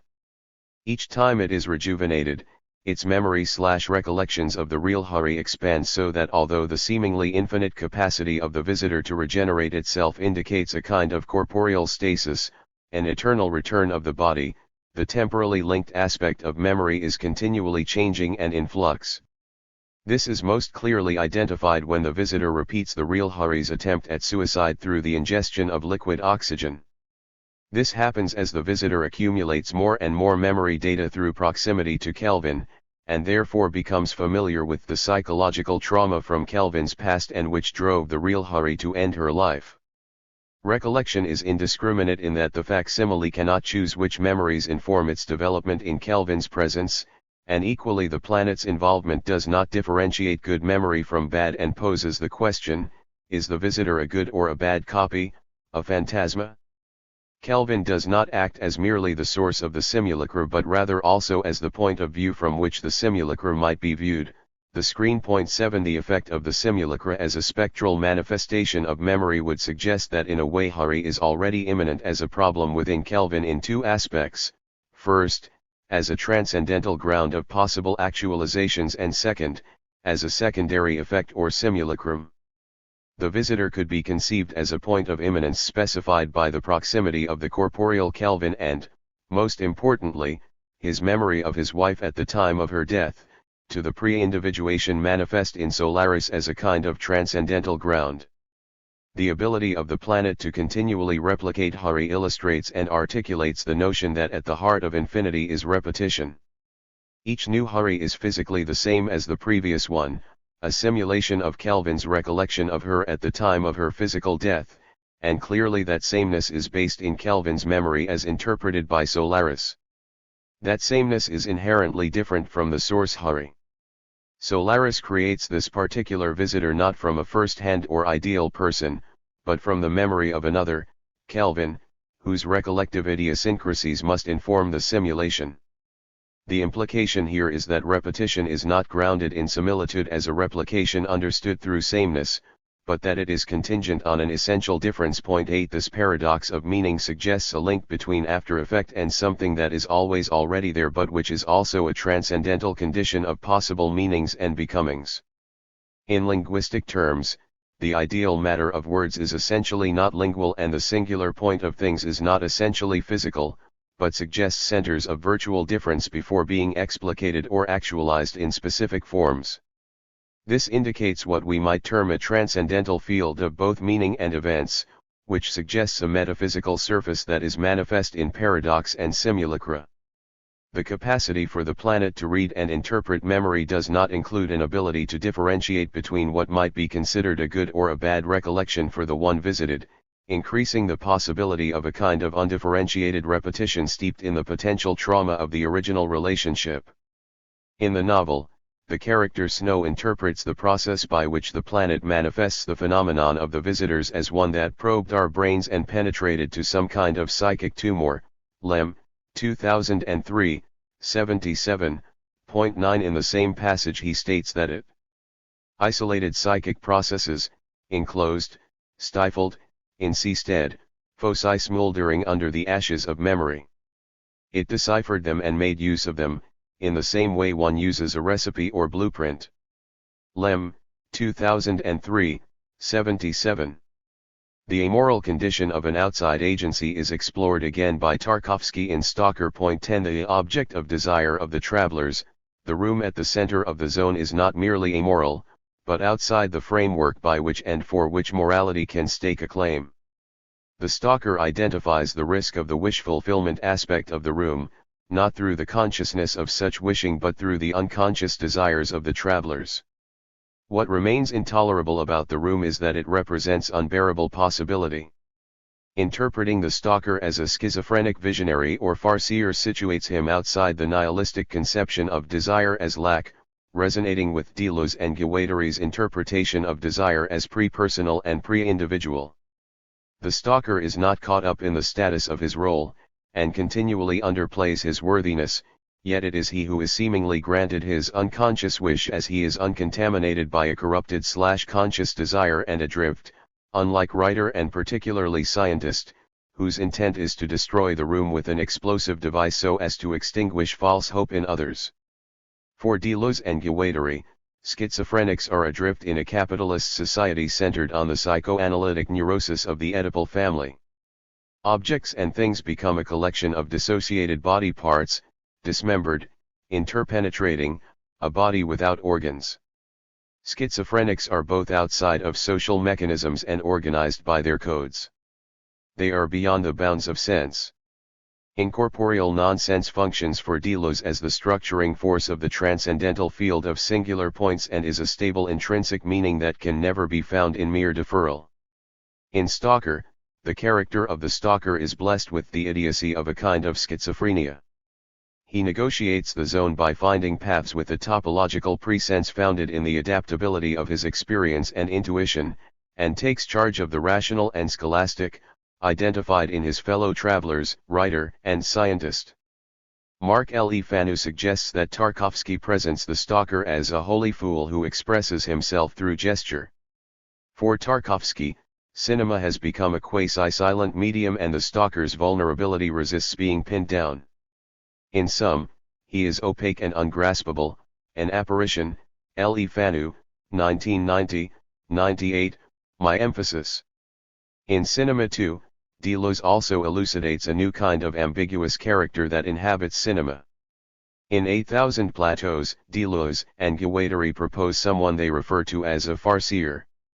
It is because what happens to them does not belong to them and only half concerns them, because they know how to extract from the event the part that cannot be reduced to what happens, that part of inexhaustible possibility that constitutes the unbearable, the intolerable, the visionary's part.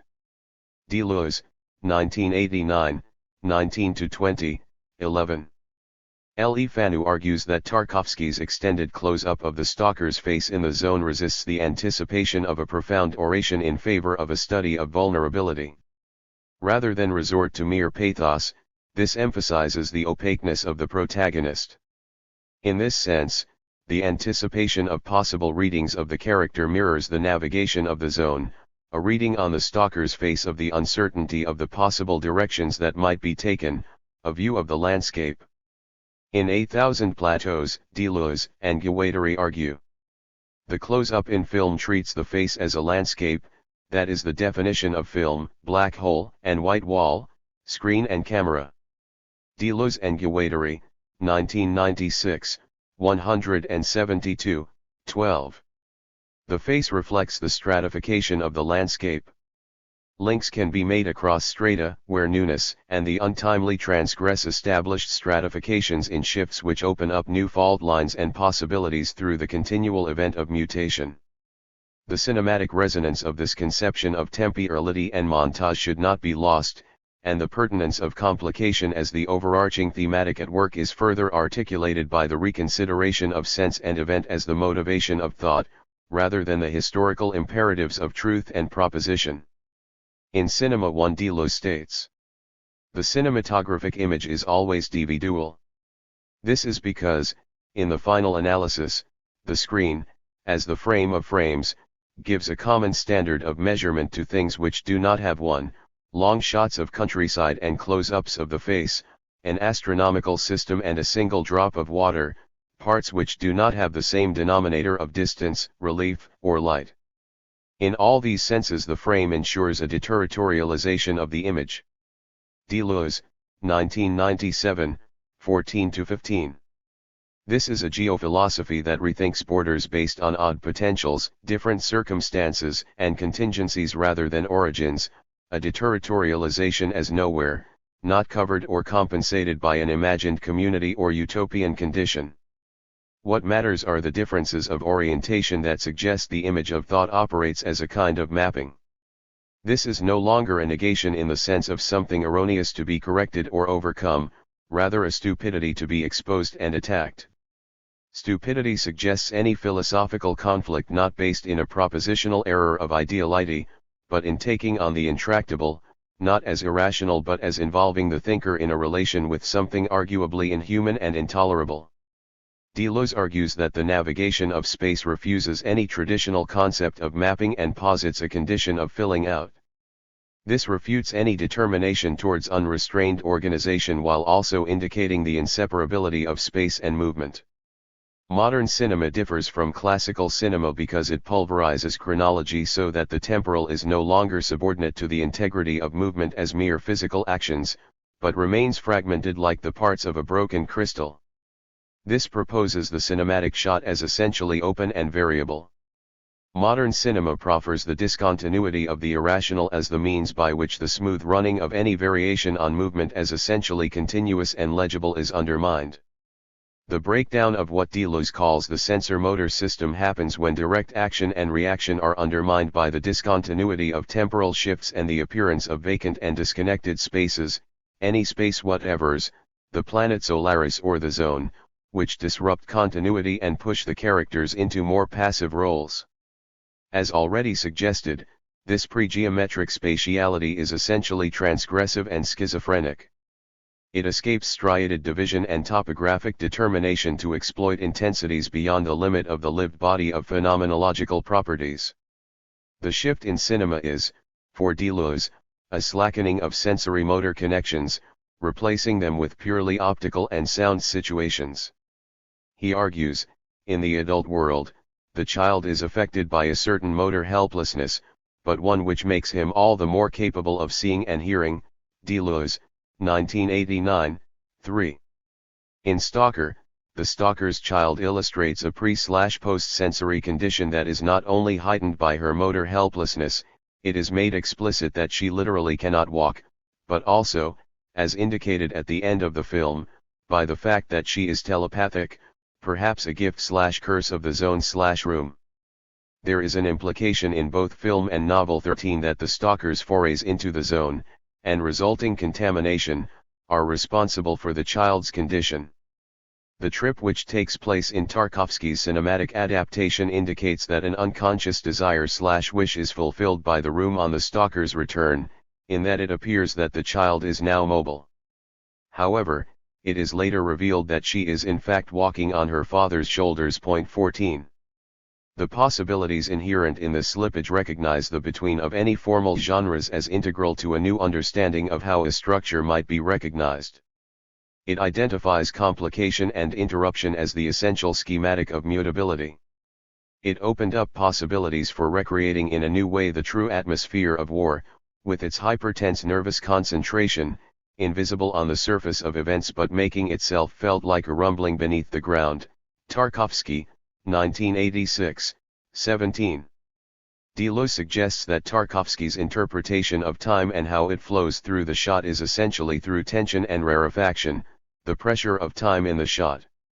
He argues that Tarkovsky denied the notion of a language of cinema working with units, the distinction between shot as a framing device for the temporal, and montage, which articulates and expresses the pressure of time to exceed the limits of any shot.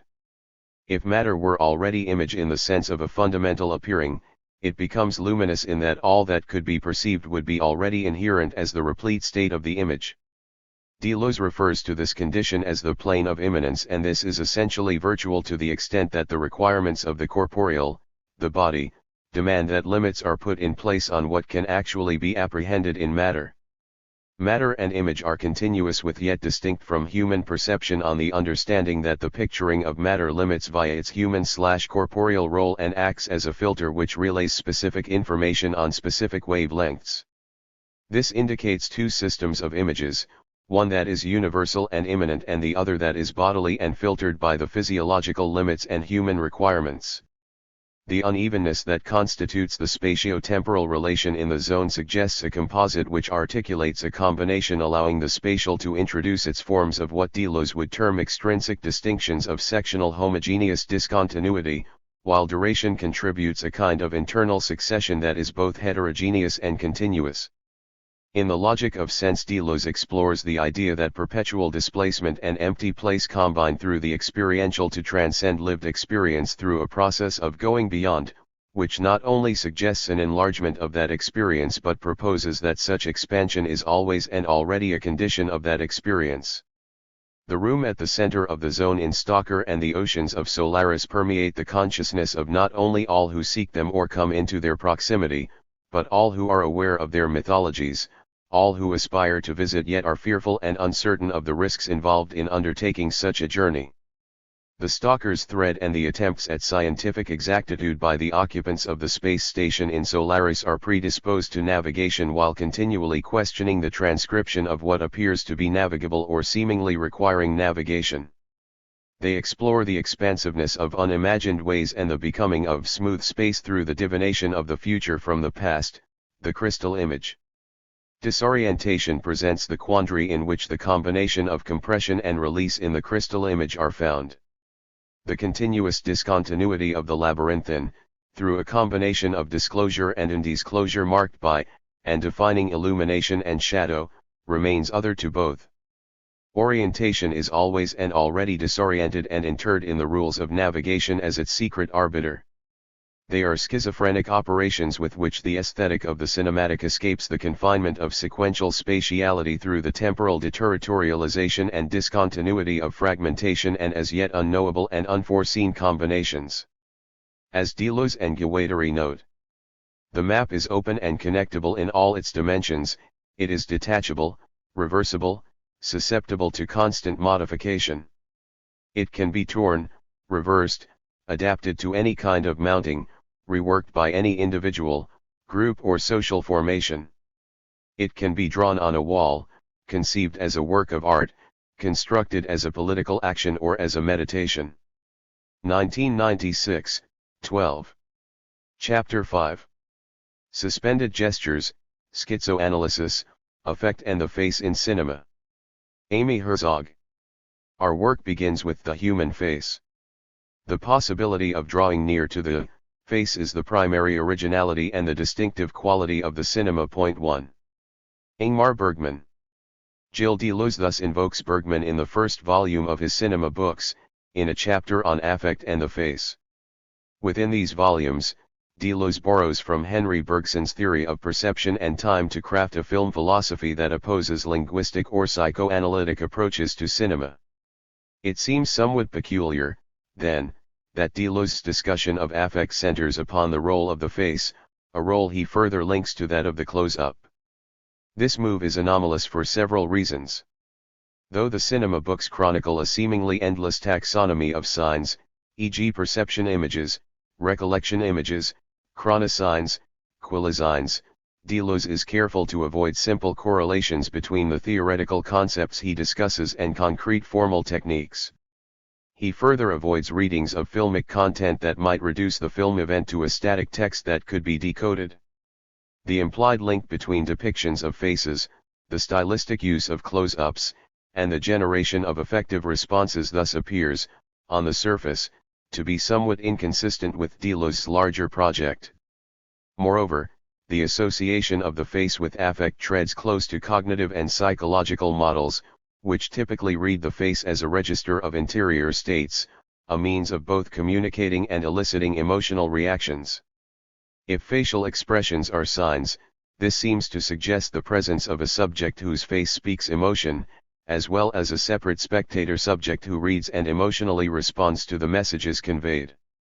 Such a scenario seems entirely at odds with Deleuzean theory, which questions the notion of a coherent subject, opposes clear distinctions between interiority and exteriority, and is deeply suspicious of the Saussurean split between signifier and signified, let alone the implication that one's face might transparently signify some truth about interior psychic states.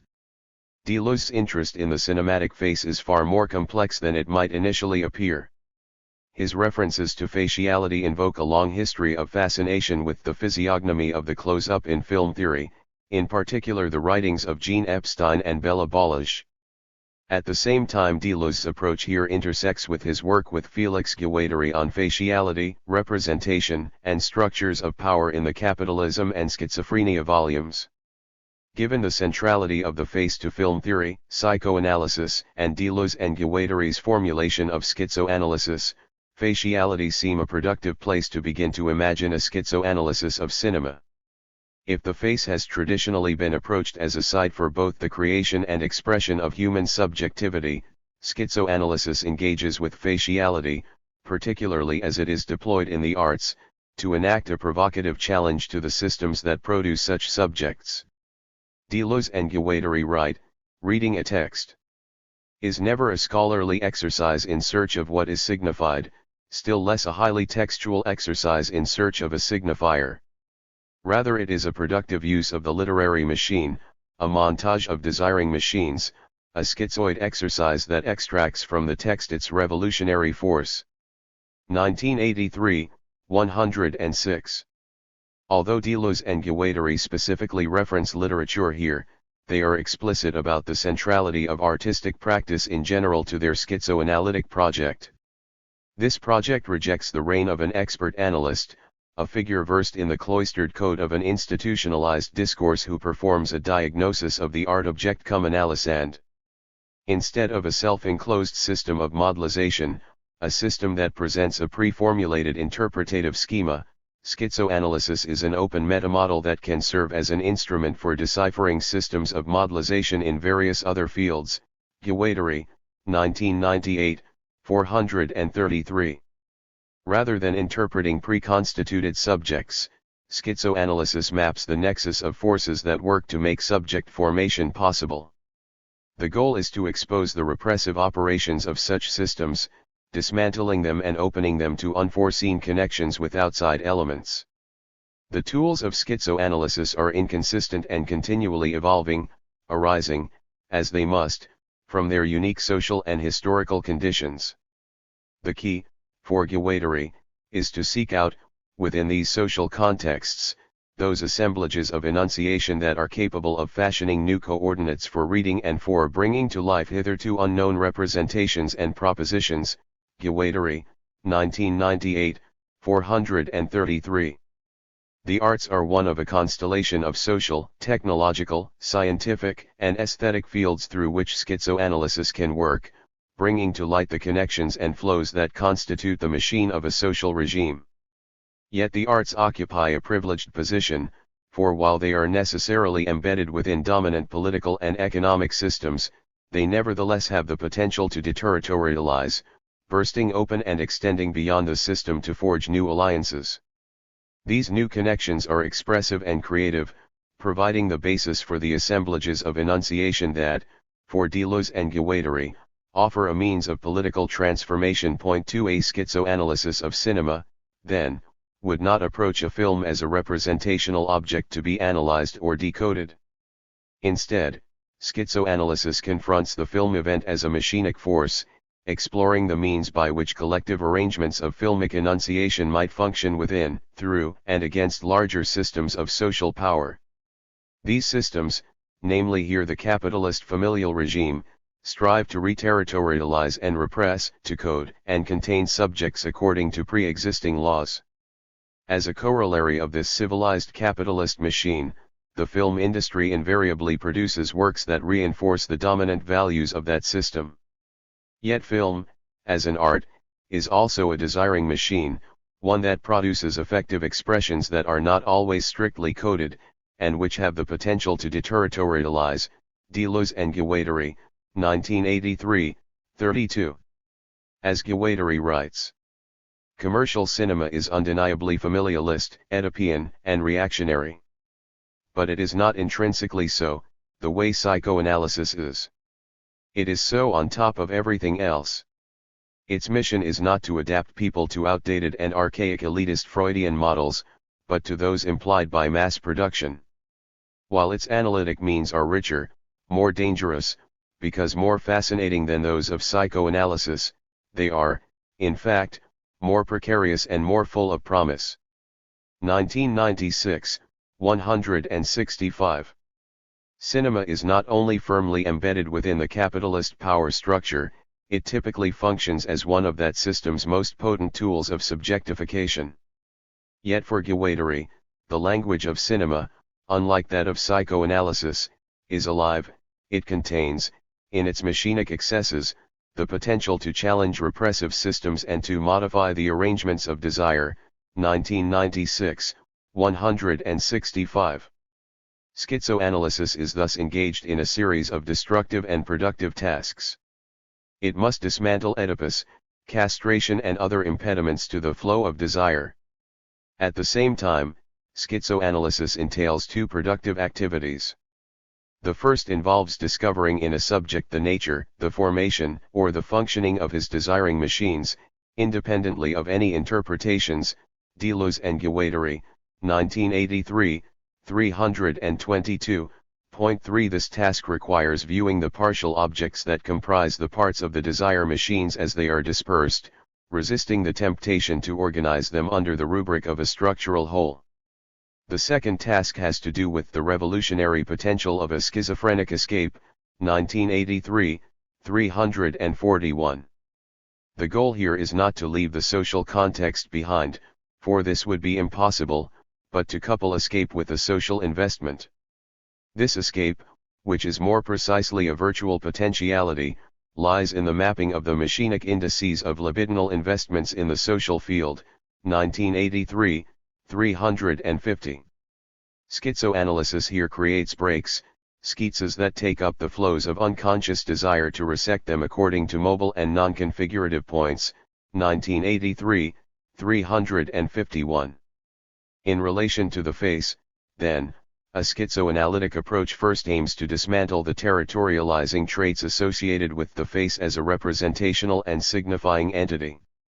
This dismantling in turn provides for a productive movement beyond repressive configurations towards new, creative assemblages. This potential movement must always be approached, however, as firmly embedded within the social.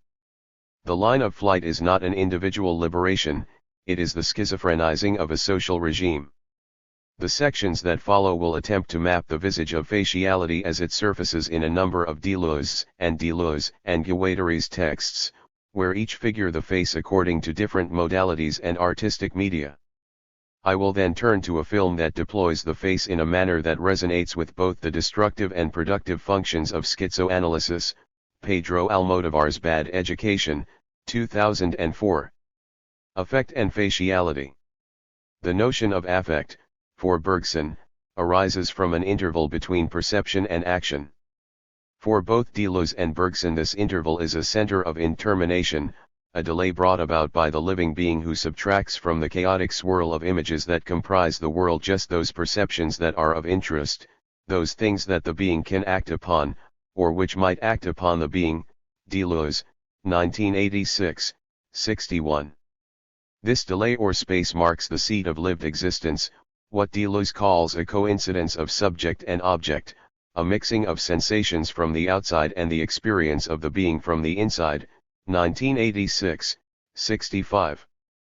Perception, Bergson writes, in its pure state, is, then, in very truth, a part of things.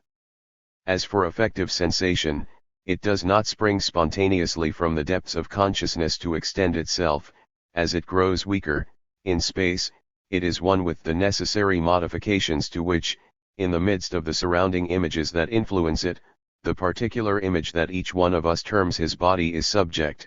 1991, 65. Living beings, then, are the contingent centers binding assemblages of perception images, action images, and affection images.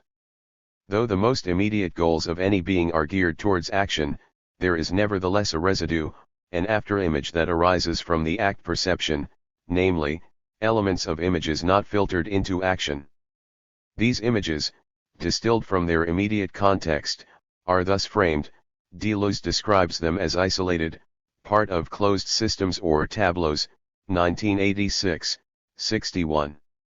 Although the body as a whole may remain temporarily immobile or inactive within the space of the interval, there is a certain effort generated in response to this after-image, affection. What we find with affect is that body movement is truncated and turned into expression, a movement of the sensorial capacities, and a temporal shift towards memory and the sheets of the virtual past.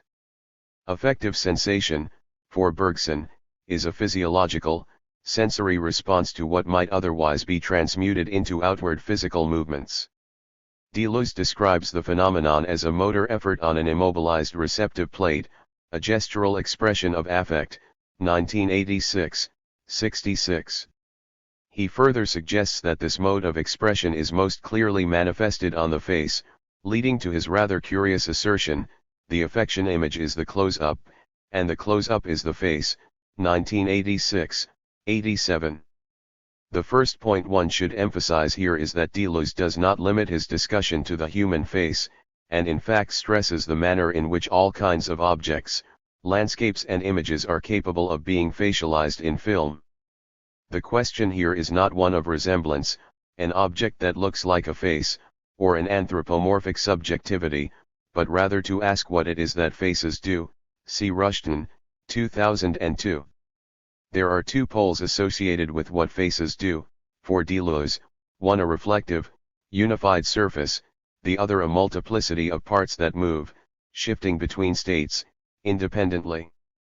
Deleuze offers the example of a clock. When looking at the clock, one might focus one's attention on the incremental movements of the two hands. What we find here is an intensive series. One could also focus on the face of the clock as a whole, a receptive immobile surface. Deleuze, 1986, 87. Each of these qualities exists simultaneously, two conditions of possibility that can either open through serial movements to connect with other worlds or occupy the reflective space of the interval. Rushton, 2002, 231. While the human face is clearly the nexus from which this notion of faciality emerges, Deleuze extends it into all manner of images that possess these poles. Even that which does not resemble a face can be facified, and as such, Look Back at Us, 1986, 87-8. Deleuze does not deny that the face, in our everyday encounters, serves to convey information in a number of capacities. It distinguishes one individual from another, it serves in a socializing capacity, and it works to communicate information. Yet in the close-up, these capacities are dissolved, the face becomes a phantom, opaque, distilled from its spatio-temporal coordinates. As Balish describes this process, Buchanan, a face that we have just seen in the middle of a crowd is detached from its surroundings, put into relief, it is as if we were suddenly face to face with it. Our sensation of space is abolished. A dimension of another order is open to us. Deleuze, 1986, 96. This abstraction, this lack of individuation is disquieting precisely because the face no longer functions in its everyday capacity as a situated, communicative interface. Stretched across the screen, the face is held immobile by the close-up, yet is animated and traversed by mobile expressive parts. Point 4. The decontextualized face confronts us with its impenetrable topography. Ungrounded, the face serves as sheer potentiality, a suspended gesture. Point 5. What Deleuze associates with the face, then, can be extended to any type of shot that works to isolate and extract some kind of expressive quality in and for itself. In Peircean terms, the affection image is associated with firstness, a quality of feeling in itself, encountered with no outside reference. It is a state of possibility prior to any linkage in a system of signification, or to a sequence of action-reaction. For Deleuze, this abstraction of space can extract a kind of faciality from all kinds of images, parts of the body, objects, landscapes, with an expressive intensity. The question is not merely one of form. Deleuze argues that shots that are not technically close can achieve the status of the close-up through the collapsing of depth, or the suppression of perspective, such that the image elicits an effective power or quality. 1986, 107. One might likewise presume that some technically close shots fail to perform as close-ups in this capacity. Thus, while for Deleuze the close-up face in cinema may not exist as such in a literal sense, the quality of faciality and the function of the close-up is clearly that of pure affect. The affection image exists as a kind of tableau vivant, vibrating immobility, in a perpetual state of in-betweenness. It becomes a sheer surface, a screen of potentiality with an extended duration that supplants action and agency. Deleuze, 1986, 99-100. The face as affection image marks a threshold between worlds, a moment of forking time where various potential paths, actions, and lines of flight transect. Signification and subjectification. Although the facial encounter is indeed one of potential openness, this does not necessarily lead to the degree of destabilization that Deleuze associates with the time image. Indeed, one must read the discussion of the face in the cinema books in the context of Deleuze's collaborations with Guattari. In 8,000 Plateaus, Deleuze and Guattari discuss the face as central to the twin processes of signification and subjectification, a means of centralizing, classifying, and enforcing systems of power. This function of faciality is not universal, it is engendered by particular social regimes based on their configurations of meaning, rule, and power. Deleuze and Guattari outline several types of social regimes in relation to this question of faciality. A list, which they clarify, is not exhaustive. Polyvocal primitive societies are relatively decentralized, and while there is certainly a level of symbolization at work, it, too, remains localized, corporeal and open to transmutations. The signifying regime, however, centralizes power with the state. The body of the despot leader stands in for the body of the state, and the leader's face becomes the signifying center from which all meaning radiates. All signs are filtered through this face, and interpretation, embodied in the figure of the priest, spirals outwards in rings of decreasing conformity. In art historical terms, as Ronald Bogue illustrates, we might envision the despotic face as the icon of Christ Pantocrator, omnipotent, facing directly forward, encircled by a halo, or gazing down from the summit of a dome, 2003, 96. Counter to the face of the despot is the body of the tortured, the scapegoat who loses his/her face, and whose line of flight, in that first step before exclusion, marks the entropy of the system, that which resists signification, everything that is bad. Deleuze and Guattari, 1987, 116. The post-signifying regime, by contrast, is marked by a recuperation of the scapegoat's line of flight, rerouting it into the positive line of our subjectivity, our passion. Deleuze and Guattari, 1987, 122. The figure of the wandering prophet embodies this figure, driven by passion rather than interpretation. The relationship to the face of the despot shifts here, there is a turning away, God averts his face, and the subject turns away in fear. 1987, 123. This is the regime of betrayal. The people betray God, but in doing so, fulfill God's wishes by taking evil unto themselves, enacting, as such a double betrayal. We find ourselves here confronted not with a central governing face, the face seen from the front as with the Byzantine icon, but rather by a face-off between two countenances that become gaunt and turn away in profile. 1987, 124.6. We might look here to the semi-averted gazes in Ducciot's The Calling of Saint Peter and Saint Andrew, or the faces of Christ and Judas, eyes locked, frozen in direct profile among the backdrop of the crowd in Giotto's The Kiss of Judas. This is the point of subjectification, a vortex, a site of de and reterritorialization that gives rise to the subject of enunciation, as well as the subject of statement. Deleuze and Guattari compare this to the analysand in psychoanalysis, who is always subject to the discourse she speaks, or rather which speaks through her, whereas the analyst never has to speak at all. 1987, 129-32. These various regimes, for Deleuze and Guattari, almost always exist in mixed states. The face that governs the mixed despotic passional regime is not just any face, but rather the white wall/black hole system that Deleuze and Guattari link historically with the year zero, 1987, 182.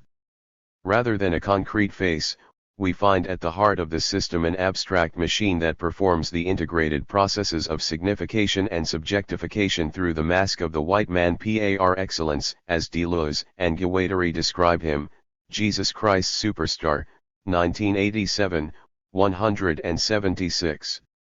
The empty black hole of this face is a machine that blindly evaluates the faces that pass before it, computing degrees of deviation and gridding the subjects that pass through it. In other words, the face as a signifying and subjectifying entity is the product of an abstract system, one that constitutes that face as a means of individuation, categorization, and identification according to a matrix of surveillance, power and control. Race is central to this system, and hence Deleuze and Guattari's insistence that this facializing machine be described as a white wall with gaping black holes, a system with deep historical, political, and geographical roots, through and against which all other faces are organized and defined. The white wall/black hole system overcodes, or facializes, not just subjects but the world. It is programmed to obviate the presence of an outside through an unending series of signifying chains, all hurtling towards the depthless black hole of subjectivity.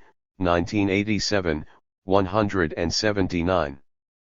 There is another entity that can be born from the excesses of the facial machine, a probe head, like an automated missile, that functions to defacialize, to deterritorialize, and as such to create new transversals between different traits and strata. Deleuze and Guattari, 1987, 190. We might look here to an artist such as Francis Bacon. Bacon draws forth the head, the body, obscured by the face, the meat, unleashing a realm of indeterminate, animal fleshiness. The point is not merely to abstract or deform, but to touch a nerve, to illuminate the resonances between bodies obscured by our representational regimes. This returns to the question of affect. The affect is not the passage from one lived state to another but man's non-human becoming. It is a zone of intermination, of indiscernibility, as if things, beasts, and persons, endlessly reach that point that immediately precedes their natural differentiation. Deleuze and Guattari, 1994, 173.7. In light of the involution of signification and subjectivity that Deleuze and Guattari link to the face, we might thus locate within the affection image two tendencies, one towards the kind of facialization that imposes order, that grids the subject, and the other towards a deterritorialization of the face that counters the subject as well as the larger system of representation. An interrogation of the face would thus require the same destructive and productive tasks associated with schizoanalysis, a tearing down, and an excavation, accompanied by a movement outwards. Dismantling the face is the same as breaking through the wall of the signifier and getting out of the black hole of subjectivity. Here, the program, the slogan, of schizoanalysis is, find your black holes and white walls, know your faces. It is the only way you will be able to dismantle them and draw your lines of flight. Deleuze and Guattari, 1987, 188. The face, what a horror, Deleuze and Guattari write. It is naturally a lunar landscape, with its pores, planes, mats, and holes. There is no need for a close-up to make it inhuman. It is naturally a close-up, and naturally inhuman. 1987, 190. Indeed, the face, as affection image, is a block of sensation. Much like Bacon's paintings use color, rhythm, and the figural to make visible new corporeal relations, the cinematic face harnesses its own specific qualities, duration, movement, and configurations of space, to unleash an expressive force. This focus on sensation, affect, and a not necessarily human corporeality forms the clearest link between these two distinct, but overlapping presentations of the face, the decontextualizing face found in the cinema books, and the primitive head/Christ face/probe head figures in 8,000 Plateaus. 8 As a plateau between perception and action, a threshold for both signification and subjectivity, the face is central to the schizoanalytic project. Beneath the gaze of the father, bad education. It would be a mistake to read Deleuze and Guattari's work on faciality in a literal sense, focusing too closely on concrete human faces, rather than on structures of power.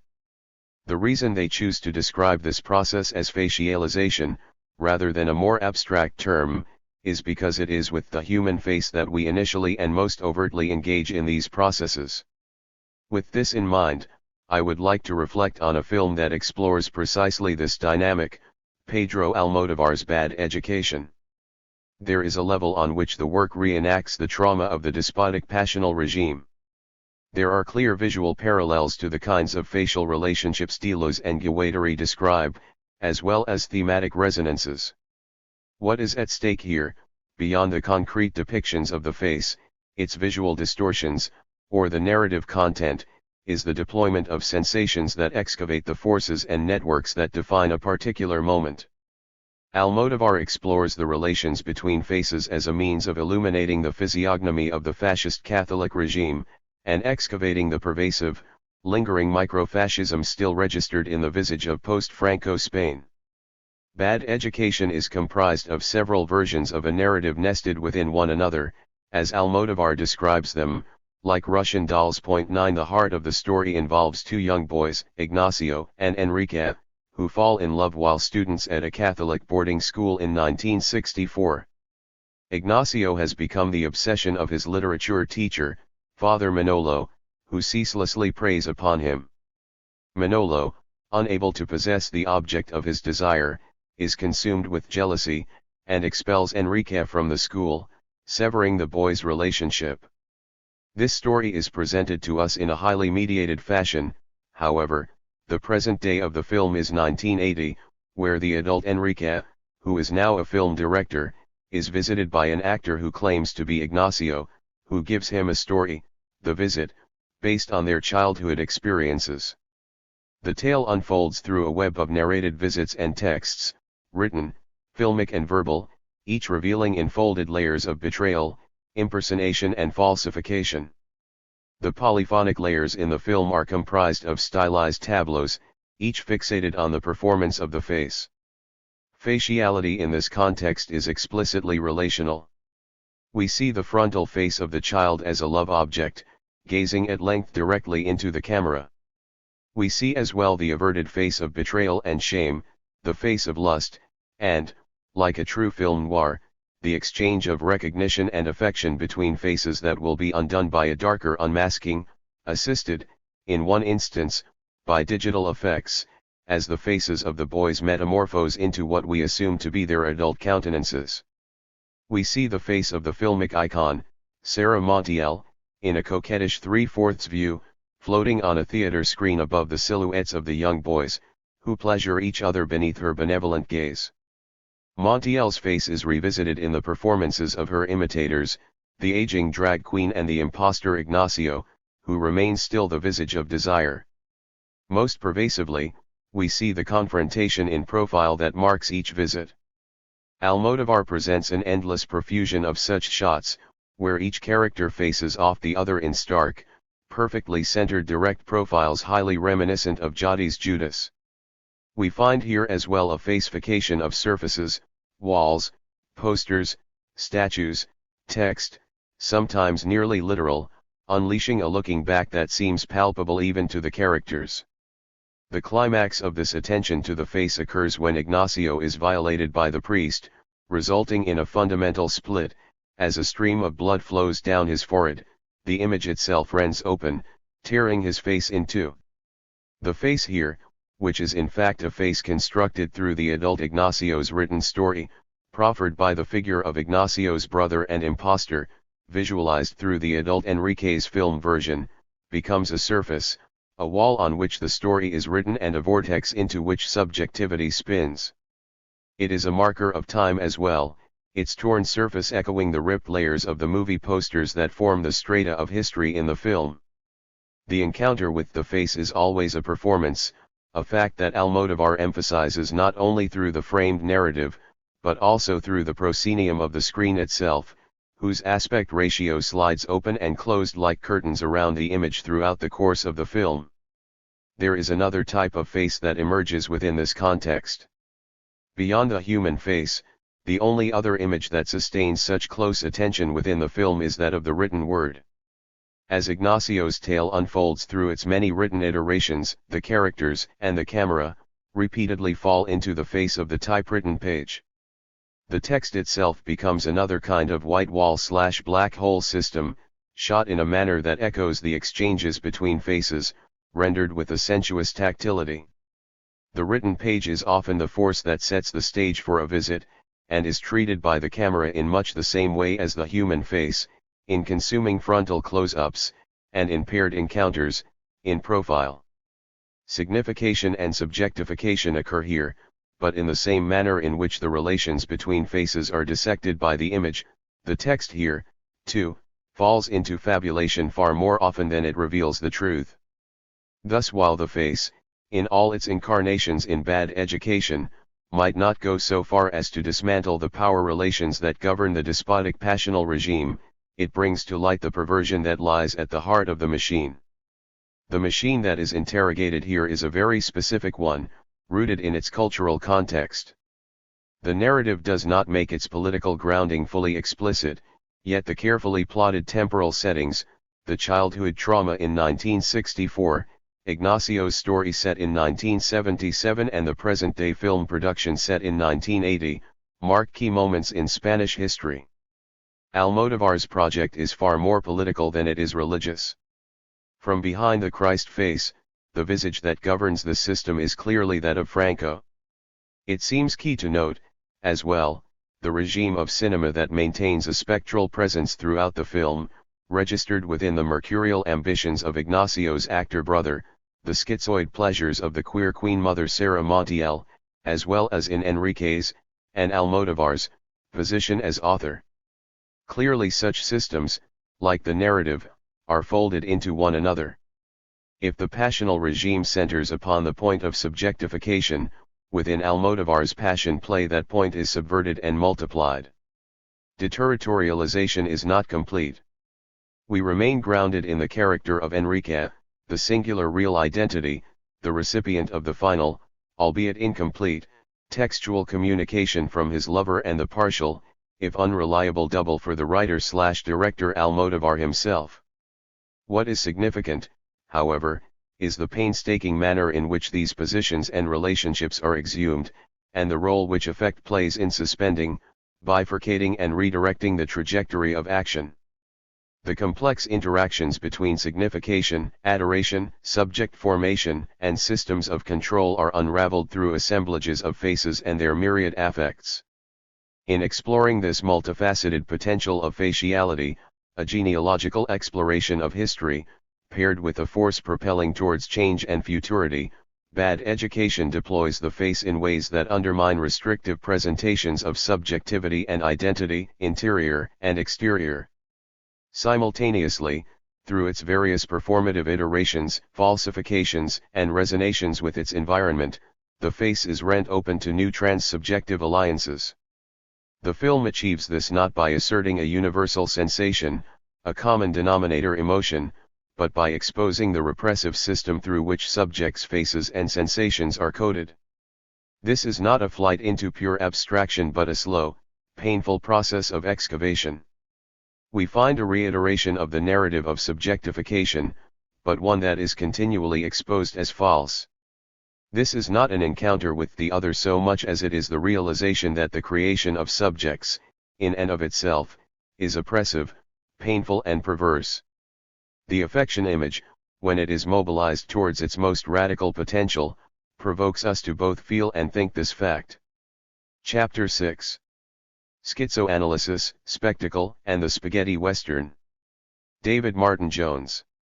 This chapter uses the notion of the cinematic spectacle to explore some of the potential benefits and limitations of a schizoanalysis of cinema. The argument is illustrated using one of the most famous spaghetti westerns of all time, Sergio Corbucci's Django, 1966. Initially, the chapter examines the growing importance of the role of spectacle in academic writing on cinema, culminating in a brief introduction to the two most relevant works for this chapter, Rosie Thomas's seminal piece on popular Indian cinema, 1985, and Tom Gunning's influential reconsideration of early silent cinema, 1989. In light of these developments, focusing on recent reconsiderations of the spaghetti western, the chapter illustrates how a greater, contextualized understanding of the mode of production and consumption of the cinematic spectacle can inform discussions of a schizoanalysis of cinema. It will be seen that, as all films belong to a complex assemblage, of industry, aesthetic, context and reception, a multifaceted schizoanalysis of cinema depends on a number of external factors beyond the purely formal. Deleuze, Cinema, Schizoanalysis. Formally, Deleuze's two major image categories of the movement image and the time image can be understood as manifestations of cinema in more or less reterritorialized and deterritorialized forms. As I have argued elsewhere, this conception of cinema has its origins in Deleuze and Félix Guattari's analysis of the interactive interplay between different planes of immanence in 8,000 Plateaus, 1980, Martin Jones, 2006, 25-7. The movement image can be seen to exist on what Deleuze and Guattari referred to as the reterritorialized plane of organization, while the time image emerges on its interactive partner, the deterritorializing plane of consistency, 270. Like these two interactive planes, the movement image and the time image are caught up in the struggle between the reterritorializing powers of the movement image, and its deterritorializing partner, the time image. The interplay between the two images enables the perpetual recreation of a self-sustaining impulse. The dominant movement image is constantly threatened by the potentially destabilizing power of the time image, but is ultimately able to reimpose itself. This process can be better understood with reference to the cinema books.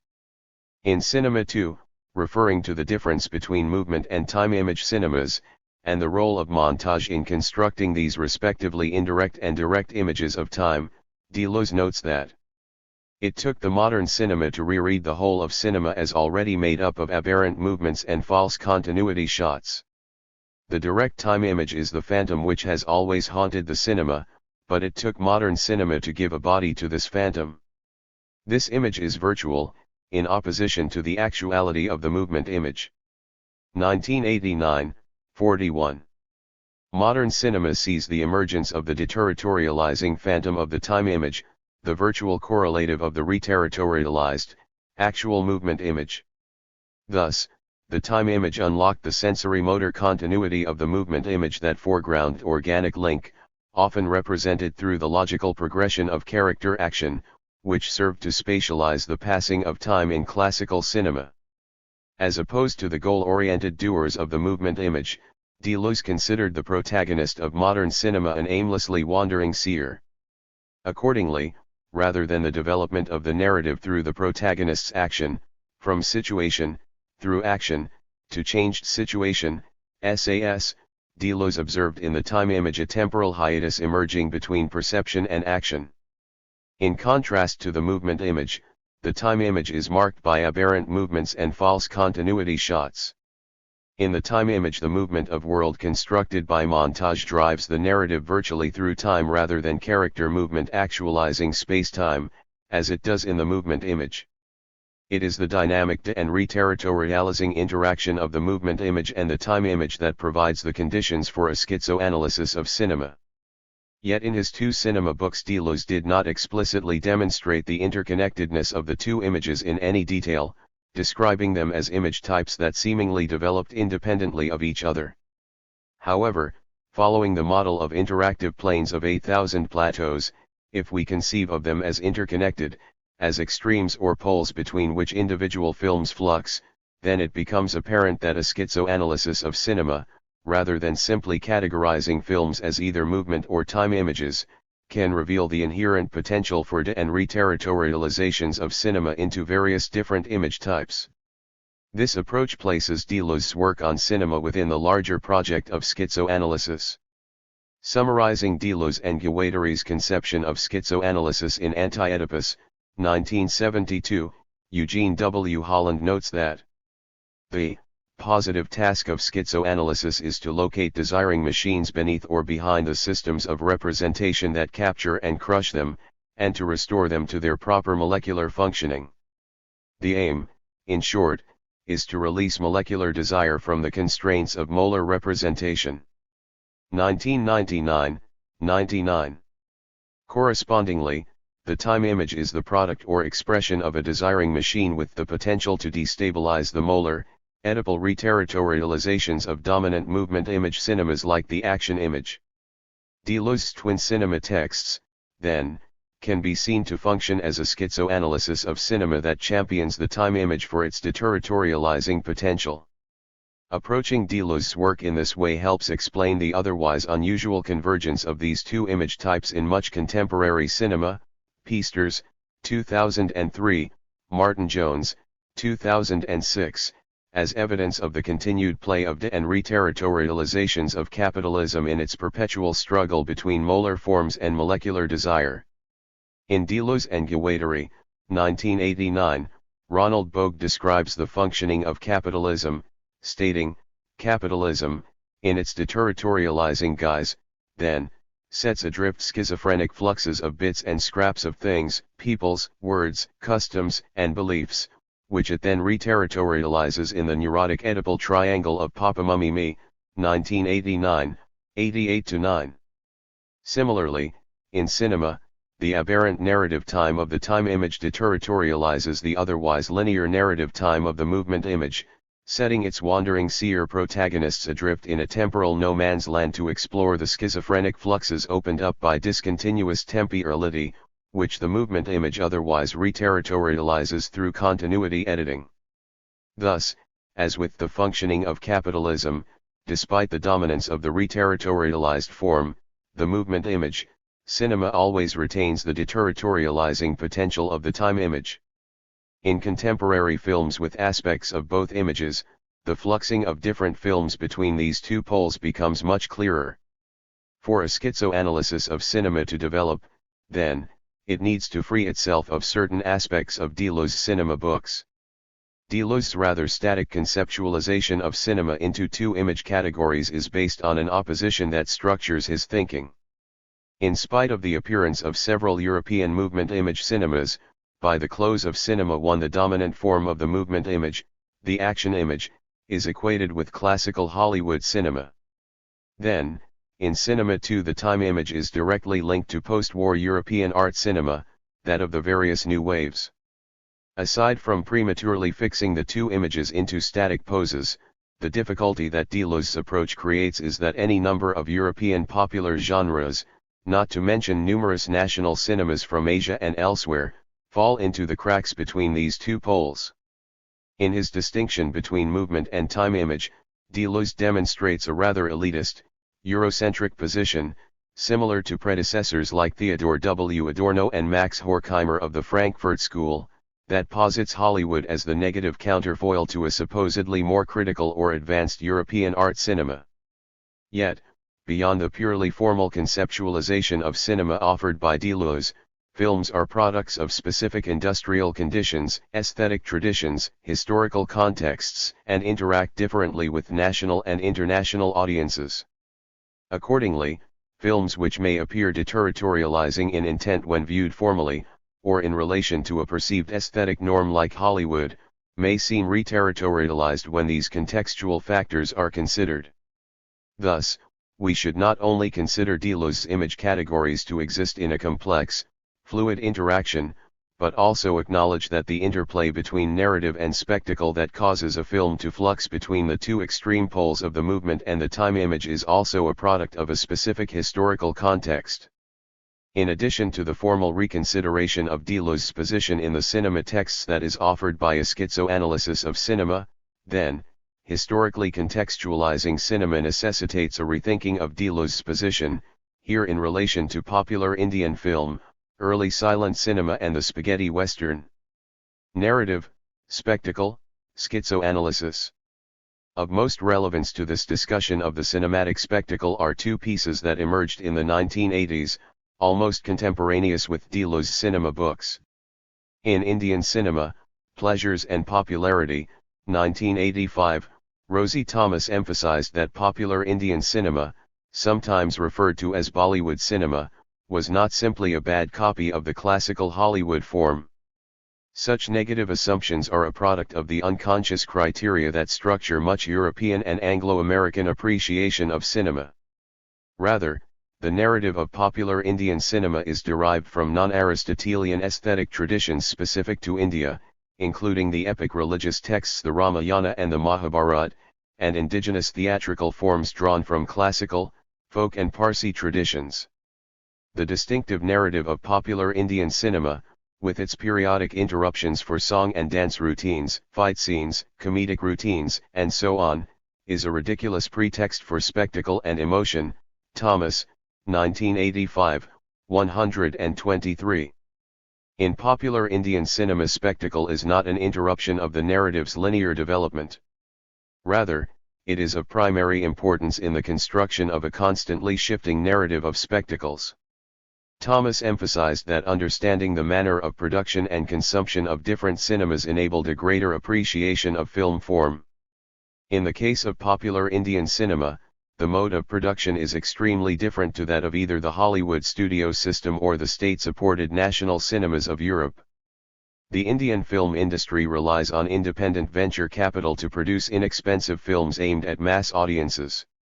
These audiences expect a film that blends together different moods, generally including several song and dance numbers with which they can participate. Viewers may return to the cinema to see a popular film several times, not because of its innovative narrative, but for the spectacles and the blend of moods they create. Popular Indian films, then, are products of specific market and viewing conditions, and these various contextual factors go a long way towards explaining the specific aesthetic construction of popular Indian cinema. In terms of a schizoanalysis of cinema, Thomas's work demonstrates that contextual knowledge of cinemas outside of Hollywood and Europe had a direct impact on the extent to which we consider these cinemas to be de or re-territorializing. The danger that this brief sketch of Thomas's position illuminates is that, if we follow Deleuze's position, an ahistorically considered Hollywood norm, the movement image, and its European counterpart, the time image, then a schizoanalysis of cinema which focuses solely on formal structure may misplace the importance of the historical context in which other cinemas emerge. If popular Indian cinema is not simply a poor copy of the Hollywood movement image, then to assess the degree to which it de- and re-territorializes the Hollywood product requires a knowledge of the Indian context in which its unique blend of narrative and spectacle emerged. Similarly, potential problems for a schizoanalysis of cinema pursued in purely formal terms are foregrounded by consideration of Tom Gunning's Cinema of Attractions, Early Film, Its Spectator, and the Avant-Garde, 1989. Gunning's article covered early silent cinema from approximately 1895 to 1906, and rethought previous histories of cinema that had, until then, been written and theorized under the hegemony of narrative films, 56. Prior to Gunning, histories of cinema had positioned early silent films as the primitive forerunners of a more developed narrative cinema. By contrast, Gunning argued that early silent films were not intended as narratives at all, but were manufactured as attractions to be consumed in the context of vaudeville programs, where a film was simply one more entertainment on a varied bill. At that time, just seeing a film, or indeed, seeing the phenomenon of film, was an attraction in itself. For this reason, early silent films should not be understood as primitive attempts at narrative, but as deliberately eye-catching spectacles designed for an audience desirous of immediate distraction. This contextual knowledge explains why many early silent films worked hard to solicit the gaze of the spectator through the use of special effects, slow motion, multiple exposure, etc., slapstick, and other visual gags, direct address to the camera, characters winking at the audience, magicians bowing, the use of close-ups either for titillation, or simply to demonstrate the ability of the new medium to render objects larger than life, and so on. Gunning's intervention drew together two very different cinematic styles, those of the Lumiere brothers and Georges Méliès. These early cinema pioneers had previously been considered the forerunners of different film traditions, the non-narrative and narrative respectively. For Gunning, however, they were both part of the cinema of attractions. The early actuality films of the Lumiere brothers, where the attraction was a glimpse of real life captured on film, such as workers leaving a factory, were repositioned alongside the trick films of Georges Méliès.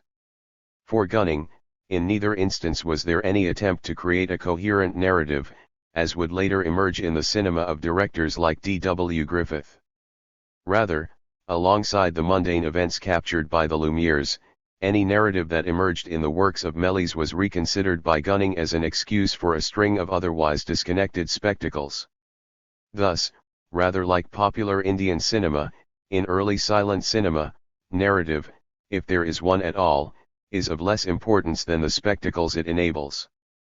Gunning's criticism of previous evolutionary histories of cinema again illustrates the potential difficulty for a schizoanalysis of cinema posed by Deleuze's formally conceived image categories.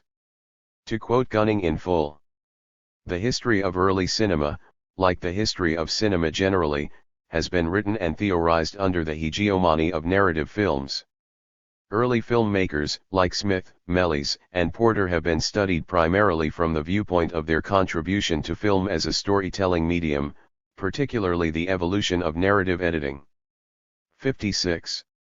Although Deleuze was at pains to disavow that his cinema books constructed a history of cinema, 1986, 14, due to the influence of André Bazin, Deleuze's work closely follows the theoretical parameters of Cahiers du cinéma. It is clear from the start of Cinema 1 that in terms of montage Deleuze also sees cinema as an evolutionary art form. In Cinema 1, Deleuze sets out to question Henry Bergson's contention in Creative Evolution that cinema could not render visible duration, but only false movement, immobile sections plus abstract time, 1986, 1. Deleuze argued that, Due to the nascent development of cinema when Bergson published his book, it was not possible for him to fully comprehend cinema's potential to create images of time. Providing a brief history of the development of cinema in terms of its ability to present movement and time, Deleuze argued that, contrary to Bergson's position, cinema is able to provide images of duration. This is the case whether it is a movement image, an indirect image, or a time image, a direct image. To do so, however, it must reach a certain stage in its evolution that was signified by the appearance of montage. The evolution of the cinema, the conquest of its own essence or novelty, was to take place through montage, the mobile camera, and the emancipation of the viewpoint, which became separate from projection. The shot would then stop being a spatial category and become a temporal one, and the section would no longer be immobile, but mobile. The camera would rediscover that very movement image of the first chapter of Matter and Memory. Deleuze, 1986, 3. Deleuze refers to the static camera that characterized so much early silent cinema as a primitive state of the cinema, 1986, 24, due to its inability to capture the Bazinian essence of cinema, that which later emerged in the movement and time image. These images would only emerge with a mobile camera and montage, which intervened to realize a potential contained in the fixed primitive image, 25. Admittedly, Deleuze is not precisely recreating the histories of cinema that positioned early silent film as the primitive form of later narrative cinemas. However, by decontextualizing early silent cinema he does recreate the stance of film historians prior to Gunning, of seeing the cinema of attractions as a primitive form of cinema, rather than a contextually fit-for-purpose mode of film production. Thus, the point to retain in any discussion of schizoanalysis is that by examining the formal qualities of films in isolation from the contexts in which they operate, it becomes extremely difficult to tell what is a and what a reterritorialized form of cinema.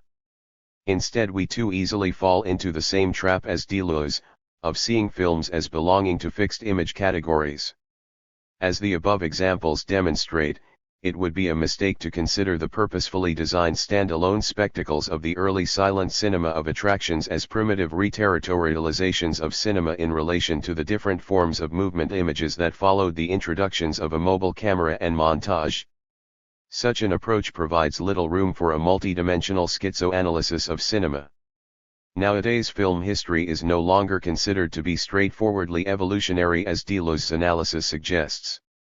Instead, perhaps a little ironically considering Deleuze's closeness to Foucault, it is examined as a series of archaeological layers. These layers are context-specific. For instance, early silent cinema is seen to develop differently in France than it did in India, Iran, or Japan. Any effective schizoanalysis of cinema, then, must ensure that different cinematic narratives and spectacles are examined as products of the contexts from which they emerged. From this perspective, an informed, multifaceted schizoanalysis of cinema is possible. To demonstrate this more fully, I now focus on the spaghetti western, one illustrative example of how understanding the context in which films emerge can facilitate a schizoanalysis of cinema. Spaghettis, contexts, schizoanalysis. Although usually associated with Italy, the spaghetti western was actually an international co-production genre formula that flourished during the 1960s and 1970s, when over 400 spaghetti westerns were made. Wagstaff, 1998. Spaghettis were not only popular with audiences in Europe, but also in various parts of South America, the Middle East and Asia. For many years the spaghetti western was misunderstood as a primitive or derivative take on the U.S. western, hence the derogatory nickname. Serious study of the spaghetti western only began to grow with the turn to European popular genre cinema in the early 1990s, initiated by Richard Dyer and Jeanette Vincendo's Popular European Cinema, 1992. Moving beyond initial attempts by Christopher Frayling, 1981, to recuperate certain Italian westerns, such as those of Sergio Leone, as critical westerns that formally responded to the ideology of the U.S. form, 1981, XXIII, Christopher Wagstaff, 1992, and Dimitris Eleftheriadis, 2001, turned their attention to the cheaper, and often more widespread serial films, like the Django and Ringo movies, studying them as products of specific contexts. These lower-budget serial films greatly outnumber the classical narratives of Leone's westerns. They are also distinctive in their narrative structures, which eschew the psychological motivation and linear development of both U.S. westerns and Leone's films, being marked instead by a repetitious series of spectacles, typically involving gunfights, barroom brawls, and other action sequences. The contextualizing factors foregrounded by these critics enhance our understanding of the extent to which spaghettis de and reterritorialize the Western format, which was, at that time, dominated by the Hollywood genre model. Like both early silent and popular Indian cinema, a schizoanalysis of the spaghetti Western relies as much on the extent to which it can be seen to be fit for purpose, as it does on formal comparison with the dominant, apparently normative U.S. movement image. In this way, a contextually informed schizoanalysis of cinema avoids positioning spaghettis as simply a poorly de or reterritorialized version of the Hollywood movement image, enabling a greater appreciation of the degrees to which it both de and reterritorializes the genre for context-specific ends. For Deleuze, the U.S. Western genre was a typical example of the action image, the dominant form of the movement image, providing the purest state, 1986, 153, of the dual that marked the linear movement from situation through action, the dual, to changed situation, SAS. It would be extremely tempting, then, to deploy Frayling's argument from Leone's films to suggest that certain spaghettis effectively deterritorialize the ideology of the U.S. Western with a purposefully overblown, almost Brechtian style, which foregrounds and parodies the norms of the genre. Yet, as Wagstaff notes, while Frayling's approach enabled him to intellectually reclaim the Leone Westerns, it does not work for movies like Django, 260. Viewed formally, the episodic string of spectacles that constitute the narrative of spaghettis like Django could be considered a de or reterritorialization of the linear movement of the narrative of the U.S. Western. Rather than the SAS structure of the U.S. Western, the structure of spaghettis like Django might perhaps be rendered SSSSS. The decision as to whether this constitutes a de or reterritorialization of the U.S. Western would then depend on the analyst's approach to the form of the chosen film or films. On the other hand, if we schizoanalyze the spaghetti Western by examining its historically defining contexts of production and consumption, then its episodic, spectacular structure can be seen to at once de and reterritorialize the schizo desires underlying the U.S. Western when it is reproduced and consumed in its spaghetti format. Analyzing the spaghetti Western specifically within the Italian national context, Wagstaff provides a detailed account both of the industrial factors relating to their production context, and of the manner in which they were consumed. Industrially, the spaghetti Western was a result of a number of conditions, including a fragmented production sector made up of numerous small companies, the limited possibilities for distribution and the consequently conservative approach of distributors, and the available state subsidies and tax rebates favoring international co-productions. Together, these factors were conducive to the production of serial low-budget genre films that, due to the specifics of this situation, practically guaranteed producers a return on their money, 1992, 249-51. Thus spaghettis flourished alongside a number of other popular genres, including the peplum, epic hero fantasy films, giallo, detective stories, historical epics, comedies, adventures, melodramas, sex films, horror films, and so on. Wagstaff focuses on the reception of the cheaply made terza vision, third run, spaghetti westerns, which ran in outlying areas of Italy and were more numerous than the urban-based prima and seconda vision, first and second run, westerns. The audience of the terza vision cinema was more like the television audience than like a prima vision cinema audience. The viewer, generally he, went to the cinema nearest to his house, or in rural areas, the only cinema there was, after dinner, at around 10 o'clock in the evening. The program changed daily or every other day. He would not bother to find out what was showing, nor would he make any particular effort to arrive at the beginning of the film. he would talk to his friends during the showing whenever he felt like it, except during the bits of the film that grabs his, or his friends', attention. People would be coming and going and changing seats throughout the performance. 1992, 253. In such viewing conditions, Wagstaff notes, the episodic narrative of Spaghettis makes perfect sense. A series of spectacles, offering either laughter, thrills or titillation, 253, acted rather like a cinema of attractions to hail or court the constantly wandering attention of its viewers. For this reason the psychological realism of the U.S. Western, or of a prima vision Western like those of Leone, is missing from the spaghetti Western. Its episodic structure is a radical deterritorialization of the SAS narrative of the classical Hollywood Western into a series of markers of the genre, gunfights, barroom punch ups, horseback rides, abductions of prostitutes, massacring of settlers, etc. These markers are then reterritorialized into a string of spectacles designed to target a specific audience's viewing patterns. As a result, these films remain movement images, but there is far less connection between situation and action than in the action image. Characters do not become equal to their situation through action as they do in an action image. Rather, actions take place in situations which, to use the old Western maxim, just happen along in an SSSSS pattern. In this respect, spaghettis formally veer towards the pole of the time image in order to meet their audience's needs. The actions of the characters are equal to those changing situations, but they do not cause them to change as they do in the U.S. Western. The narrative trajectory of Django is extremely straightforward. Django, Franco Nero, arrives in town looking for revenge, kills practically everyone, the end. It is not the narrative, then, that is the point of the film, but the spectacles that it enables.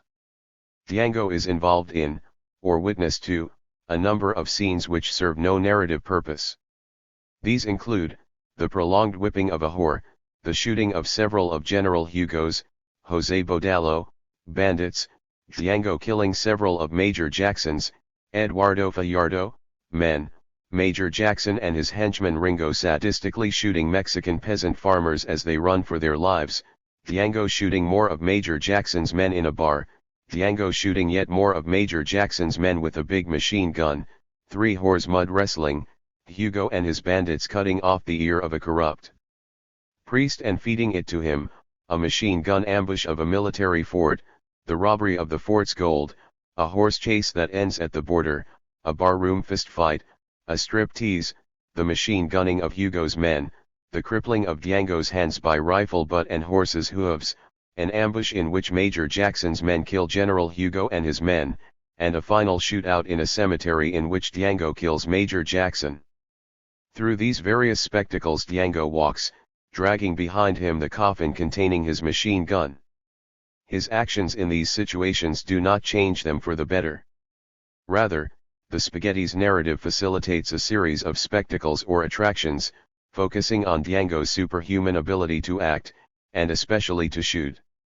The spaghetti Western's SSSSS pattern provides a direct equivalence between character movement, the unifying drive of the movement image, and the movement of world.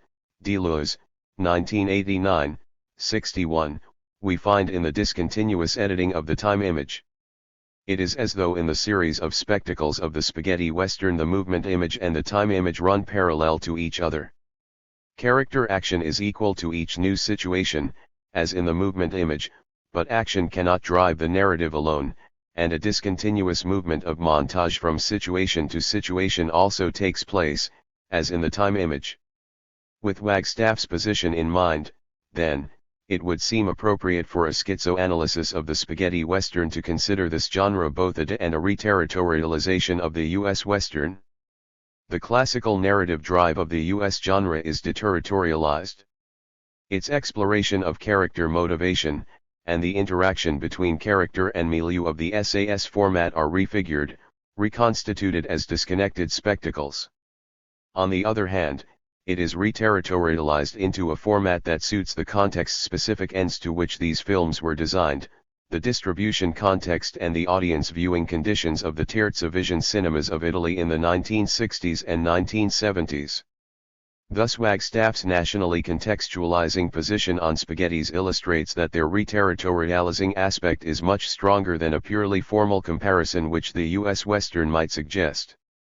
A schizoanalysis of the spaghetti Western from a perspective informed by Wagstaff might conclude that while it is formally deterritorialized in comparison to the U.S. Western, it is reterritorialized within its national context of production and reception.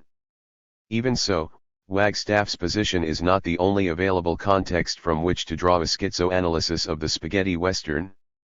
In Popular Cinemas of Europe, 2001, Dimitris Eleftheriadis developed the debate surrounding the spaghetti Western in a broader international arena. Although popular with Italian audiences, spaghettis were constructed to appeal beyond national boundaries, often produced with finance from some combination of Italy, Spain, France, and Germany and then dubbed and exported to various destinations across Europe, the Middle East, South America and Asia.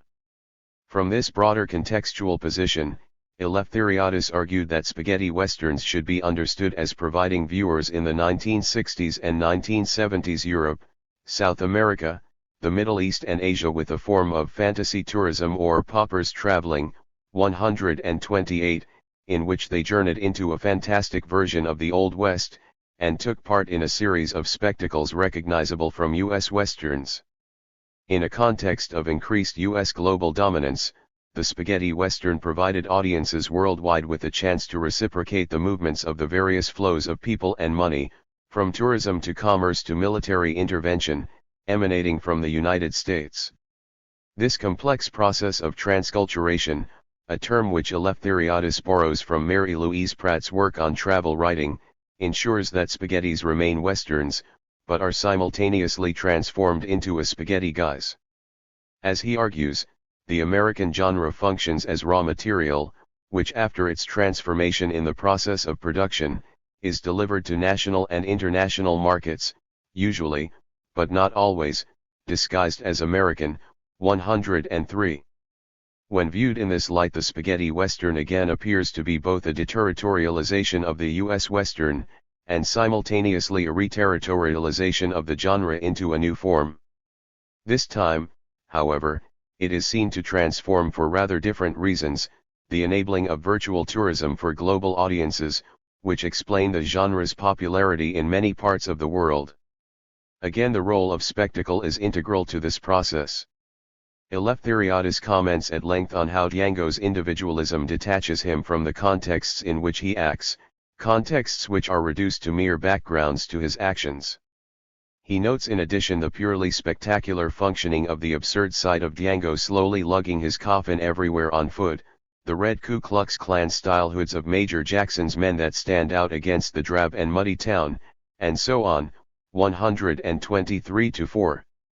This spectacular recreation of the Old West ensures the international accessibility of the spaghetti Western as a fantastical travel genre, by deliberately erasing the normally defining national identity of characters in the U.S. genre, 126-7. Eleftheriadis concludes his analysis by stating that, aiming at an international market, spaghettis shatter the particular relationship between historical events, ideological operations, cultural meanings, and aesthetic forms that defines the American genre. His involves first a weakening of the historical referent by structuring the film around the presence of unique heroes who transcend historical and cultural specificity, second, a disengagement of the mise-en-scene from the ideological and iconographic values of the American Western, and finally, a detachment of the heroes from a point of view system that could place them in an interactive relationship with other characters. 124. The international context in which these films circulated, then, provides yet another perspective on their form, and in particular their construction and deployment of cinematic spectacle as an end in itself. In contrast to Wagstaff's nationally contextualizing direction, a schizoanalysis of the spaghetti Western from a perspective informed by Eleftheriadis's position would conclude that as a genre it is far more deterritorialized than reterritorialized. Its international aim led to the deliberate construction of an identity-less arrangement of spectacles that would appeal universally. The only common factor for all viewers, be they Italian or in any other country peripheral to the United States but subject to its influence, is the fantasy tourism, and corresponding pleasure of a virtual invasion of the US genre, enabled by the detaching of the hero from his context. As was the case in Wagstaff's argument, in Deleuzian terms the spaghetti ensures the replacement of the SAS pattern in which the doer's role is vital to narrative progression with the parallel movements of character actions and various situations, of movement and time image. This time, however, due to the larger scope of the context, this deterritorialization appears much more influential than the reterritorializing force seen by Wagstaff to be reshaping the spaghetti western for Italian audiences, a conclusion reached when we appreciate the genre's need to appeal to international audiences. In conclusion, then, analyzing the context-specific ends to which different types of cinematic spectacles have been produced illustrates the need for a contextual understanding of cinema if a truly multidimensional schizoanalysis is to be undertaken. Chapter 7. Cinemas of Minor Frenchness. Bill Marshall. In the first few years of the 21st century, the cinema of Quebec has been on somewhat of a roll, with its share of the domestic box office reaching double figures in percentage terms, and a few breakthrough films enjoying success on the international art house circuit, Les Invasions Barbers / The Barbarian Invasions, Dir Dennis Arcand, 2003, recipient of the Oscar for Best Foreign Language Film in 2004, La Grande Seduction / Seducing Dr. Lewis, Dir Jean-François Poliot, 2003. Crazy. Dir Jean-Marc Vallée, 2005. Point 1 Quebec cinema operates within a peculiar cultural and political context, with a, to an extent, unresolved national question, the failed sovereignty referenda of 1980 and 1995, and a minority, peripheral status in relation both to Anglophone Canada and the rest of North America, and to the language and culture of metropolitan France. In cinema too, the time image, Gilles Deleuze famously analyzed the work of one Quebec documentary filmmaker working in the 1960s, Pierre Perrault. In the latter's Pour la Suite du Monde, 1963, for example, the filmmakers encourage the reenactment of a traditional method of hunting beluga whale on an island in the St. Lawrence, and overcome some of the dilemmas of ethnographic cinema and its subject-object relations. The peoples of the island are intercessors because they are real but engaged in creating fictions and legends, and a reciprocal communication and transformation characterize their relationship with the filmmakers. Time is the force that here puts truth in crisis. Through fabulation, Perrault and his cameraman Michel Brault are freed from a model of truth, and what Deleuze, drawing on Nietzsche, calls the power of the false breaks the repetition of the past and provokes, not a recalling, but a calling forth.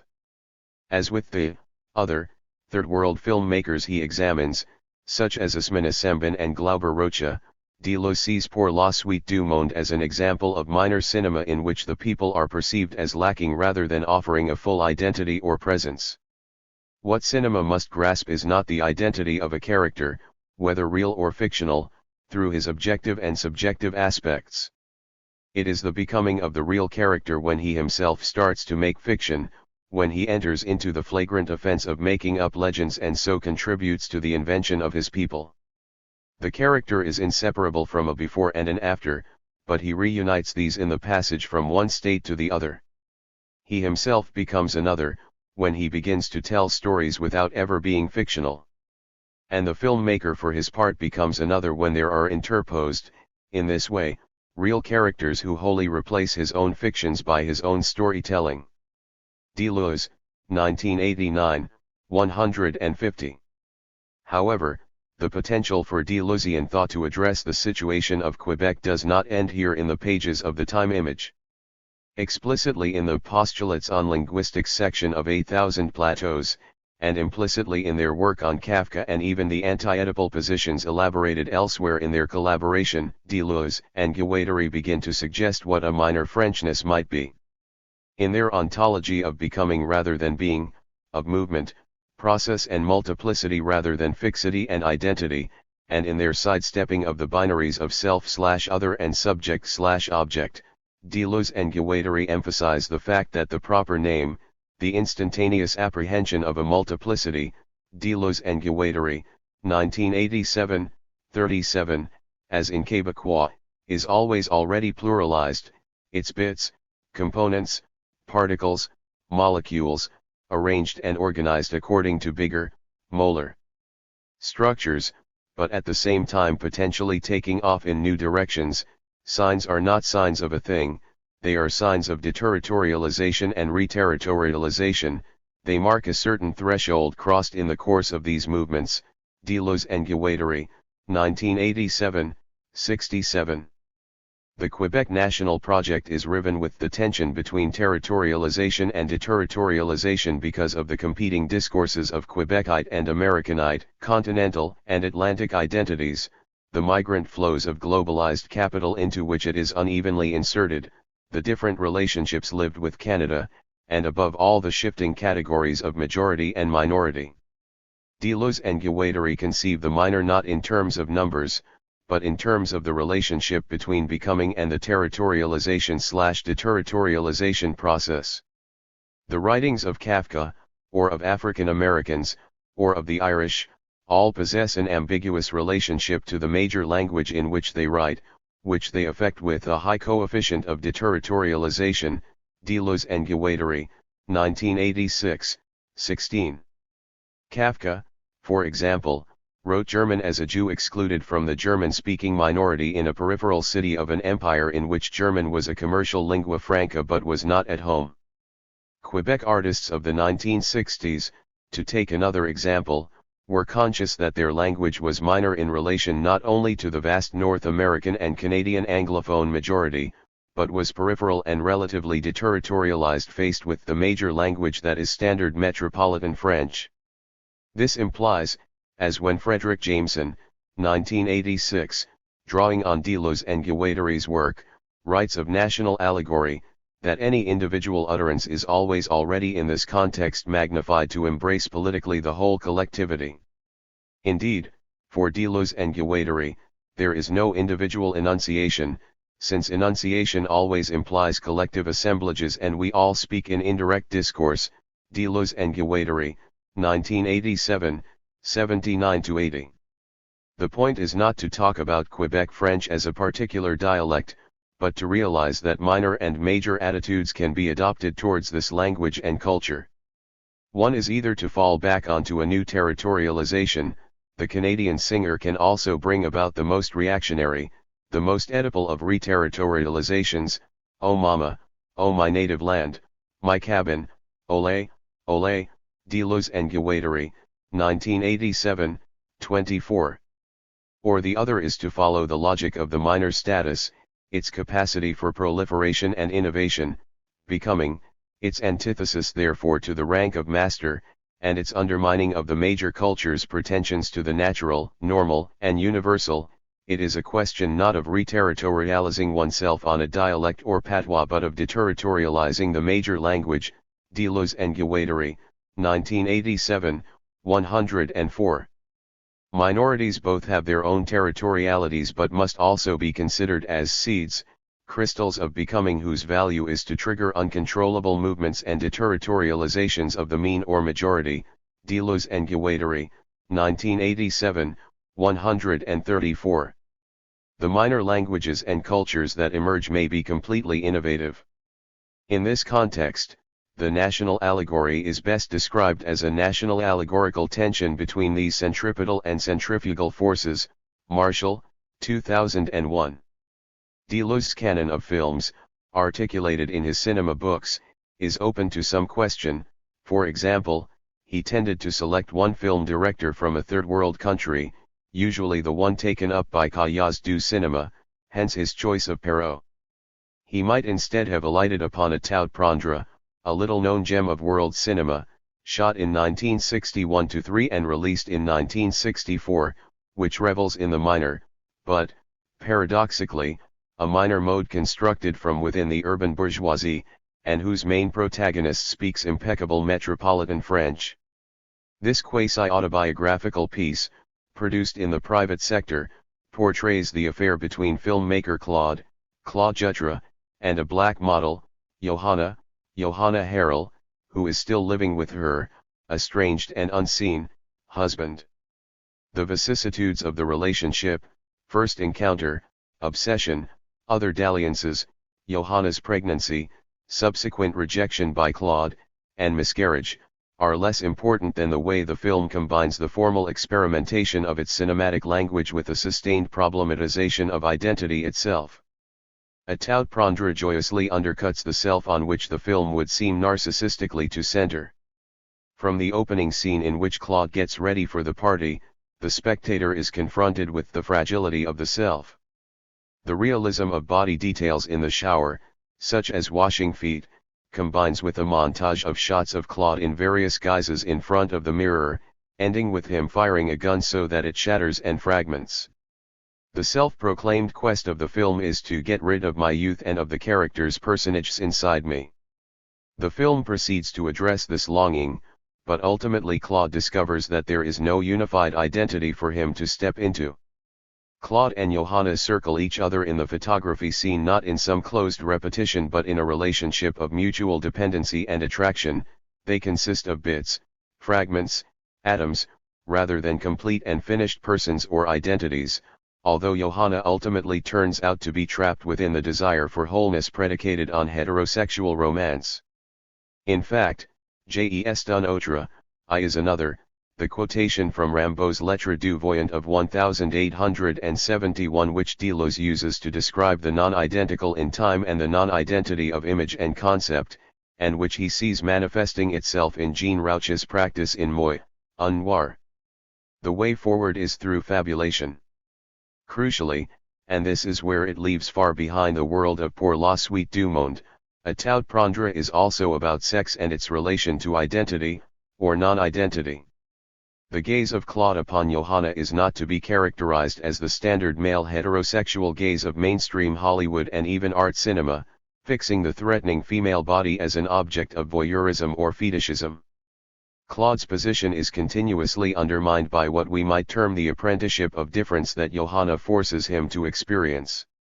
This is the case in terms of race. She explicitly refuses to be exoticized, her own identity masquerade, in the troubling scenes when Claude's gaze is returned, notably by Johanna and Barbara Monique Mercure, and most notably in the acknowledgement of his own homosexual inclinations that she in fact provokes.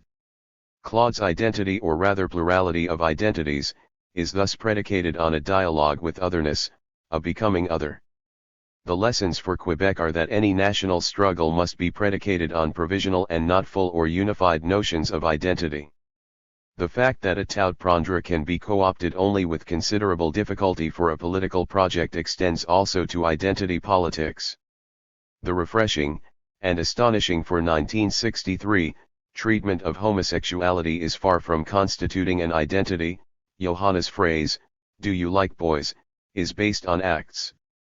It prompts Claude to act, by, it is heavily implied, seducing the lead actor of his film, but the fact that gay assertion goes no further is attributable not only to the historical context. The film cannot be read as a straightforward assertion of Quebec either. Its treatment of its identity position, is decidedly, and triumphantly, minor. This is the point missed by contemporary commentators such as Denis Arcand, who identified national maturity with heterosexual relations with one's own, women of the real, of the everyday. There we find, I think, an unconscious refusal to coincide with one's collective self. Arcand, 1964, 96. For the dominant sexual hermeneutic in Quebec national cinema at the time, and even afterwards, was relentlessly Oedipal. A 1964 article by the editor of the nationalist intellectual journal Parti Pris, Pierre Mahieu, arguing against the compensatory myths articulated by the false fathers or Paris and Jupe/fathers in skirts of the Catholic Church, illustrates this point. In its place he seeks a subjectivity which seriously seeks to tackle the legacy of Quebec's colonial Oedipus. Mahieu, 1964, that subjectivity purports to be a universal national one, but in fact it is profoundly gendered and heterosexualized. Instead of a failed and castrated virility which is afraid to speak its name and to act, Mahu seeks a new paternal position, what Robert Schwarzwald has termed a fallonational maturity, Schwarzwald, 1991, 181. The world of the father is the universe of hard objects, of objectal reality, of concrete achievements, of work and efficiency. The father is praxis, and our myth sentenced us to sterile projections. Mahu, 1964, 24. It is a world in which there was an absence of vital energy and sense of adventure. Mahu, 1964, 26. My emphasis. For Mahu, Quebec man is Oedipus because he marries his mother, who is herself abandoned to frigidity because she castrates her sons and husband, refusing them any authentic encounter with masculinity. My emphasis. Against this fallonational maturity, this plenitude of virility associated with the nationalist project, is posited the traditional world based on the cult of the mother eternally fixed and rooted in nature. As a result, all wholeness and plenitude are lost. We live in a disintegrated culture, a life reduced to scattered crumbs.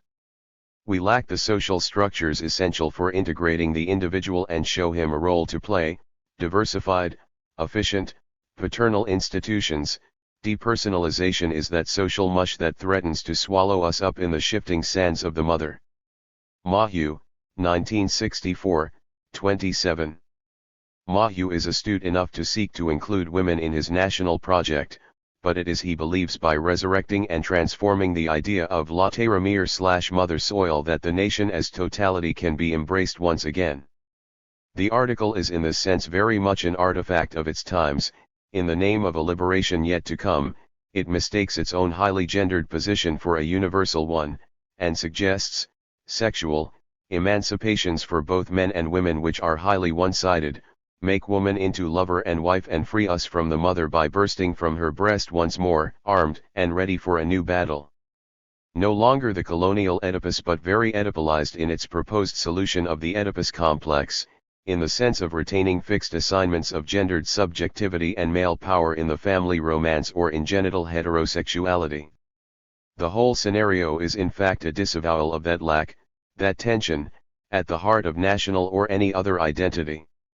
Quebec cinema has abounded in father-son narratives, Les Invasions Barbares and Crazy, mentioned above, to name but two. An influential study, Heinz Weinmann's Cinéma de l'Imaginaire Québécois, 1990, provided suggestive but heavily Oedipalized readings of film texts from Quebec as allegories of the nation in terms of the Freudian family romance, with France, Britain, the Catholic Church and the patron Saint John the Baptist as shifting parental figures within a teleology of national maturity. There are thus two strands in Quebec cinema and in critical positions on that cinema, one which constructs a national position read in unified, masculine, heterosexual and Oedipal terms, and one which is more heterogeneous, challenging that dominant masculine position, qualifying it by seeking to articulate with it other key terms such as class, or jettisoning unity and the national Oedipal scenario altogether.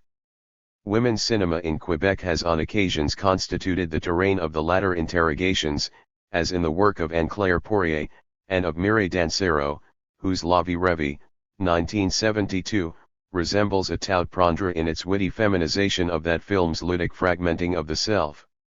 I wish however to interrogate these Oedipal and anti-Oedipal strands by looking at two examples of genre cinema, Jean-Claude Lauzon's first feature, Un Zoo la Nude of 1987, a policy owing its sets, decor, and iconography, notably the villainous police, to Jean-Jacques Beniax's Diva, but with very national Québécois features too, and Yves Simoneau's second feature, Pouvoir Intime of 1986. Un Zoo la Nude opens with Marcel, Gilles Mahu, being released from prison after serving a 2-year sentence for involvement in a drug scam. The two policemen who set him up now want the money. With the help of an American former cellmate, the police are killed. Meanwhile, Marcel had renewed contact with his divorced father Albert, Roger Le Bel, whom he takes from his hospital bed on one last hunting trip before he dies, to a zoo where he shoots an elephant. For Weinman, 1990, the film is proof of the maturing of Quebecois identity, in that Marcel is able to recognize his father. It is even suggested that the person of René Lévesque, first nationalist premier of Quebec, was a father of the nation, and had contributed in the 1970s and 1980s to the rehabilitation of the figure of the father in Quebec culture. For this to happen, of course, the bad father, George, Lorne Brass, the sadistic, crooked, gay and English-Canadian policeman, has to be physically eliminated. This occurs when he is lured for sex with the ally from the United States. However, this masculinist national narrative is in fact full of sexual anxiety. Weinman misses the point when he writes, by eliminating George, he eliminates at the same time his own homosexual drives towards his own father, which prevent the expression of their father-son relationship. Weinman, 1990, 116.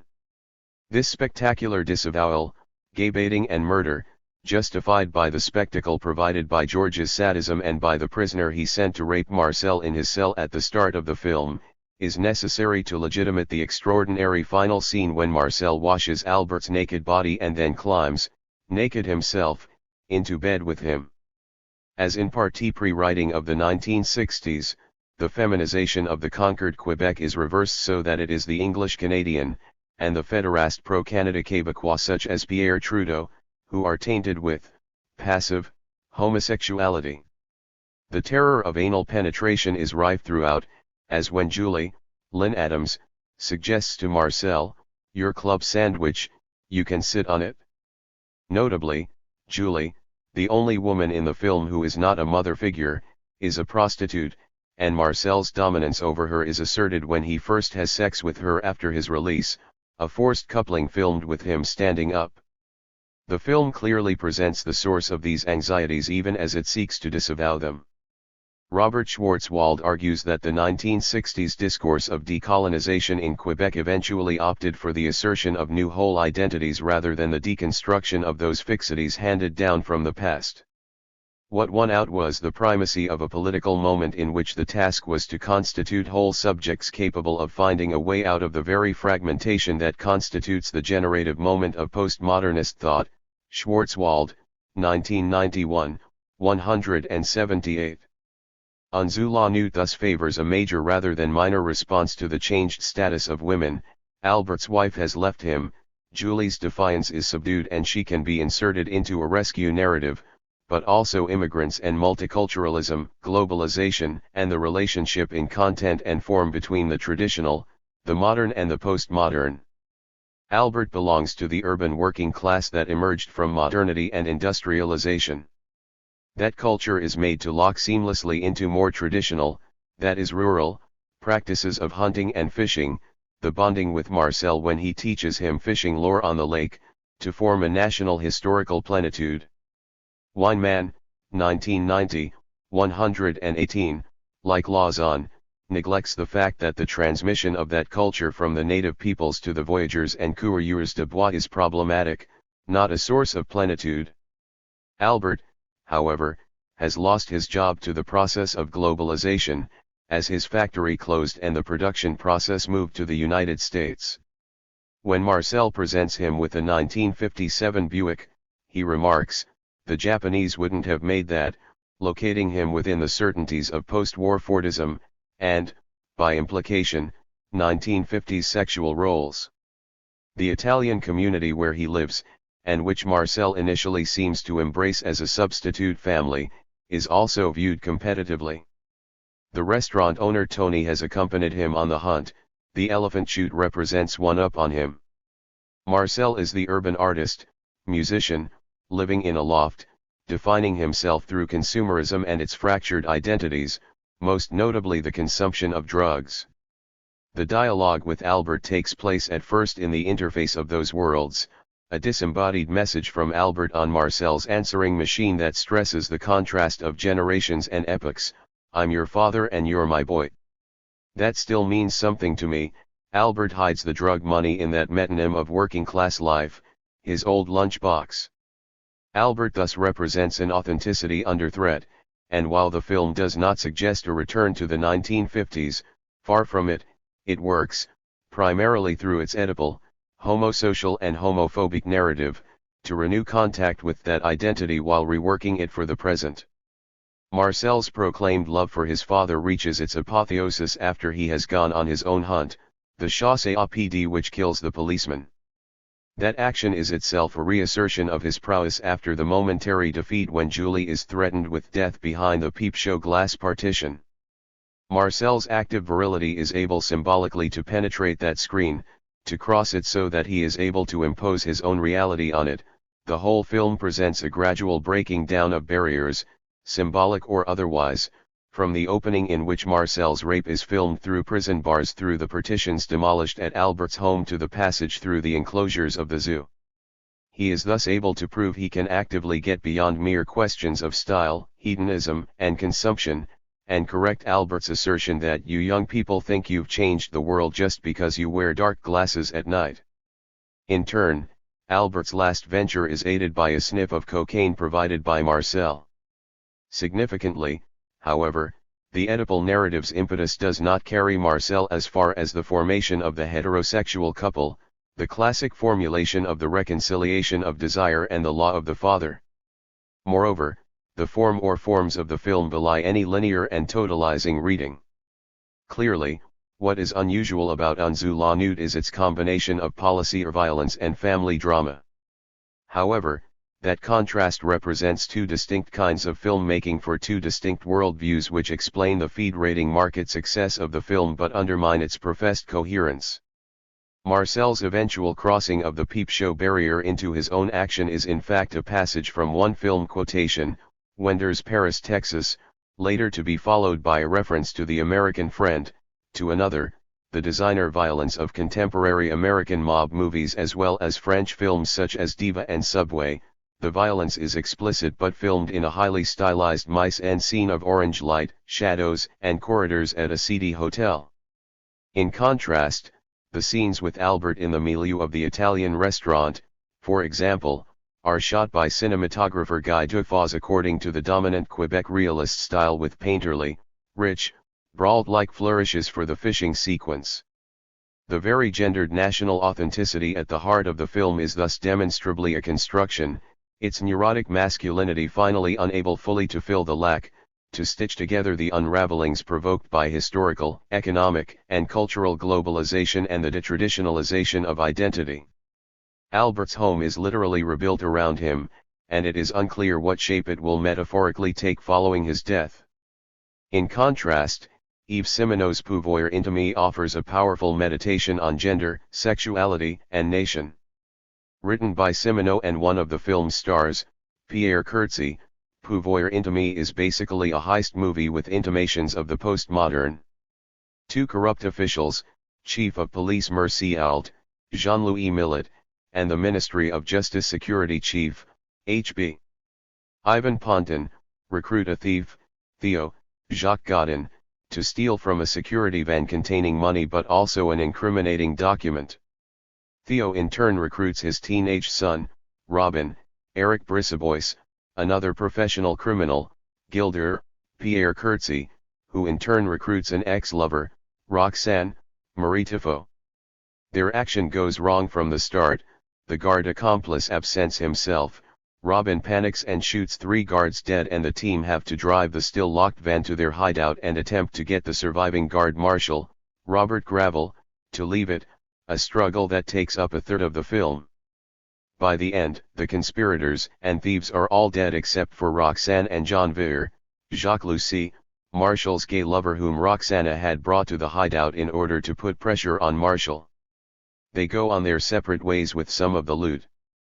Discussion of the film has made much of the gay element in what seems after all to be a genre movie. Gilles Thérine, in a survey of 1980s films that for him bear the mark of the failed Sovereignty Association referendum, argues that it is another example of the way in which homosexuality represents an identity dead end for Quebec. Partly drawing on Jacques Levine's work L'Objectivite of 1971, Thérine argues that homosexuality involves a failure to engage with the other. The tragedy of pouvoir intime lies in the collapse of all its relations of altérité, law/not law, male/female, father/son. We are left with the same, the gay man and the androgynous woman who then separate, real homosexuality, false feminine, victory of the homoethical, horizontal level against the vertical hierarchy of power, Thireen, 1987, 111. Homosexuality thus summarizes Quebec's intermediary situation, in between the self-isolation of the pre-1960 Duplessis era and the uncertainties of struggle and liberation out there in the world. Once again, Quebec is seen as peculiarly lacking a national father figure, and this prevents it launching into an Oedipal revolt, incapable of reaching the other as other, altérité as a heterogeneous social given, and of going back to take up the question of origins, the question of identity, Thireen, 1987, 113-14. Suffice it to say here that Thireen presents Quebec and homosexuality as mutually exclusive, his developmental model is highly dubious, and his notions of same/other seem to be as lacking in engagement with altérité as the texts he criticizes. There is no logical reason why a homosexual relationship should automatically imply a relationship to the same rather than between two highly heterogeneous entities marked by a multiplicity of discourses of social position. Thireen's quest for identity through altérité in fact proposes a highly homogenizing mapping of binary oppositions and a master discourse of heterosexuality. As for the film, it provides no evidence that its arrangements are to be considered as anxiety-ridden impasses. Point 2. In contrast, Henry Garrity, 1989-90, argues that pouvoir intime articulates an effective subversive discourse and valorizes the critique of vertical hierarchies of power. He uses Deleuze and Guattari's Anti-Oedipus to analyze the thieves as the agents of a molecular defiance and dispersal of the molar structures of state power. The police are entirely absent apart from a second-long glimpse of vehicles going in the wrong direction, and the sound of sirens. Those most locked in the structures of group or territorialized identity fail, those who deterritorialize by refusing predetermined roles, Garrity, 1989-90, 34, succeed, including Marshall who dies but prevents the principal robbery. The final, heavily symbolic scene as Roxanne and Janvier share the cash in an abandoned and burned-out church, a reverse marriage ceremony in the landscape of Quebec's post-Catholicism, represents the final triumph of the individual over the macro structures. Although this analysis is certainly on the right lines, the equation of subversion and individualism needs to be questioned. The radical decodings that occur in the film go against any Oedipal, masculinist but also individualist outlook. They involve sexual and gender roles, as well as attitudes to the state, but also the way in which desire is organized in the genre movie. Pouvoir intime is in this sense the most radical Quebec film since A Tout Prendre, not simply because of its sympathetic gay characters but because it questions and renders provisional all social identities while at the same time offering an enticing glimpse of possible utopian futures. The first reason for this is the place of the film within genre cinema. The dominant auteurist strain in Quebec cinema from the establishment of regular production in the early 1970s was accompanied by the attempt to create a popular cinema, but mainly through comedy and a symbiosis with television performers and performances.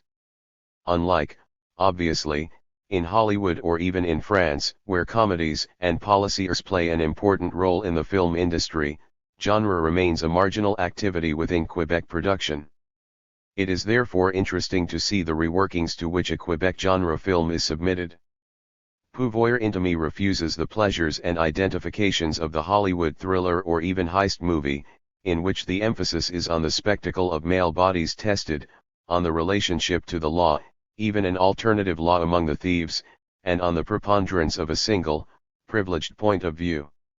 For Jean Larose, the film's distinctiveness is attributable to this refusal of cinema, whereas Un Zoo la Nuit suffers from an excess of this and a denial of reality. Larose, 1989. None of the protagonists offers a hero figure to the spectator because they are all endowed with too many faults and human qualities to take their cinematographic task to conclusion, and defeated because they were not able to defeat themselves, suppress their intimate desires and play their roles of heavy stirs. Larose, 1989, 27. He thus sees Pouvoir Intime as an allegory of Quebec cinema and the difficulties it has in becoming great grand. Larose, 1989, 27, because it symbolizes the tendency in Quebec culture to privilege a debilitating interiority which prevents self-assertion. On the contrary, I want to argue that Pouvoir Intime glories in the minor appropriation of cinematic genre. It avoids the Oedipal closures described by Raymond Bellour in relation to Hollywood cinema, which for him orders and organizes its representations from the position of male heterosexual desire occupied by director, protagonist, and implied spectator, and whose narratives are usually characterized by an Oedipal trajectory in which the hero comes to accept a positive relationship between his desire and the law, that is in marriage. C.F. Bergstrom, 1979. Pouvoir Intime actively discredits these structures, as father and son self-destruct and a heterosexual couple is decisively not formed and desire not reintegrated into the law. The phallic knife and gun are rejected by Roxane and Janvier, who are at the end deterritorialized, single people without a center but nonetheless plugged all the more into a social field with multiple connections. Deleuze and Guattari, 1986, 70. While the film has relatively few point-of-view shots, they are highly multiple, a fact emphasized by the rapid cutting in the 3 crisis scenes when a gun is fired. If anything, it is Roxane who is privileged, in the low-angle shot that introduces her, and in her role as voyeur as she learns of Marshall and Janvier's relationship in the men's toilets. Larose's use of role suggests another fundamental way in which the film renders inoperative any major use of the genre, namely the foregrounding of performance. The hideout is a theater warehouse full of props, dummies, and masks which also recall the early panoramic shot of Roxane and Gilder at the station, meeting beneath the cenotaph juxtaposed with the marginal, drunken down and out. Roxane has to change her hairstyle because for Theo she does not look the part, she is not feminine enough. The crooked guard has the equivalent of stage fright. Roxane and Janvier make their escape from the building via the stage, the empty theater shot from their point of view. Rather than fixed and naturalized connections being made between action and masculinity, Pouvoir Intime proclaims the provisionality in performance and repetition of all social identities, including memory. If we recall the cenotaph and Marshall's contemplation of the photographs of his couple, at the robbery, there is a cut from one holiday snap to the hoarding advertising the tropics behind Roxane. In turn, it creates a distinct kind of spectatorship. On the one hand it provides the suspense associated with the genre, in which the viewing subject is caught in the play of process and position, incoherence and fixity and organized so by the narrative. On the other hand, it takes away any confirmation or mastery implied by that trajectory through the surprising and innovative ending, the reflexive mise-en-scene, and the ambiguous relationship between a universalizing discourse of human frailty, and by extension, Quebec's national diffidence, and the heterogeneous positions being represented. Significantly, Pouvoir Intime does not attempt to render the surviving identities in major mode. Its representation of homosexuality is distinct, needless to say, from the abject ions of On la Nude, but nor is there any suggestion that gay or queer is being asserted as a new hegemony. The film renders gay identity in minor mode as well, and this is highly relevant to its portrayal of state power and the line of flight at the end. Roxane and Janvier are not parading completed identities from which they can oppose the system brought metaphorically to collapse in the previous scenes of the film. On the contrary, they embody deterritorialized but also non-limitative and horizontal relations, not molar entities but molecular potentialities, which break with the verticality of power which has demonstrably depended in the film on father figures and hierarchical succession. Pouvoir Intime works with genre to produce an economy of desire and identity which is arguably more radical than that permitted by the ambiguities of queer, with its tendency to fall back onto binary oppositions and to constitute a group. Rather, such stable cultural images of unity are rejected in favor of a process of becoming something else, a heist movie becoming a psychological and humanistic art movie, The all-too-human pouvoir intime, becoming a nomadic road movie, a traversing of national cinematic frontiers, groups and couples becoming individuals becoming sets of potentialities. This is not to argue that pouvoir intime completely rejects stability, but rather, in the manner of the national allegorical tension, that stability is always provisional and in process, consisting of forces of homogenization, the cause and effect linear narrative, the forms of recognition of and address to Quebec, and heterogenization. Moreover, while it refuses to focus on a gay identity that must be included in the molar structure of the nation, it is no accident that the gay man and androgynous woman occupy the final scene, for it is their economy which offers an alternative to the Oedipalized impasses of much of Quebec cinema. Chapter 8. Delirium Cinema or Machines of the Invisible. Patricia Peasters. Surely a true cinema can contribute to giving us back reasons to believe in the world and in vanished bodies? The price to be paid, in cinema as elsewhere, was always a confrontation with madness. Deleuze, 1989, 201. Introduction, Clinical and Critical. Contemporary audiovisual media culture questions our conception of and relationship to the image. Cinema, as part of this larger image culture, seems in need of a theoretical approach that can take into account the abundance and madness of contemporary image culture and what it does to our perception, memory, and imagination. The increasing amount of mind game films and other types of cinema that confuse the difference between the actual and the virtual, are an important indication of this madness. A schizoanalytic approach, as proposed by Deleuze and Guattari, might be one way to deal with multiple image realities of our world. In this essay I examine the ways in which Deleuze and Guattari have related their philosophy to clinical schizophrenia.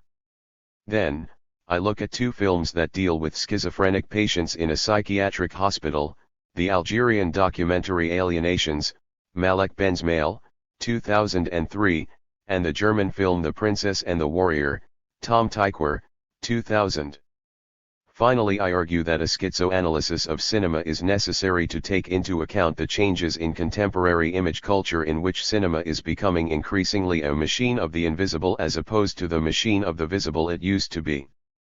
By relating clinical schizophrenia to a critical film theory, I'm inspired by Deleuze's essays Critical and Clinical, in which he analyzes great works of art as delirious processes, related to life and critical creation as well as to death and clinical stasis. Deleuze and Guattari make a very clear distinction between schizophrenia as a pathological disease and schizophrenia as a process, strategy. It is schizophrenia as a process that is the primary focus. In Anti-Oedipus, schizophrenia is described as a potentially revolutionary and liberating flow, as a free form of overcoding and overinvesting libidinal desire, and also as the immanent system of production and anti-production, schizophrenization, related to capitalism's awesome schizophrenic production of energy, Deleuze and Guattari, 1984, 34. In 8000 Plateau's schizoanalysis is another term for rhizomatics, experimenting in the creation of a body without organs and all kind of becomings, Deleuze and Guattari, 1988, 13, 22, 150. So, already from the beginning the question of what is schizoanalysis for Deleuze and Guattari is not answerable with one unique definition. Nevertheless, schizophrenia as a process is derived from schizophrenia as a disease. They are at least related in the sense that both are escape mechanisms from things too unbearable to sustain. The fundamental issue that defines the borderline between schizophrenia as a process and schizophrenia as a disease is, Deleuze and Guattari argue, how to avoid the breakthrough turns into a breakdown, Deleuze and Guattari, 1984, 362. In their own frequent returns to schizophrenia as a disease they demonstrate this border as a very fine line, which is where I start my investigations. Clinical schizophrenia as a brain disorder. Let me first look at schizophrenia as it is described in neurobiology. It is significant to note from the beginning that schizophrenia is an organic brain disease and not an emotional disorder or neurosis, one of the main psychoanalytic diseases. Since Deleuze has argued that the brain is the screen and that film philosophers should look at the biology of the brain, Schizophrenia might be one of these areas to look for new models of thinking. The image, Deleuze, 2000, 365-73. A clinical diagnosis of schizophrenia is based on behavioral observations and self-reported abnormal mental experiences. Symptoms of schizophrenia are conventionally divided into positive and negative types. Positive symptoms include paranoid, delusions, hallucinations, often auditory, thought disorder and incoherent verbal expression and bizarre behavior, all related to a feeling of too much of everything, very energetic, frantic. Negative symptoms include emotional flattening, social withdrawal, apathy, impaired judgment, difficulties in problem solving and poor initiative, all related to a lack of energy, to the point of catatonic collapse. Most forms of schizophrenia show a combination, in various degrees, of several of these symptoms. Modern neuroimaging techniques have given us new insights in what happens in a schizophrenic brain, but the interpretation of these visualizations of what happens inside the head are disputed. Some neurobiologists argue that virtually every brain region is affected in schizophrenia. Perlson, 2000, 558. Another hypothesis is that the problem is more significantly to be related to the neurotransmitters and the failure of certain specific areas of the brain to connect very well. The key assumption in this disconnection hypothesis is that the pathophysiology of schizophrenia is expressed in terms of abnormal connections. In a schizophrenic brain, the integration and adaptation of sensoromotoric, emotional, and cognitive functions are impaired. This is probably due to a failure of integrating signals from the sensoromotoric, prefrontal regions and the temporal cortices. The synaptic connections are in a continual state of flux, implying time-dependent changes in connectivity that do not function very well in the schizophrenic brain. Friston, 1998, 118. Eugene Bleuler, who introduced the term schizophrenia in 1908, referred to a split in the proper functioning of the brain, a mental splitting, nothing to do with split or multiple personality syndrome but with connections between brain functions. Of course, I am not going to interfere in neurobiological debates, but interesting connections to a possible schizoanalysis of cinema can be made, as I will try to show in what follows. Two poles of schizophrenia as a process. In Anti-Oedipus, and in the posthumously published collection of articles Two Regimes of Madness, Deleuze and Guattari distinguish two poles of schizophrenia, two poles in the schizophrenic delirium. One is the machinic pole, or the pole of the machine organ. Deleuze and Guattari argue that the schizophrenic shows what the unconscious really is, namely a factory full of machinic connections.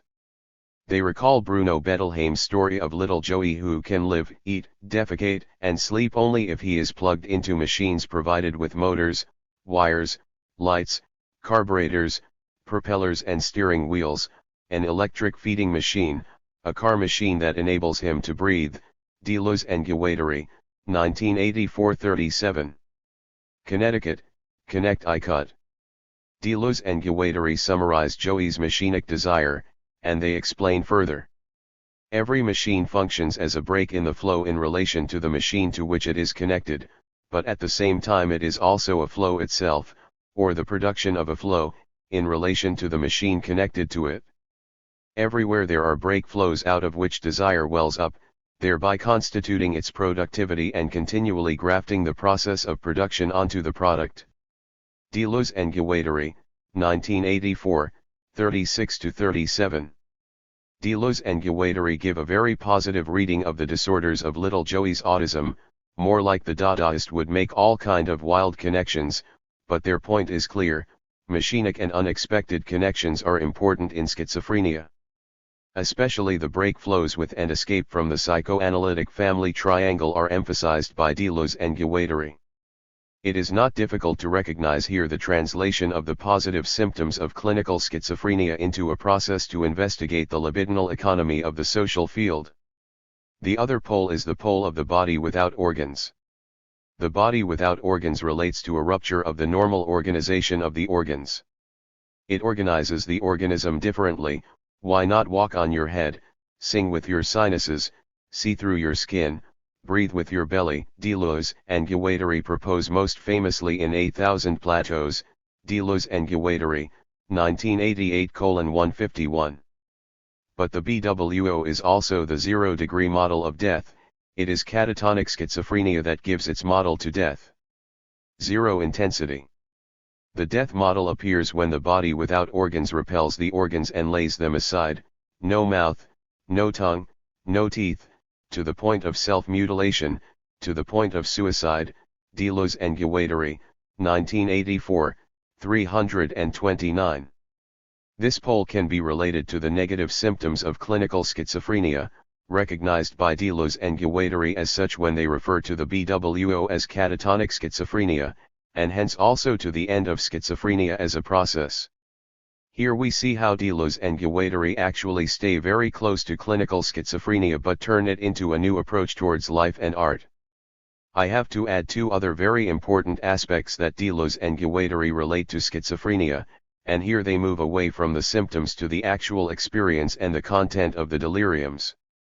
First of all, what seems to be very important is that schizophrenia is related to a sensation of intensity or becoming.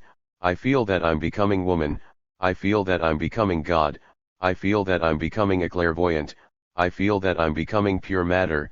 Deleuze, 2003, 21. So consequently the affective dimension should have an important place in schizophrenia as a process as well. Finally, it is important to emphasize that every delirium is not so much related to the Oedipal theater, but very much connected to the feeling of a too much of history. The delirium concocts races, civilizations, cultures, continents, kingdoms, powers, wars, classes, and revolutions.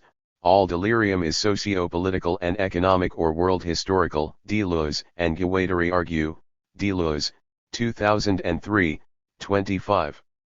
Again, Deleuze and Guattari stay close to the experiences of real schizophrenics, but they turn it into something positive, mostly defined as a way out of the psychoanalytic familial matrix. Alienations, schizophrenia as universal symptom of madness. Moving from definitions of schizoanalysis to cinema, I now first want to investigate how schizoanalysis as a disease can be related to films that deal specifically with this brain disorder. In the last section I draw on the wider implications for cinema and film theory, and hence for the schizoanalytic status of contemporary audiovisual culture more generally. Malek Ben-Smail's documentary Alienations, 2003, in which the filmmaker follows doctors and patients of a mental hospital in Constantine, Algeria, in many ways seems to confirm everything Deleuze and Guattari say about schizophrenia. We find both poles of schizophrenia, the connecting machine bodies of the patients who, especially in their speech, connect everything in a seemingly wild way, and their catatonic BWOS to the point of suicidal death wishes. The film opens with a beautiful scene of a girl who is having a conversation in French with, what later on appears to be, a doctor. Explaining that she has degrees in biology, medicine, law, veterinary medicine, and that she speaks 7 languages, she concludes she feels she has supernatural and metaphysical powers. She also feels she is helped by 6 Muslims to protect her from the attacks she has to suffer from people at the faculty. So the intensity of the feeling and the abundance of energy that Deleuze and Guattari speak of, related to the positive symptoms of schizophrenia, are clearly present. In another scene, male patients have a group conversation. One of the patients starts a discourse about America, which he ends by singing "We Are the World." He speaks a mixture of French and Arabic. The confusion of his languages gets lost in translation, but in terms of contents he states, "Now, you have to remember this, you were told we are the world, we are the children. Don't cut me off when I'm speaking." Yes. But I want to say something else. Why is America bombing Iraq, bombing Iraq, bombing Iraq? Iraq has never asked anything of them. They want everything from the whole world because they sing "We are the world, we are the children. We are all brothers. Even the Pacific Jews, I'm with them." In this scene, several things are noticeable. First of all, the confusion of languages is striking. No language is spoken very well. This is a well-known symptom of schizophrenia, but it is also very much a general, schizophrenic, problem in Algeria, which since independence has only partially and quite unsystematically replaced the previously French educational system with Arabic. Second, the world historical dimensions of the discourse are striking. World politics, war in Iraq, Jews, and many more elements are all connected, in one discourse. But like the language aspect, it is actually not so very strange because world politics is also what overwhelms the sane people, causing feelings of despair and anxiety. We can all recognize these feelings in some form or another. Third, the impression of mutual respect between doctors and patients is significant. There appears to be a bond between doctors and patients only separated by a small degree of sanity, or perhaps a white coat. Apart from the world politics mentioned here, it is very clear that many patients have deep wounds from the civil war in Algeria during the 1990s, when nobody's life was secure. Victims and perpetrators are equally afflicted and together in this clinic. Fourth, the role of the camera itself cannot be ignored. The camera is not a fly on the wall but is clearly addressed. Sometimes the patients speak to the director directly and they are very conscious of what is being filmed. The filmmaker is implicated in the process of filming, what Deleuze has called the mutual becoming of filmmaker and characters in the modern political film. What we actually see here is that doctors, patients, and filmmakers are all implicated in the same world, which is very touching and implies the spectator as well. It is also our world. Going back to Deleuze and Guattari, we can conclude that they are right to argue that the delirium is moving between machinic and catatonic poles, that it is world historical and socio-political, and that many elements of the schizo are actually also part of our daily experiences, especially the feeling of being overwhelmed by world politics, which is enhanced by the increasing amount of audiovisual data. Intercultural perspective on schizophrenia. There is something else at stake and here as well. When we look at the film from a perspective of cultural specificity, cultural differences, the socius, the political, is always the prime target and source of the deliriums of the patients in this Algerian clinic. However, Algeria, like all Arabic countries, has a collective culture where there is no room for individual problems or traumas in the first place, and this, according to Malek Benzmail, is actually the most fundamental problem for these patients. They always blame the government, Bouteflika and older presidents are frequently mentioned. Nobody starts looking at the level of the individual, or near home. In collective cultures like Algeria, thinking on an individual level could be an important line of flight, which does not automatically mean forgetting about the world political. In this respect, something remarkable happened in the film. The patient just quoted, later on in the film confesses to Benzmail's camera a personal childhood trauma of sexual abuse, something he never told the doctors. This is remarkable because these things are never told in collective cultures because it's a huge taboo, and one could argue that the camera in this case helps to individualize this patient. Point 1. So here we run into a possible limitation of the Deleuzian model of schizophrenia if we try to universalize it. For Deleuze and Guattari, the enemy is psychoanalysis' insistence on the individual, Oedipus and the family. Everything they positively argue for in anti-Oedipus in respect to schizoanalysis, is negatively connoted in respect to psychoanalysis. For instance, they argue that the first reason for a breakthrough to turn into a clinical breakdown is neurotization and Oedipalization. First the process is arrested, the limit of desiring production is displaced, travestied, and now passes into the Oedipal subaggregate. So the schizo is effectively neuroticized, and it is this neurotization that constitutes his illness. Deleuze and Guattari, 1984, 363. Now looking at Western films about schizophrenia, it is apparent that Deleuze and Guattari are absolutely right. The film Princess and the Warrior, Tom Tykwer, 2000, for instance, clearly shows how the main character, Sissy, breaks free from her literally mad family. Sissy is born in a psychiatric hospital and has lived there all her life. She is one of the doctors, but she too is very close to the patients. when she falls in love with Bodo, in an amazingly strong scene in which he saves her life following a car accident by piercing her throat with a straw enabling her to breathe, it is the beginning of her breakthrough out of the mad family. They literally take a line of flight that sets them free when at the end of the film they jump together from the roof of the clinic and escape. This scene is very anti-Oedipal indeed, since one of the patients, in love with Sissy, as a very jealous Oedipal son, tried to kill the father, Bodo, as lover of Sissy, by throwing an electric bread toaster into Bodo's bathtub. So here, it certainly could be argued that breaking open the family is liberating. At various points in the film the patients are invited to go out for a walk, which is virtually quoting anti-Oedipus slogan that a schizophrenic out for a walk is a better model than a neurotic lying on the analyst's couch, Deleuze and Guattari, 1984, 2.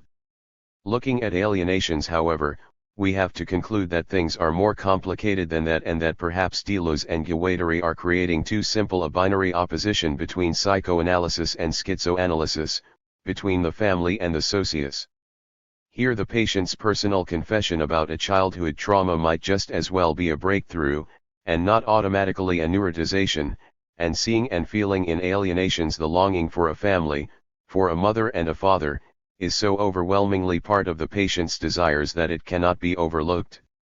I should emphasize that I am saying this not to argue that we should go back to Oedipal psychoanalysis per se. The shortcomings of the Oedipal model as a matrix are obvious and well demonstrated by Deleuze and Guattari, and others. I also do not want to deny the imprisoning family structures that are also part of a collective society, cf. Revenge of Honor/Blood Revenge. But the principle of the family as part in the whole network of connections and desires should not be overlooked. Deleuze and Guattari do acknowledge the existence of Oedipal relations and have argued that they just want to break open the Oedipal theater to add other dimensions. But the fact is that there is a strong oppositional tendency towards anything related to the nuclear family, which in the Western context of the second half of the 20th century was very understandable. But in a contemporary intercultural, transnational context things are even more complicated. It is clear that the notion of the family itself has changed through emancipation and migration. Point 2. In collective cultures the individual and the family have a different sense altogether. So, when proposing schizoanalysis as a contemporary model, for thinking and for cinema, we should not throw out the baby with the bathwater by adhering rigidly to the binary opposition between psychoanalysis and schizoanalysis. Schizoanalytic film theory. So what could all this possibly mean for film analysis and film theory? Again, I will stay close to schizophrenia as a disease and look for the rare moments where Deleuze does mention schizophrenia in the cinema books. I will take these moments as cues for more general principles of a schizoanalysis of cinema. To my knowledge there are only 2 instances in the cinema books where Deleuze refers explicitly to schizophrenia. The first is in the movement image, particularly and significantly in the chapters on the affection image. This is right after Deleuze has distinguished 2 figures or types of affection images, 2 types of firstness: the power quality expressed by a face or an equivalent, and the power quality represented in any space whatever. Deleuze then discusses the particular system of emotions that the affection image makes us enter into. He then says, the young schizophrenic experiences his first feelings of unreality before 2 images, that of a comrade who draws near and whose face enlarges exaggeratedly, one might say like a lion, that of a field of corn which becomes boundless dazzling yellow immensity. Deleuze, 1985, 110. This is only a small remark but one that seems to be very relevant in respect to the question of a schizoanalysis of cinema. The importance of affect and feeling in clinical schizophrenia is already mentioned. The young woman in Alienations feels she is being protected by 6 Muslims. More importantly, both Alienations and The Princess and the Warrior are full of affection images, face/close-up and any space whatever/hand, tactile images of Bresson. From a schizoanalytic perspective, it might be argued that affect seems to be a fundamental element of cinema, not just related to the movement image but as a general feeling of all types of images, especially in contemporary cinema. Here we can make a difference with psychoanalytic film theory. In psychoanalytic film theory, emotions are channeled through identification with the protagonist's desires and motivations. In schizoanalytic film theory, the affect touches us as affect, very often without any identification. We are dealing much more with a feeling that touches us, perhaps because we recognize it on a world historical level, including personal experiences and memories. Schizoanalysis of cinema always takes account of the power of the affect. The second mentioning of schizophrenia is at the end of the time image. When Deleuze discusses sound as a component of the image, the conversational nature of schizophrenia and the schizophrenic nature of conversation is mentioned in respect to the Hollywood talkie, sound cinema, that Deleuze defines as an art of sociability and encounter with the other that passes through conversation. Conversation possesses the power of artificially subordinating all these determinations. Interests, feelings, or love no longer determine conversation, they themselves depend on the division of stimulation in conversation, the latter determining relations of force and structurations which are particular to it. This is why there is always something mad, schizophrenic in a conversation taken for itself, with bar conversations, lovers' conversations, money conversations, or small talk as its essence. Deleuze, 1989, 230. We have seen in clinical diagnoses of schizophrenia how constant chatter is one of the positive symptoms of schizophrenia. Alienations shows as well the fundamental place of conversation in schizophrenia. But coming to think of conversation and the way it can take its own course, it can indeed alienate us quite easily, and thus has something mad even in normal situations. Again, Deleuze's remark in the time image is made in passing, but I think again this remark relates to something fundamental in respect to a schizoanalysis of cinema. It addresses the way in which Deleuze conceives of cinema as a very powerful speech act, in the sense that it has actual power to do something, or to operate in reality. This power of the speech act I would determine as another important element of schizoanalytic film theory. Then a final essential characteristics of schizoanalysis of cinema, is related to the time image in general. Several aspects of the time image relate to symptoms of schizophrenia. One of the characteristics of the time image is that it makes us grasp something too intolerable and unbearable, too powerful, too unjust, sometimes too beautiful. Deleuze, 1989, 18. This is like the too much of everything that the schizophrenic feels, and which is a fundamental characteristic of our contemporary saturated world where there is always too much, or too little, of everything.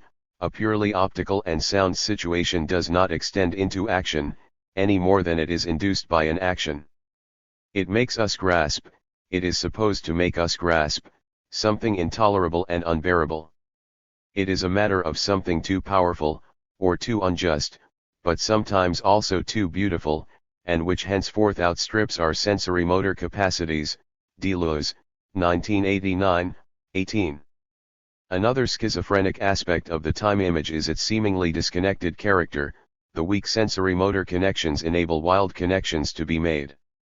As Deleuze argues in respect to OZU, referring to Leibniz, it is just that we have to admit that, because the linkages of the terms in the series are naturally weak, they are constantly upset and do not appear in order. An ordinary term goes out of sequence, and emerges in the middle of another sequence of ordinary things in relation to which it takes on the appearance of a strong moment, a remarkable or complex point. Deleuze, 1989, 5. In this way, the time image actually connects to the schizophrenic brain, which disconnects or makes false connections, out of normal connections, as mentioned earlier in the disconnection hypothesis in neurobiology. The new psychological automaton that Deleuze distinguishes in the time image also corresponds to the schizo, characters that are no longer driven by psychologically motivated motor action, but are defined in relation to the affects they can trigger, even by completely artificial means. Cf. Club Silencio scene in Mulholland Drive, speech acts they provide, Bresson's models, and feedback loops they enter into, Reisneus's zombies, as Deleuze calls them. In Reisneus, Deleuze argues, there are no more flashbacks but rather feedbacks and failed feedbacks. Deleuze, 1989, 266. They all seem to be disconnected, alienated, of themselves. With the catatonic BWO of the schizo as degree 0, they become like transmitters of affects and speech acts.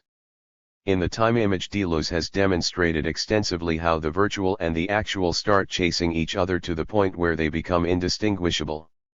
The most interesting aspect of this indiscernibility or undecidability between virtual and actual, dream and reality, past and present, true and false, is that it endows the virtual with reality.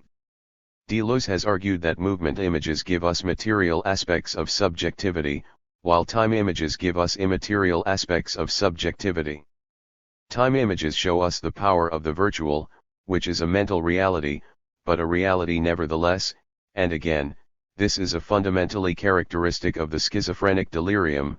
Even though it is not actual, it is very real.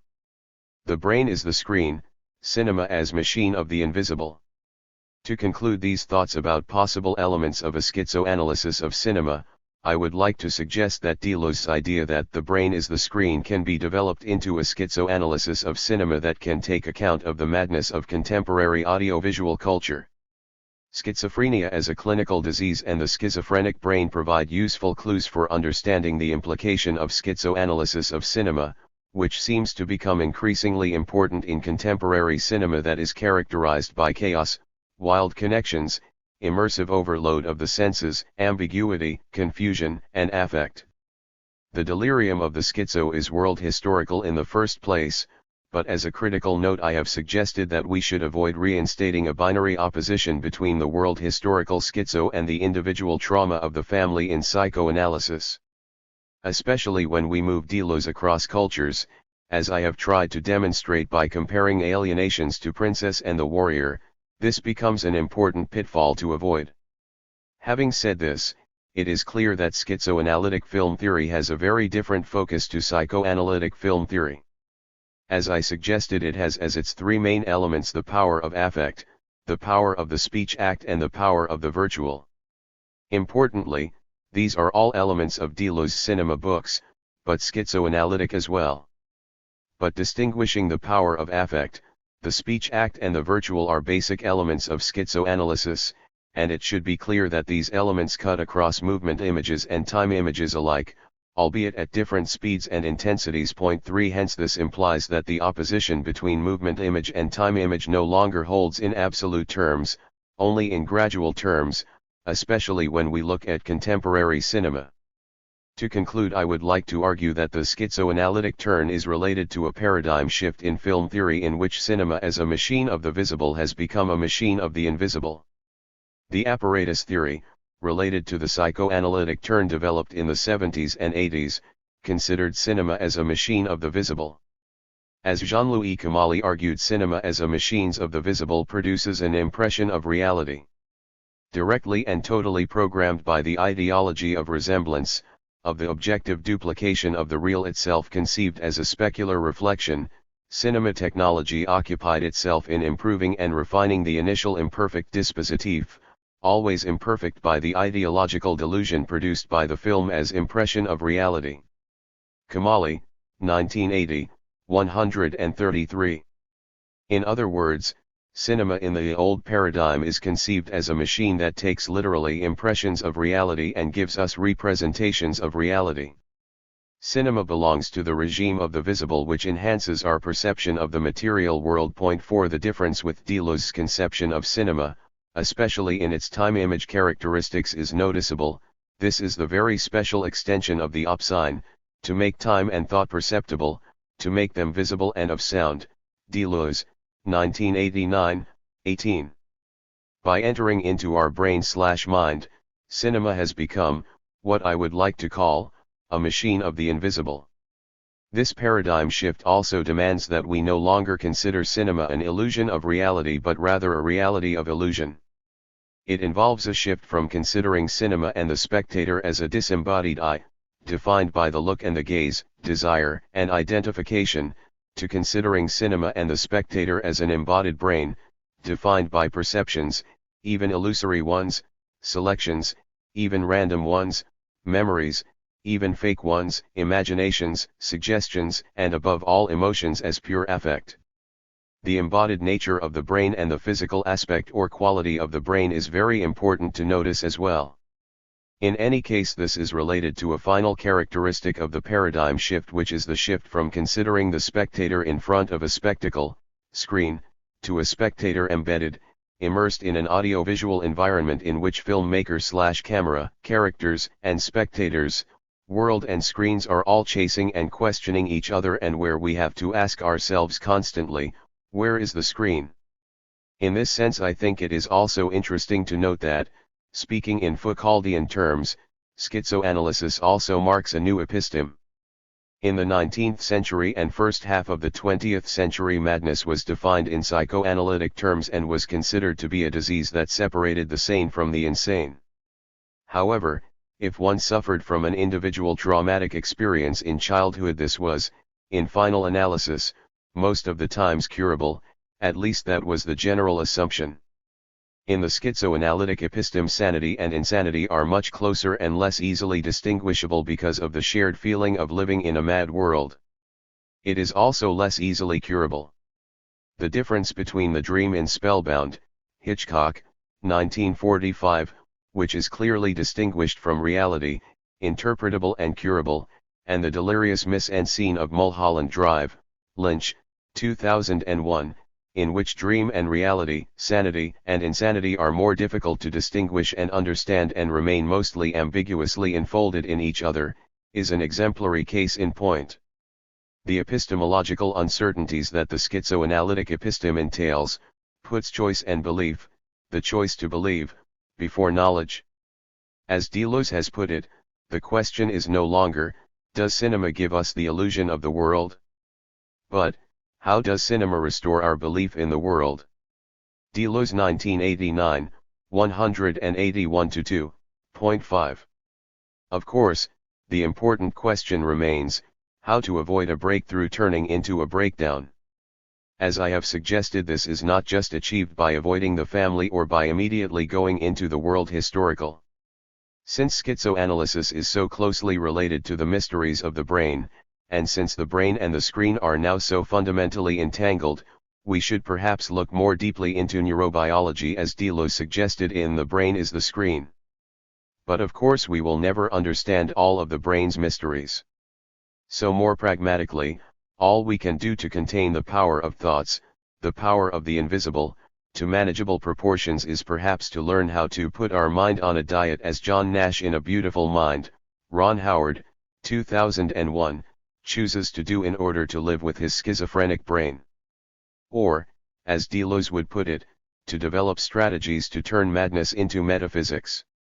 Chapter 9. Off Your Face, Schizoanalysis, Faciality, and Film. Anna Powell. For Deleuze and Guattari, dismantling the face is a politics, involving real becoming, an entire becoming clandestine. Deleuze and Guattari, 1988, 188. This chapter explores the operations of the cinematic face and suggests its schizoanalytical potential. Aesthetics are viral in nature, being known not through representation, but through affective contamination. Guattari, 1995, 92. I argue that, via facial mutation, schizocinema breaks down our immune defenses, infecting and living in us on all levels, sprouting new growths of sensation, perception, and thought. Deleuze consistently asserts that the brain is the screen and that cinema is a powerful mode of thought. Deleuze, 2000, 366. In the film event, screen and viewer become one. Rather than revisiting the art house faciality of Deleuze's solo cinema books here, I suggest ways in which Deleuze and Guattari's schizoanalysis can be set to rethink faciality, and I exemplify this in a brief analysis of a recent science fiction/drugs film, A Scanner Darkly, Richard Linklater, 2006. So why choose a mainstream movie for schizoanalysis? Art house films self-consciously set out to emphasize cinematography as a technique for elucidating psychological or philosophical trajectories. Some of the work of rethinking cinema has, arguably, already been done for us by directors who offer ready-made methods of self-reflexivity for adoption. They pass pre-digested cinematic thoughts over to us via nonlinear time, multiple narratives, subjective camera work and expressive color.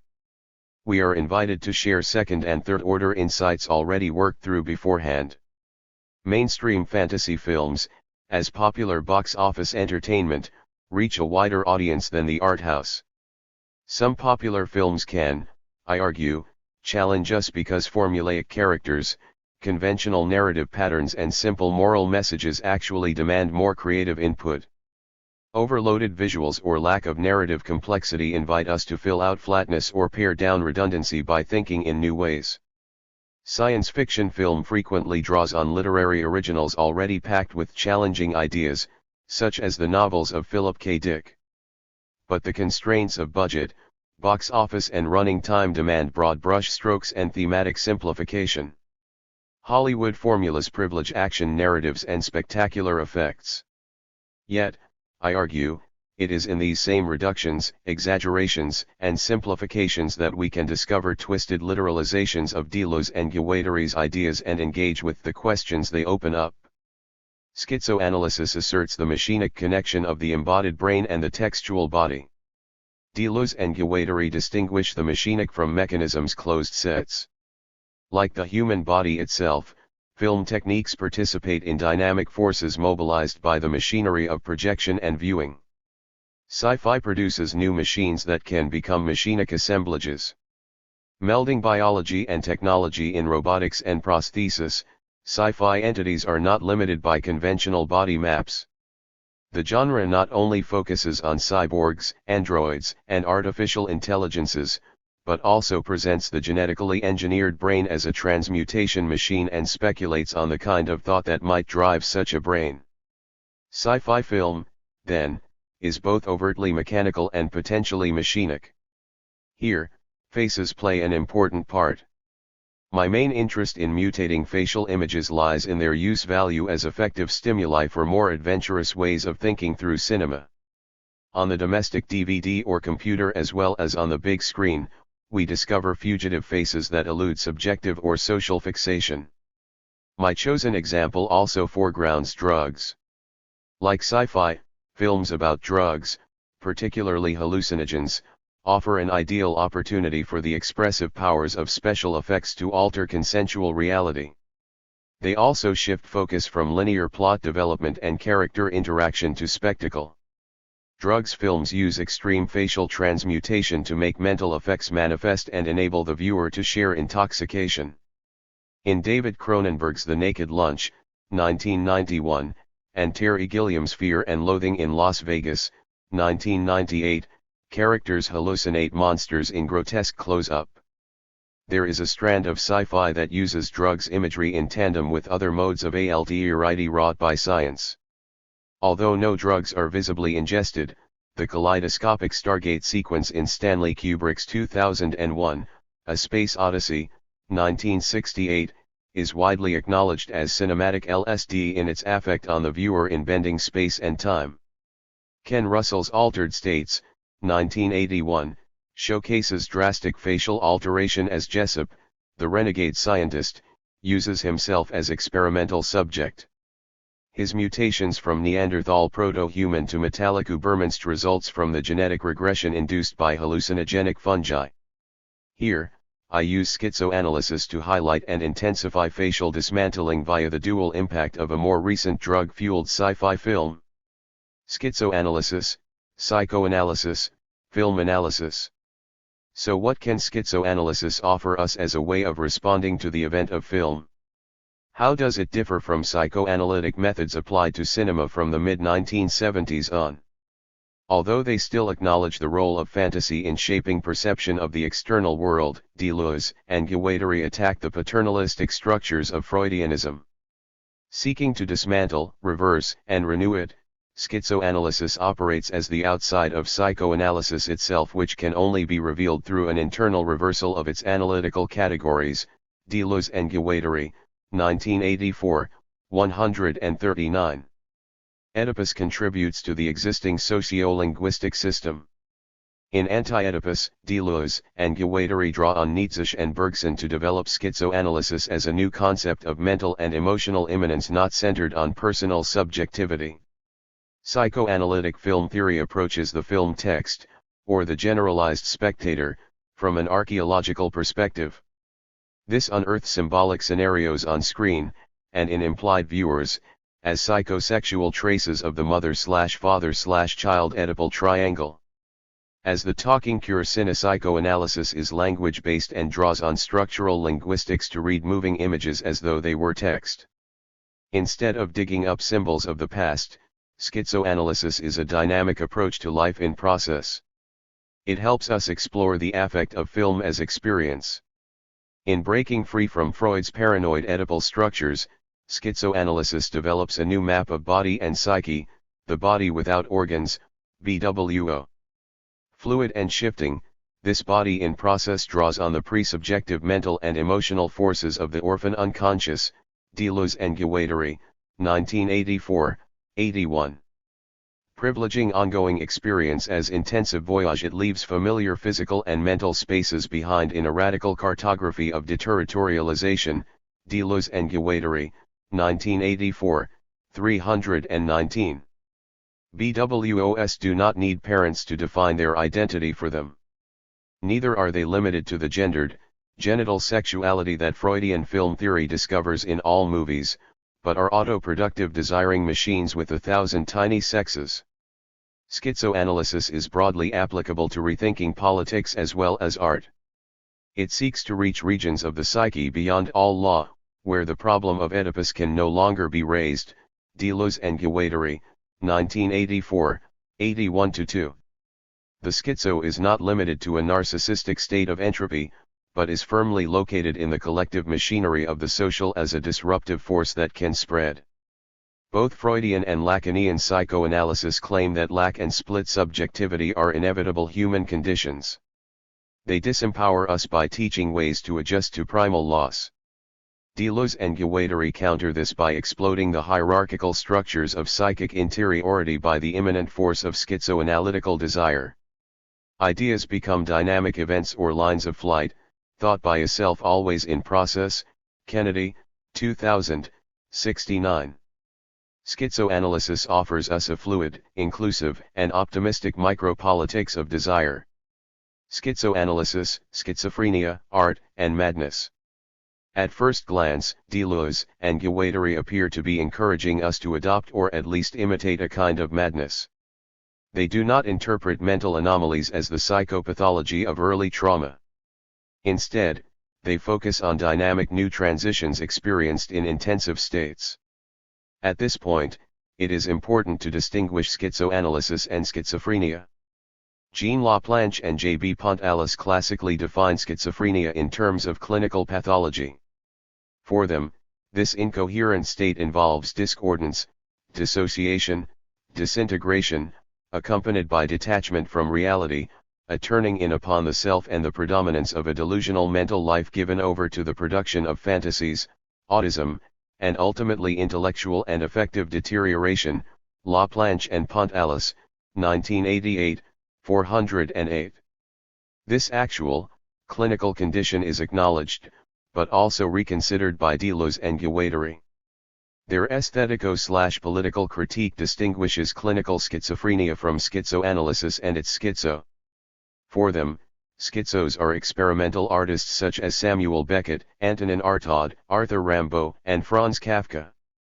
The schizo is idealized as a free man, irresponsible, solitary, and joyous, finally able to say and do something simple in his own name, without asking permission, a desire lacking nothing, a flux that overcomes barriers and codes, a name that no longer designates any ego whatever, Deleuze and Guattari, 1984, 131. Despite the apparently existentialist emphasis on free will, their model unravels romantic individualism. It also diverges sharply from the psychoanalytic view that fantasy enables the return of the repressed, ultimately engineering sublimation and social consensus. For Deleuze and Guattari, pleasure is materially based in immanent sensation. Desire, which exceeds the sexual, is not the product of lack, but is a productive and automatic machine. Its autoerotic force extends, infusing the social with desire, in the nuptial celebration of a new alliance, a new birth, a radiant ecstasy, as though the eroticism of the machine liberated other unlimited forces. Deleuze and Guattari, 1984, 18. Such automatism is experienced via intensive states, haesites, things in themselves, and not subjectivities, which produce an intense feeling of transition without the static final positions and identities of psychoanalysis. Deleuze and Guattari, 1984, 18. One schizo-plane of transition is pre-verbal affect prior to the structural formation of subjectivity. This offers intensive qualities in their pure state, to the point that is almost unbearable, states of pure, naked intensity stripped of all shape and form. Deleuze and Guattari, 1984, 18. Here, the beyond of the pleasure principle is not the entropy of the death drive supposed by Freud, but the dynamic flux of sensation itself. Guattari's input into schizoanalysis drew on his work at Law Board Experimental Clinic and his radical advocacy of the anti-psychiatry movement. Art therapy was integral to his clinical practice with schizophrenics. In some ways, schizoanalysis is his methodology adapted as a direct approach to the intense encounter with art. Anti-Oedipus insists on the political urgency of Guattari's innovations, arguing that a materialist psychiatry recognizes the state of desire and its production as primary and determinant, whereas an idealist psychiatry rests on ideas and their expression, and emphasizing the machinic practices of desiring production. Deleuze and Guattari, 1984, 322. For the schizophrenic, experimental group work gravitates against classic analysis in favor of the dynamic, interactive desiring machine, independently of any interpretation. Deleuze and Guattari, 1984, 322. This discourages any reconstruction of the normal individualistic ego and facilitates a communal group ego. It is fundamentally opposed to Freud's strengthening of the ego to contest the incursions of the ID from below and the superego from above. Deleuze's philosophical contribution to schizoanalysis drew on Bergson's work on the fluid nature of consciousness. In Time and Free Will, Bergson outlines a dual topography of the psyche. The outer, extensive crust is spatial and socially oriented, whereas the inner core vibrates intensively in the flux of duration. There are two selves, one the external projection and social representation of the other. Internal operations are reached by deep introspection, which leads us to grasp our inner states as living things, constantly becoming, as states not amenable to measure, which permeate one another. Bergson, 1971, 231. This model is radically distinct from Freud's tripartite psyche, ego, superego, ID. It removes the transference, by which the analyst adopts the parental role during the replay of childhood trauma. Although both models acknowledge inner complexity, their views of time and psychic interiority differ. For Freud, the unconscious is a timeless zone where the past directly shapes the present in its own image.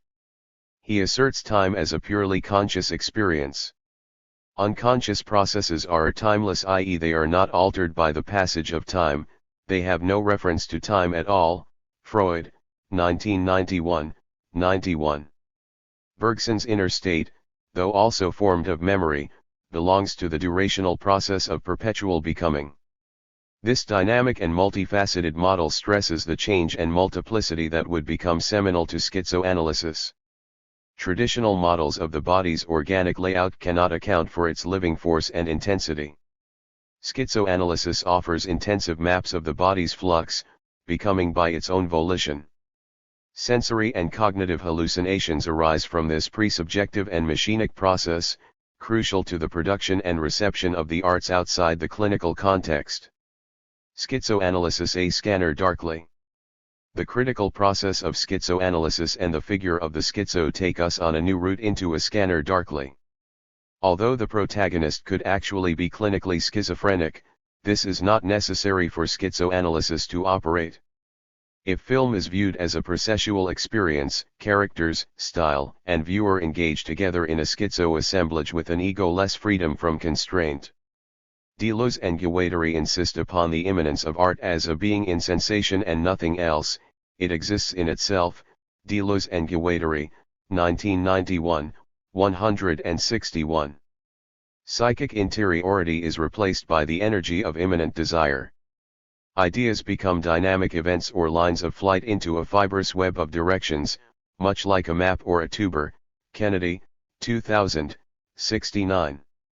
The term rhizome, lateral, multi-forked root system, suggests the nomadic movement of thought by a self in process. Schizoanalytic film theory, then, approaches the moving image in itself, as experienced event. It does not rely on structures of signification that fix the film's meaning. For schizoanalysis, material capture in space and time replaces representation. Since Mulvey's Visual Pleasure and Narrative Cinema, 1975, psychoanalytic film theory has analyzed the sexual politics of the gaze. In doing this, it disregards the creative act of looking as well as other senses engaged in film perception. The look is an embodied sensation, a component in the sensory assemblage that includes senses such as the haptic touch stimulated by film images. We are all human living images engaged in the wider flux of images. Body and mind are a perceptual continuum, we perceive and think what we feel. This machinic assemblage operates for everyone in the audience. All cinema, not just avant-garde texts which foreground their own construction, can be read materially via the sensational event of film viewing. The directness of film springs from its stimulation of the optic nerves, initially agitating the senses before the cognitive and reflective faculties. The camera's technological automatism penetrates and melds with the flux of the material world. It removes perceptual experience from the idealizing tendency of humanist frames of reference. Although the camera is set up, angled and moved by human agency, its ultimately technological apparatus passively records objects before it. This enables it to capture the raw phenomena of matter. For schizoanalytical film theory, perception is freed from the norms of human cognition.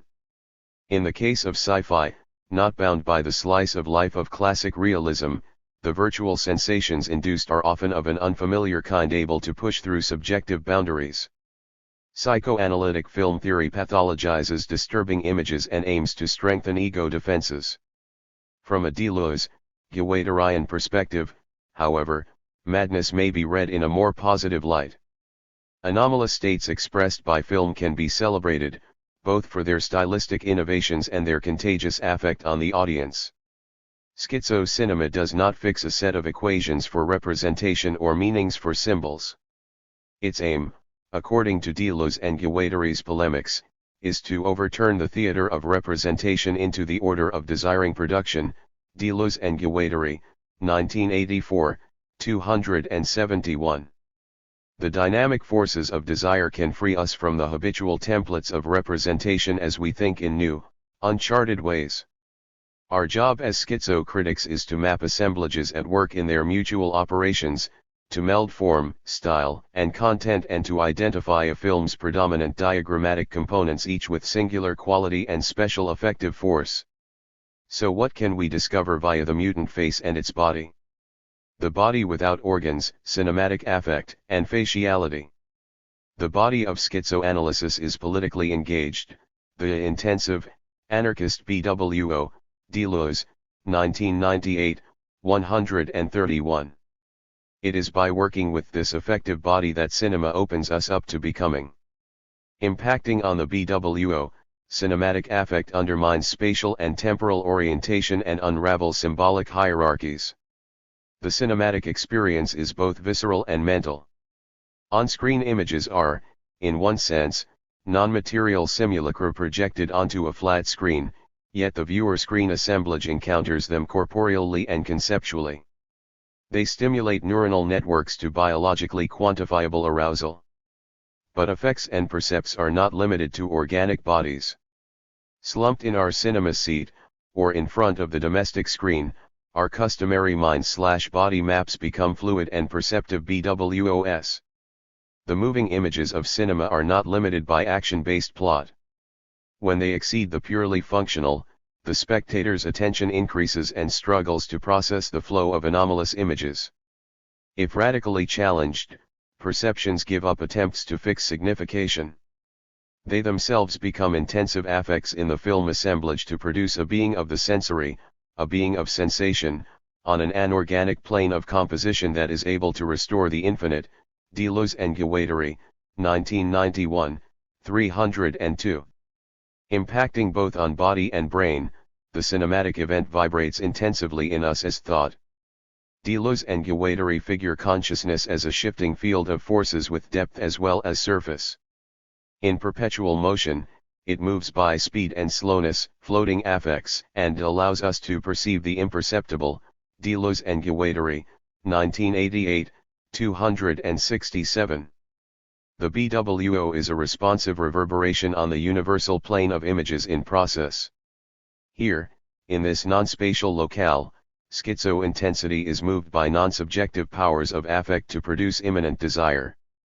Change and multiplicity are fundamental to schizoanalysis as it works to free us from the representational templates of habit. It seeks anti-authoritarian ends, to overthrow despotic systems that block becoming on all levels. As a BWO, the face, animated by intensive movements, can be a crucial tool in this process.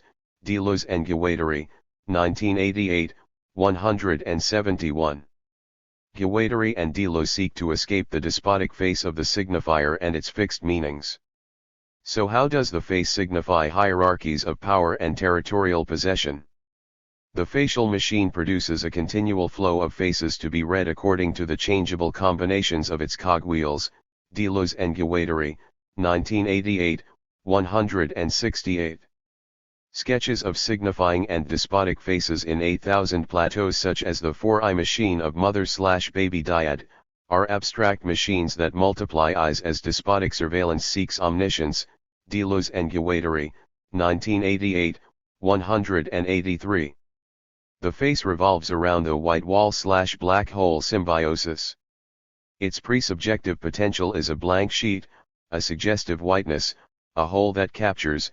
Deleuze and Guattari, 1988, 168. Like a cinefilm on its screen, significance and subjectification are projected onto this white wall, which, as the center of significance to which all of the deterritorialist signs affix themselves, marks their limit. Deleuze and Guattari, 1988, 168.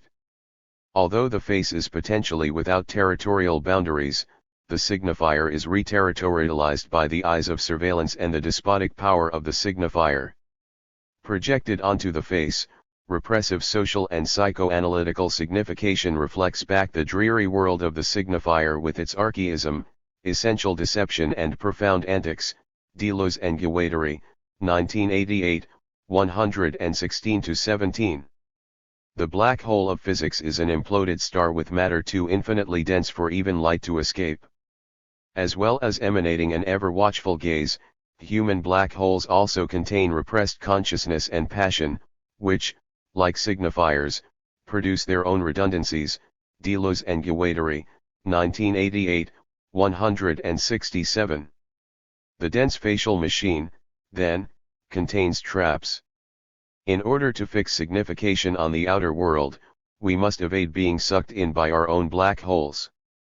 An extended kind of white wall/black hole faciality is traditionally engaged in the production and reception processes of art, which territorialize a blank surface, by words on a page, marks on canvas or images on screen, to be deciphered as authoritative text. Platonism is undermined by schizofaciality. In Plato's world of forms, the ideal form of materially imperfect things is an innate reference point for manifest matter. The fixed, representational view of the face is Platonic, while its overturning reveals a shifting map of affect. The sensational flux of facial response is not representative, but is material affect in itself. The face of a fleeing coward in close-up, for instance, functions as cowardice itself, independent of the personalized form it takes. These abstract terms recall Plato, but Deleuze and Guattari refute his eternal world of forms when they present affect as an entity that does not exist independently of something which expresses it, although it is completely distinct from it. Deleuze and Guattari, 1988, 97. Deleuze and Guattari identify two poles of the facial spectrum. The intensive face is more fluid. It expresses pure power in its extensive connections with environmental others in a series that makes us pass from one quality to another. Deleuze and Guattari, 1988, 90. The reflective face expresses pure quality common to objects of different natures and is of a more contemplative, thoughtful nature. Deleuze and Guattari, 1988, 90. The cinematic face. Not only is the face a white screen reflecting back projected social meaning, it is also the black hole of subjective consciousness as we engage with projected images and sounds. Yet, schizoanalysis enables us to share the camera's autonomous gaze, as a desubjectified and desubjectifying machine too. Most films still retain realistic forms of photographic portraiture. Yet fantasy genres such as sci-fi and horror, with their thematic interest in human mutation, offer special modes of faciality that elude the white wall black/hole dyad to dismantle the face in startling ways. Increasingly sophisticated computer animation adds further machinic variance to these effects. Although it does not focus on cinema, the schizoanalytical model of the face uses the techniques and effects of close-up as its basis. By the magnifying properties of close-up, the face's shapes, textures, and muscular movements reveal interrelated modalities. These interact intensively among themselves or extensively with other intercut close-ups, as an internal composition of close-ups in framing and montage. 1000 Plateaus compares the white wall/black hole to the topography of a landscape with potential for deterritorialization. Hence, it becomes a surface, facial traits, lines, wrinkles, long face, square face, triangular face. The face is a map. Deleuze and Guattari, 1988, 170. As alien landscape par excellence, the cinematic face interrogates the varying nature and location of subjective identity. In close-up, it suspends individuation and attains a transpersonal quality.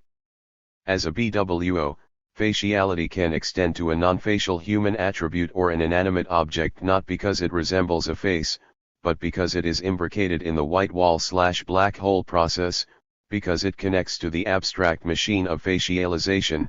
Deleuze and Guattari, 1988, 175.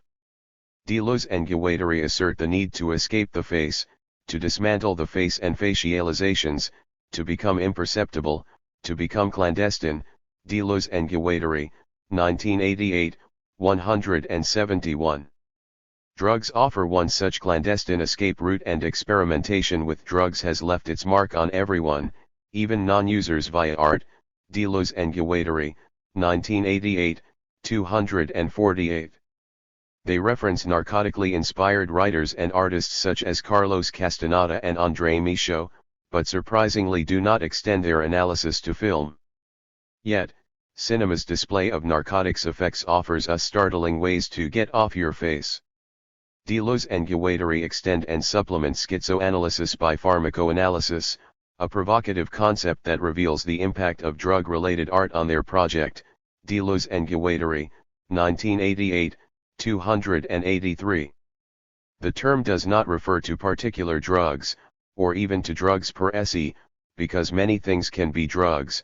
Deleuze and Guattari, 1988, 227. Pharmacoanalysis, rather, articulates a broader molecular perception permeated with desire. In the mescaline-driven automatic art of Michaud, Deleuze and Guattari discover a whole rhizomatic perception, the moment when desire and perception meld to manifest the imperceptible. Deleuze and Guattari, 1988, 283. Drugs in art are one way to give the unconscious the effective immanence and the plane that psychoanalysis has continually botched by Oedipal fixations. Deleuze and Guattari, 1984, 284. To illustrate how facial schizoanalysis can work, I explore the unnerving facial machine of a scanner darkly. The film alters faces by interpolated rotoscoping as computer animators trace live action movement frame by frame. Let's hear it for the vague blur, a scanner darkly. We have seen how for Deleuze and Guattari the face is the site of socially projected identity. On-screen faces might appear to fix this identity more firmly in close-up, but they are also potentially the film's main sites of schizodeterritorialization. Faces play a crucial role in Linklater's film, and a set of facial close-ups framed by scanners even dominates the promotional graphics. The live actors were directed to exaggerate their bodily and facial movements in a cartoon-like way, enhanced by the bold strokes and emphatic movements of the artist's animations. In the title sequence, the facial grimaces of D. Junkie Freck, Rory Cochrane, infested by imaginary aphids in his garden variety psychosis, are overblown to comic effect. Later Freck overdoses and is stuck in an endless reading of his own sins by a judgmental creature from between the dimensions, with a multiplicity of eyes. Not all drug-induced affects produce such extreme facial distortions. Drug users Bob Arctor/Fred, Keanu Reeves, and Donna/Hank, Winona Ryder, smoke cannabis together. Their facial outlines blur as they bliss out, getting high as a surrogate for sex and an escape from responsibility. Yet the film's most inventive cinematic device and the most suggestive tool for schizoanalysis apparently belongs on the side of the law in the methods of narcotics agents. Linklater's film adapts Dick's schizophrenic theme by centralizing the device of the scramble suit. According to Dick, this disguise, worn by undercover agents, consists of a multifaceted quartz lens hooked up to 1.5 million physiognomic fraction representations of various people, men and women, children, with every variant encoded and then projected outward in all directions equally onto a super-thin shroud-like membrane. Dick, 1999, 16. The computer projects an endless stream of facial features, varying age, gender, and ethnicity. The film's MC at the anti-drugs meeting of the Brown Bear Lodge tells his audience that the morphing Fred is the ultimate everyman, who eludes linguistic signification to make any description of him, or her, meaningless. The opening long shot of the meeting features a crowd whose faces literalize Deleuzian black holes/white walls as mere outline sketches with dot eyes and line mouths prior to individuation. This suit's scrambled face is expressed and perceived as a rapidly shifting map, briefly meshing skin tones, bone structures, hair, and other features before moving into its next hybrid. Identity is radically destabilized and a perverse kind of BWO emerges as facial overload induces a becoming imperceptible. Usually in film, tracking into close-up clarifies a character's identity. Here, however, Fred's vague blur, in the MC's patronizing pleasantry, becomes more rather than less confusing when this camera movement happens. Yet, using a stable body outline as the screen for live-action projections also limits their scope. Scramble suit faces are superimposed in a hypnotic shimmer that confounds recognition. As the MC comments, "You can barely see this man." It is impossible to grasp these shifting identities unless the freeze frame button on the DVD player is used to artificially still their fluctuating details. At any given moment, one eye may be brown, the other, blue, with a young woman's round chin on one side and a grizzled half-beard on the other. Bone structure melts into new formations, crow's feet wrinkles appear and instantly vanish. This fluctuating blur eludes the latest developments in voice and facial recognition technology. This constantly shifting defamiliarized face is a Deleuze, Guattarian facial map with the unfolding contours and colors. Linklater's visualization retains a degree of consistency in its predominant expressions ranging from neutral to emotionally intense. Multiple identities are animated over the facial movements of the actor, orchestrated rhythmically to produce multiplicity. Inside the scramble suit, Fred's real face wears an anguished expression, and in his own voice he comments that his assumed facade is terrible. The scramble suit has been cynically invented to produce false multiplicity in order to enforce conformity by punishing deviation. We cannot read these projected faces or trust their apparent signification. Yet when Fred removes the scramble suit in the locker room and his Bob persona steps out, no truthful fixed identity will emerge. He remains in a schizoid condition that splits further along with the lobes of his brain as the narrative progresses. The repressive social order, which both drives people to substance D and engineers addiction, have together wrecked his mind. The new path rehab clinics are a front for the farming and marketing of D, encouraged and distributed by narcotics agents working as dealers. For users such as Barris, the clinics are a seemingly voluntary privatized gulag managed to eliminate the middlemen of public accountability and free will. Linklater's film endorses Dick's micropolitical perspective that addicts are caught in a double bind. Their search for more dangerous forms of multiplicity has been induced by the false uniformity enforced by nightmarish levels of surveillance.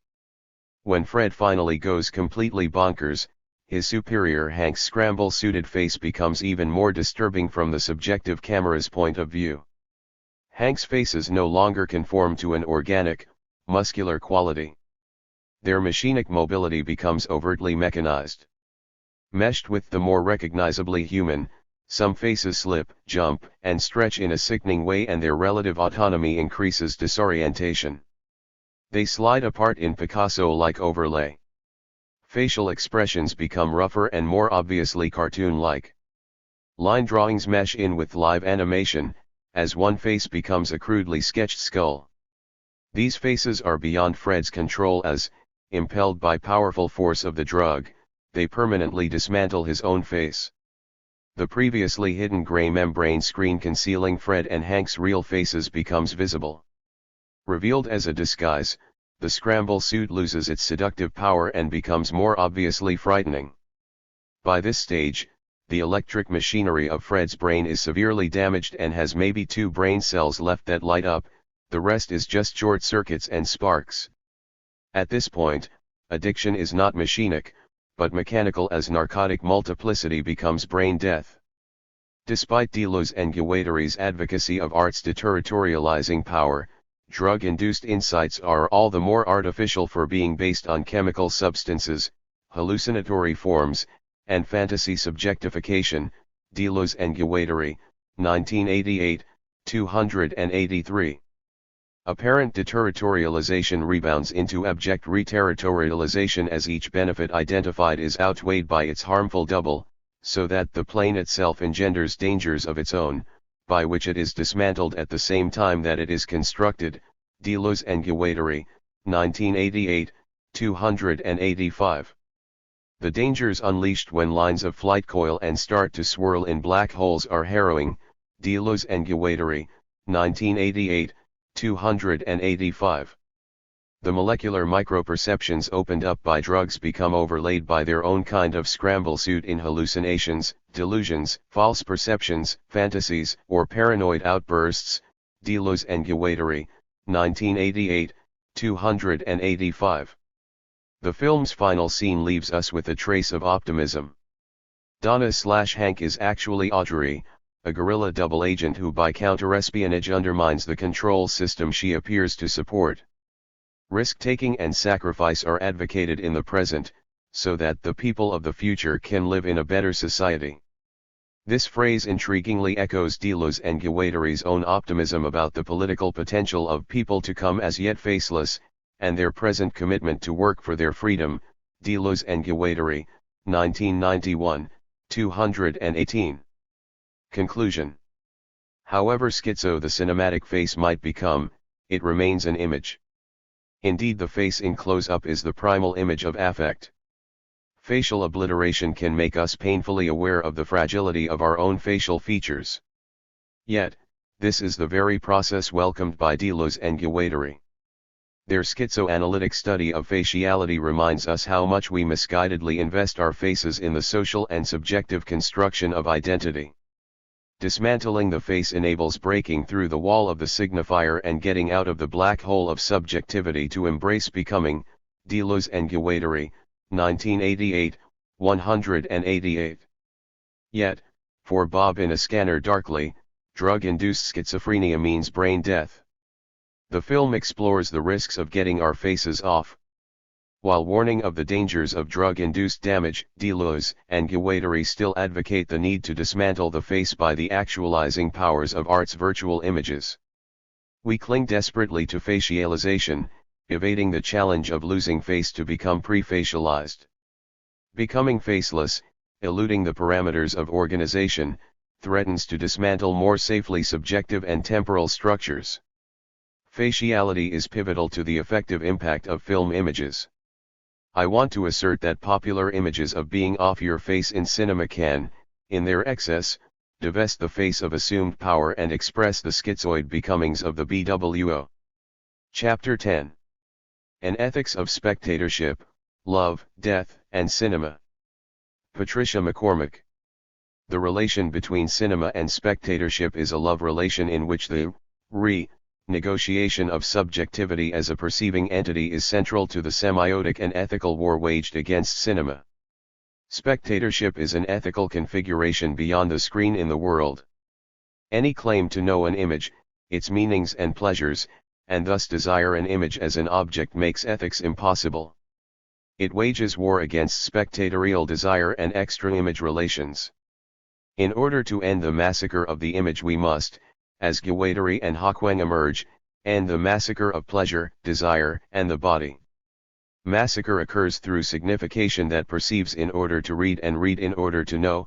Here we find people preparing a great uprising of life against all the manifestations of death which continually insinuate themselves into our body, even more subtly binding our energies, reality, desire to the imperatives of the established order.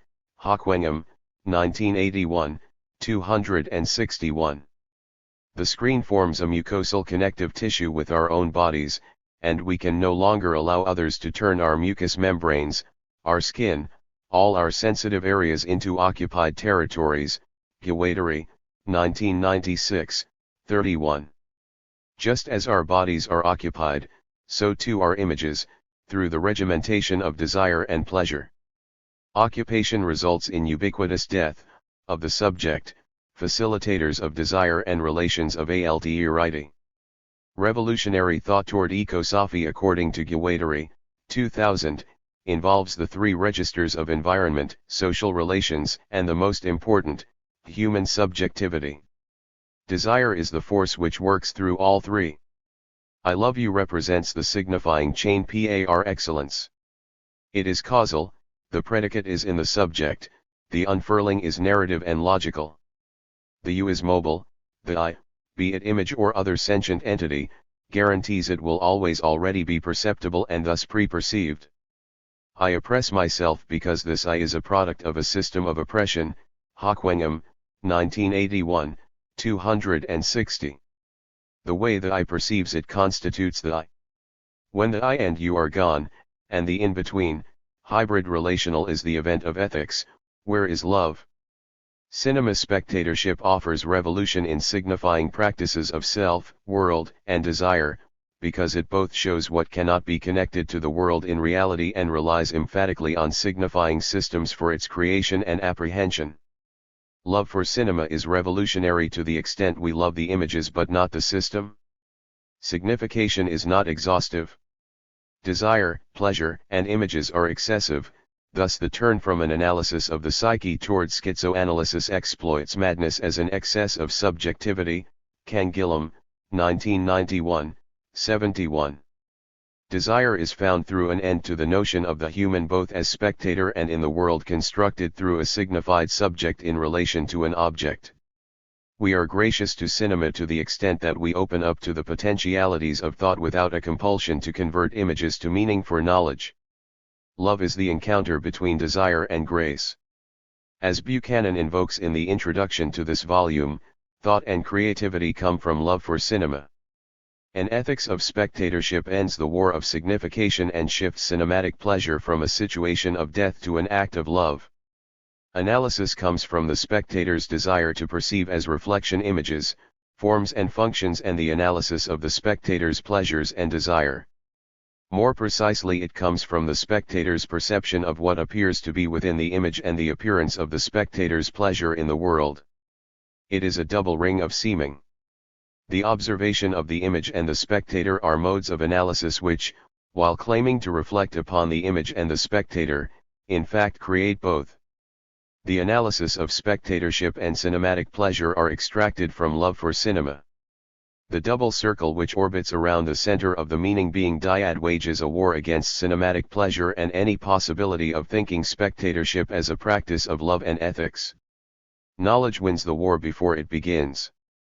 Dialectics is the logic of appearance. The logic of opposition is the logic of appearance. No one ever waged a war without having been sure of winning it. Seres, 2007, 222-3. Perceiving meaning apprehends images before they are encountered, converting the cinematic event to preformed structures which constitute the possibility of perception. Perception happens before the perceptible arrives and the war is won in advance. Cinematic perception as the microcircle which reflects the macrocircle of being perceptible makes the spectator perceptible in the world because the spectator is able to perceive. Perceptibility affirms being. The psychoanalytic shift from being perceived through the Dr. State Religious Institute to perceiving oneself is seen as necessary in order to shift from sick subject, perverted or insane, to self-maintaining healthy subject. Institutes wage war on the schizo subject, slaughtering through signification, what it means, and what Deleuze and Guattari call subjectification, where it is in the social order. Desire and the body are two sides of the battlefields. The logic of appearance is always the appearance of logic and appearance as logic. Schizoanalysis compels us toward becoming imperceptible. Becoming imperceptible happens when we negotiate our discrete, hermeneutic, individuated self and emerge through our manifold relations between subjects and political spheres. We are not invisible but relational with the many and thus never alone. Guattari's work on ecosophy as a philosophy of multiple relations emphasizes as the most important element toward ethics the renegotiation of subjectivity. Ecosophy describes a terrain, dialectics a termination. Revolution according to Guattari comes from renegotiating the three ecologies of environment, human subjectivity, and social relations.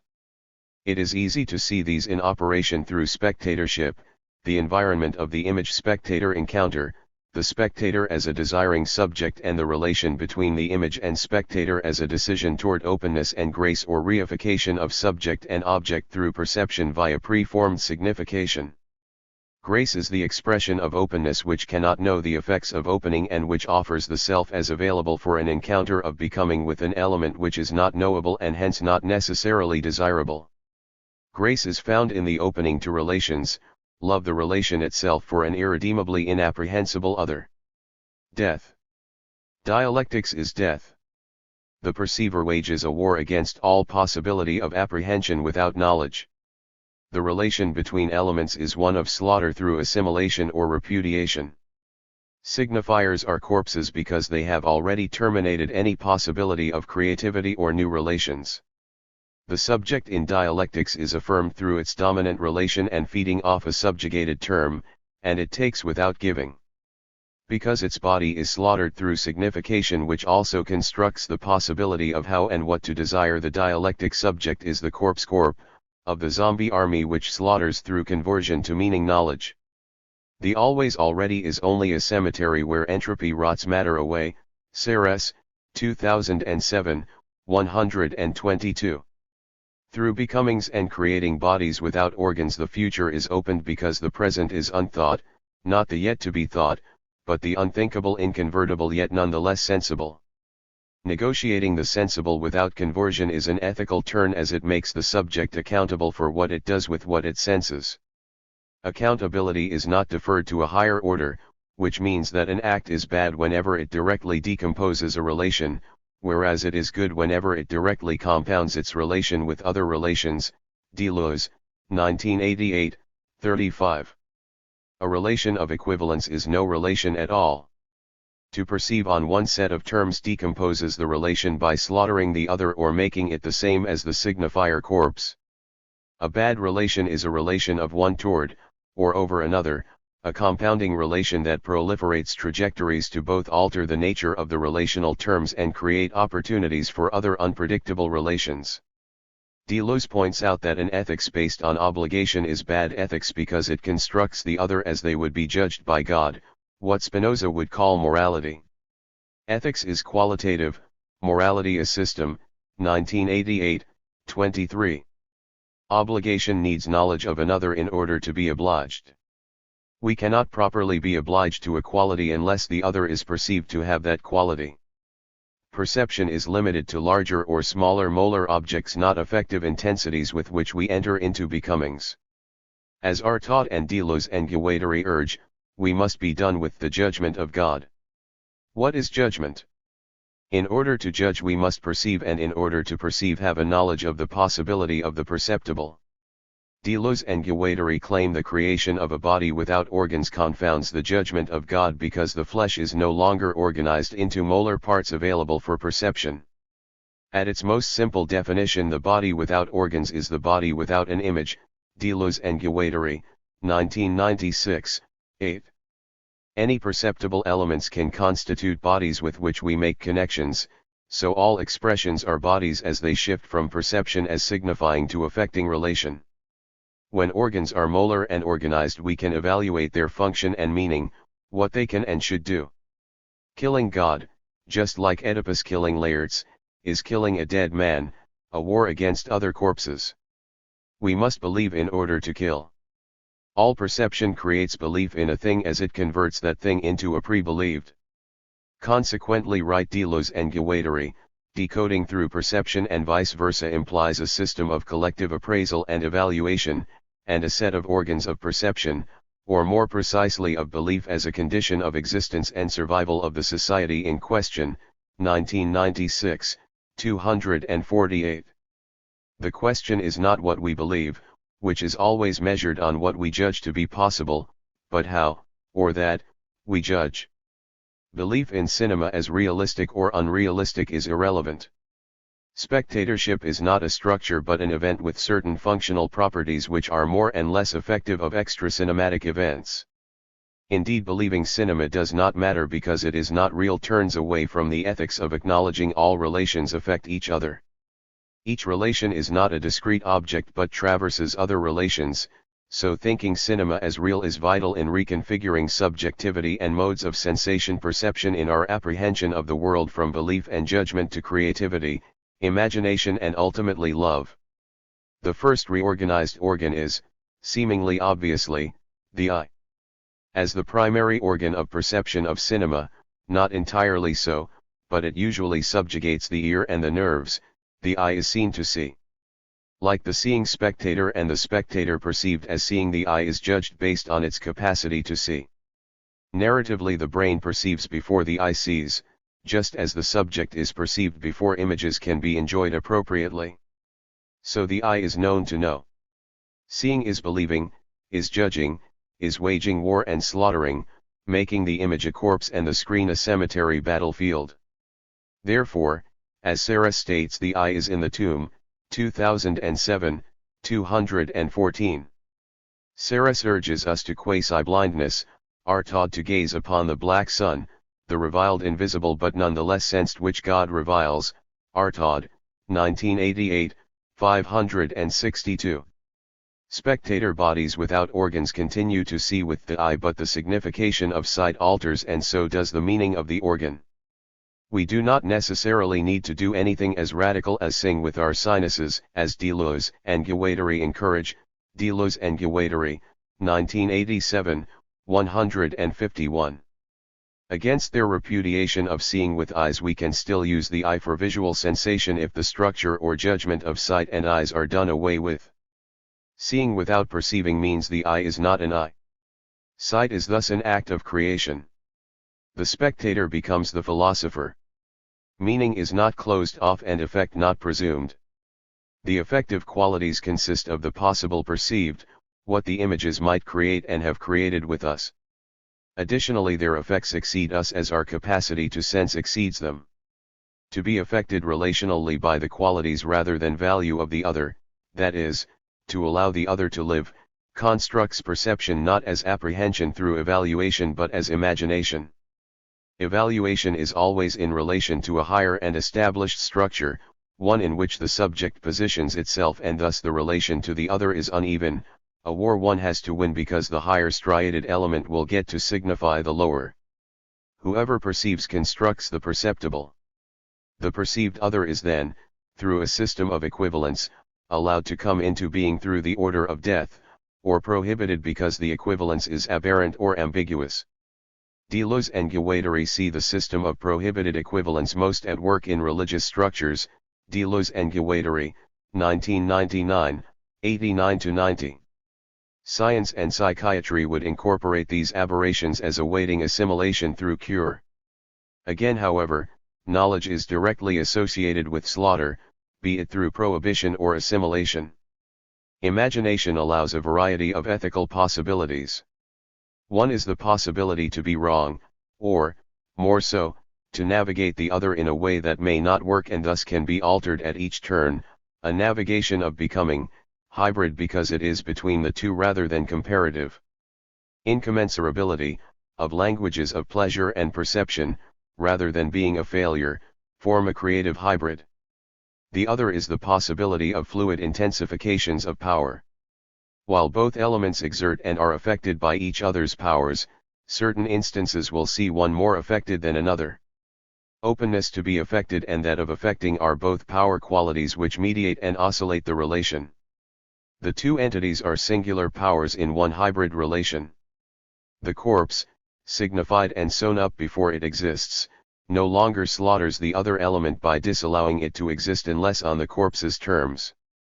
The war of signification is fought by corpses, but if the victims do not allow themselves to be buried in the cemetery, they never come into being. Imagination is mobile and plastic creation of the self and other as an in-between. The subject cannot observe and is always involuted or folded as the structure itself. Knowledge and signification extricate the observing subject from the structure while simultaneously allowing the subject to create the conditions of that structure, and the subject comes into being by inserting itself into the structure. The narrative goes from knowing a thing to judging the thing and then comparing the thing to self. This is the traditional narrative of cinematic perception and also of subjectivity within the world. The order of reasons is repetitive. The knowledge linked up in this way, infinitely iterative, is a science of death. Then Mars rules the world. He cuts the bodies into atomized pieces and lets them fall. This is the Foetus Fati, Ceres, 2109. Thus we can see that the order of death, the wages of war, come not from whether we are in a social situation as opposed to a cinematic fantasy situation, but what modes of knowledge, thought and perception construct ourselves and the world. The affects we do not perceive point to the imperceptible self who we are. As dialectic spectators we are human organized bodies. Many philosophers have pointed out that great art makes us inhuman. Without perceptible self we cannot perceive object outside self to our subject, and dialectics are impossible. However, everything else is possible, so all encounters become pure possibility. The breakdown between being human and everything else is the horizon from dialectics to ecosophy. Love. The shift from death to love emerges as the shift from perception as obligation, judgment and thus filiation with spectator, seeing as administering, to forming hybrid relations and creating unnatural offspring, future sense perceptions as potentialities. The unnatural refers to the new natural contract, where natural is no longer a category defined by the human to derogate that which challenges the primacy of the human. Only when nature is understood as everything else but and which does not sustain the category of human can we speak of the unnatural. Ceres, Guattari, and Deleuze urge the formation of relations with nature as a direct result of the dehumanization of the majoritarian par excellence of anthropomorphic human subjectivity and classification, perception and judgment. Deleuze and Guattari state, unnatural participations or nuptials are the true nature spanning the kingdoms of nature, 1987, 241. War is waged by humans because signifying systems creates what it means to be human. Love comes from becomings and hybridity, contracts with nature. For the spectator, an unnatural relationship with images occurs as cinema makes unnatural relations with the real world. Both are actualized through each other, but each are of a different kind. The theory of knowledge is isomorphic with that of being, writes Ceres, let us sacrifice to Venus. The text on perception ends with conception, 2039. When perception ends, knowledge of things and thus us is sacrificed to Venus, a death which slaughters the already cadaver toward becomings.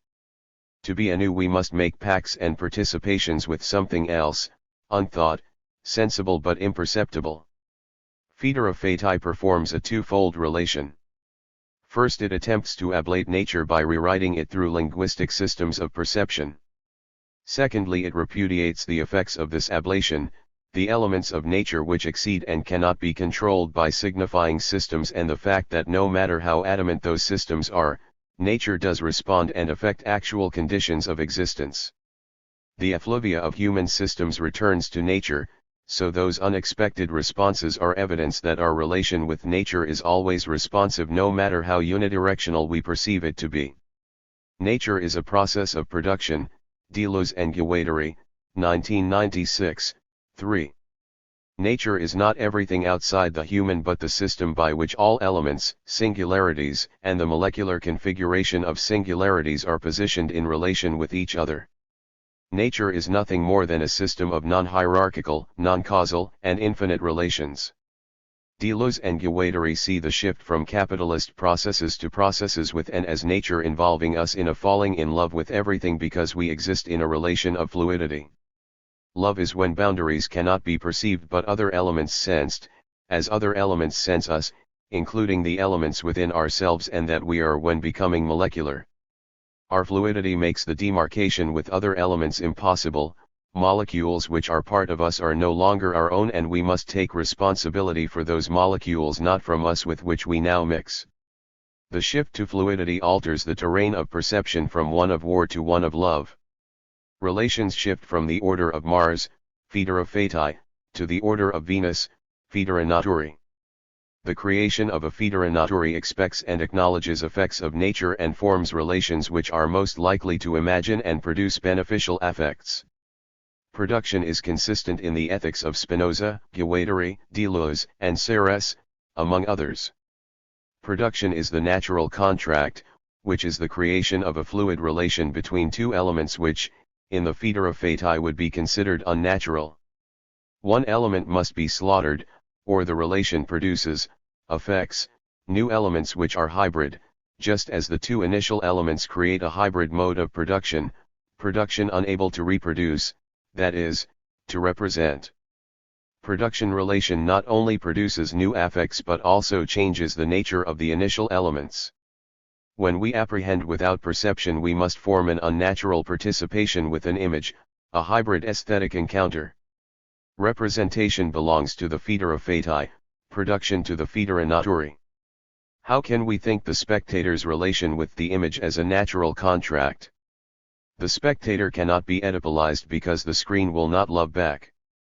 The natural contract between screen and spectator forms an ecosophical territory where our force to love, desire, cannot reproduce through a demand for reciprocation that gives us back, both produces and returns, our I as human. Desire as force production is without object and aim. In natural contracts we desire with and through proliferating elements including those within ourselves which escape us. Without reciprocated desire we cannot be objects and thus the object-subject eternal return is defunct. Deleuze and Guattari's call to becomings involve, according to anthropomorphic humanization, entities formerly perceived as devolutionary elements with which we form relations, women, animals, vegetation. They see anthropomorphism as correlative with phallocentrism, the constitutive system of desire. Facial machines and object-desiring dialectics are some of the patterns of anthropomorphism we see in cinema. The organized majoritarian is not anthropomorphic in form but anthropomorphizing as system. While it is difficult to think a becoming dog through cinema beyond representations of werewolves and other demonic on-screen packs, what devolutionary becomings do offer are opportunities to think relations which disorganize modes of perception, just as becomings force a deconstructed perception of the human self. The wolf of becoming does not matter as much as what happens to our subjectivity when we howl or shiver or pack. The question we must ask is what are signifying elements of an image, any image, it will be different for every spectator at every turn, mobilize becomings. Guattari sees any element of an image which has not yet been taken possession of by signification as a potential catalyst for becoming. Saturations of hue, sonorities, elements of art unmoored from their capacity to inform the spectator of the form and function of an image are aspects of cinema with which we enter into asmiotic participations. While Guattari suggests certain examples as more or less mobilizing, any element should not be understood as inherently a signifying. It is the spectator's responsibility, creativity, and desire which apprehend images before and beyond perception as rupturing events. Ethics comes with what we produce from what we sense. Representation is reality in capitalism. Thus the reality of that represented, i.e. here aesthetically created to be presented, in cinema is schizo. Shit on your whole mortifying imaginary, and symbolic theater. Write Deleuze and Guattari. What does schizoanalysis ask? Nothing more than a bit of a relation to the outside, a little real reality. 1996, 334. The natural contract demands relation with everything it would seem is impossible for the human to desire and with which the human can relate. The Oedipal parents produce because they reproduce. Our demand for their love produces us. Love for the non-human makes us non-human, and the love produces the unthinkable because anything produced comes outside of preformed symbolic. Reality, like nature, is that which in humanity would be considered unreal, images as immaterial. Covertly cinematic images are more material than subjectivity and the human world. Institutional systems of family, state, and church convert, according to Guattari, the real materiality affective qualities of natural, that is, extra-human, elements, from animals and vegetal forms to art and music, to the phantasmatic theater of signifying and signified life, the slaughtered life of the Foedera Fati. Guattari claims psychosis is defined institutionally as the hypnosis of the real. The psychotic perceives the very avoidance, displacement, misrecognition, distortion, overdetermination, ritualization. 1995, 79, signifying systems deny is within all perception. If psychosis is what Guattari calls the hypnosis of the real, that is, conversion of the real hypnotized into a false dream world of empty symbols and structures, which is why he claims we are all psychotic, is the shift from cinema as aesthetic to real the hypnosis of the artificial which is the symbolic? Taking cinema as real demands a schizo-spectator. As schizo-spectators we must respond to the demand of ethics because we acknowledge that all perception is creation and all relations produce effects, be they in the cinema or world.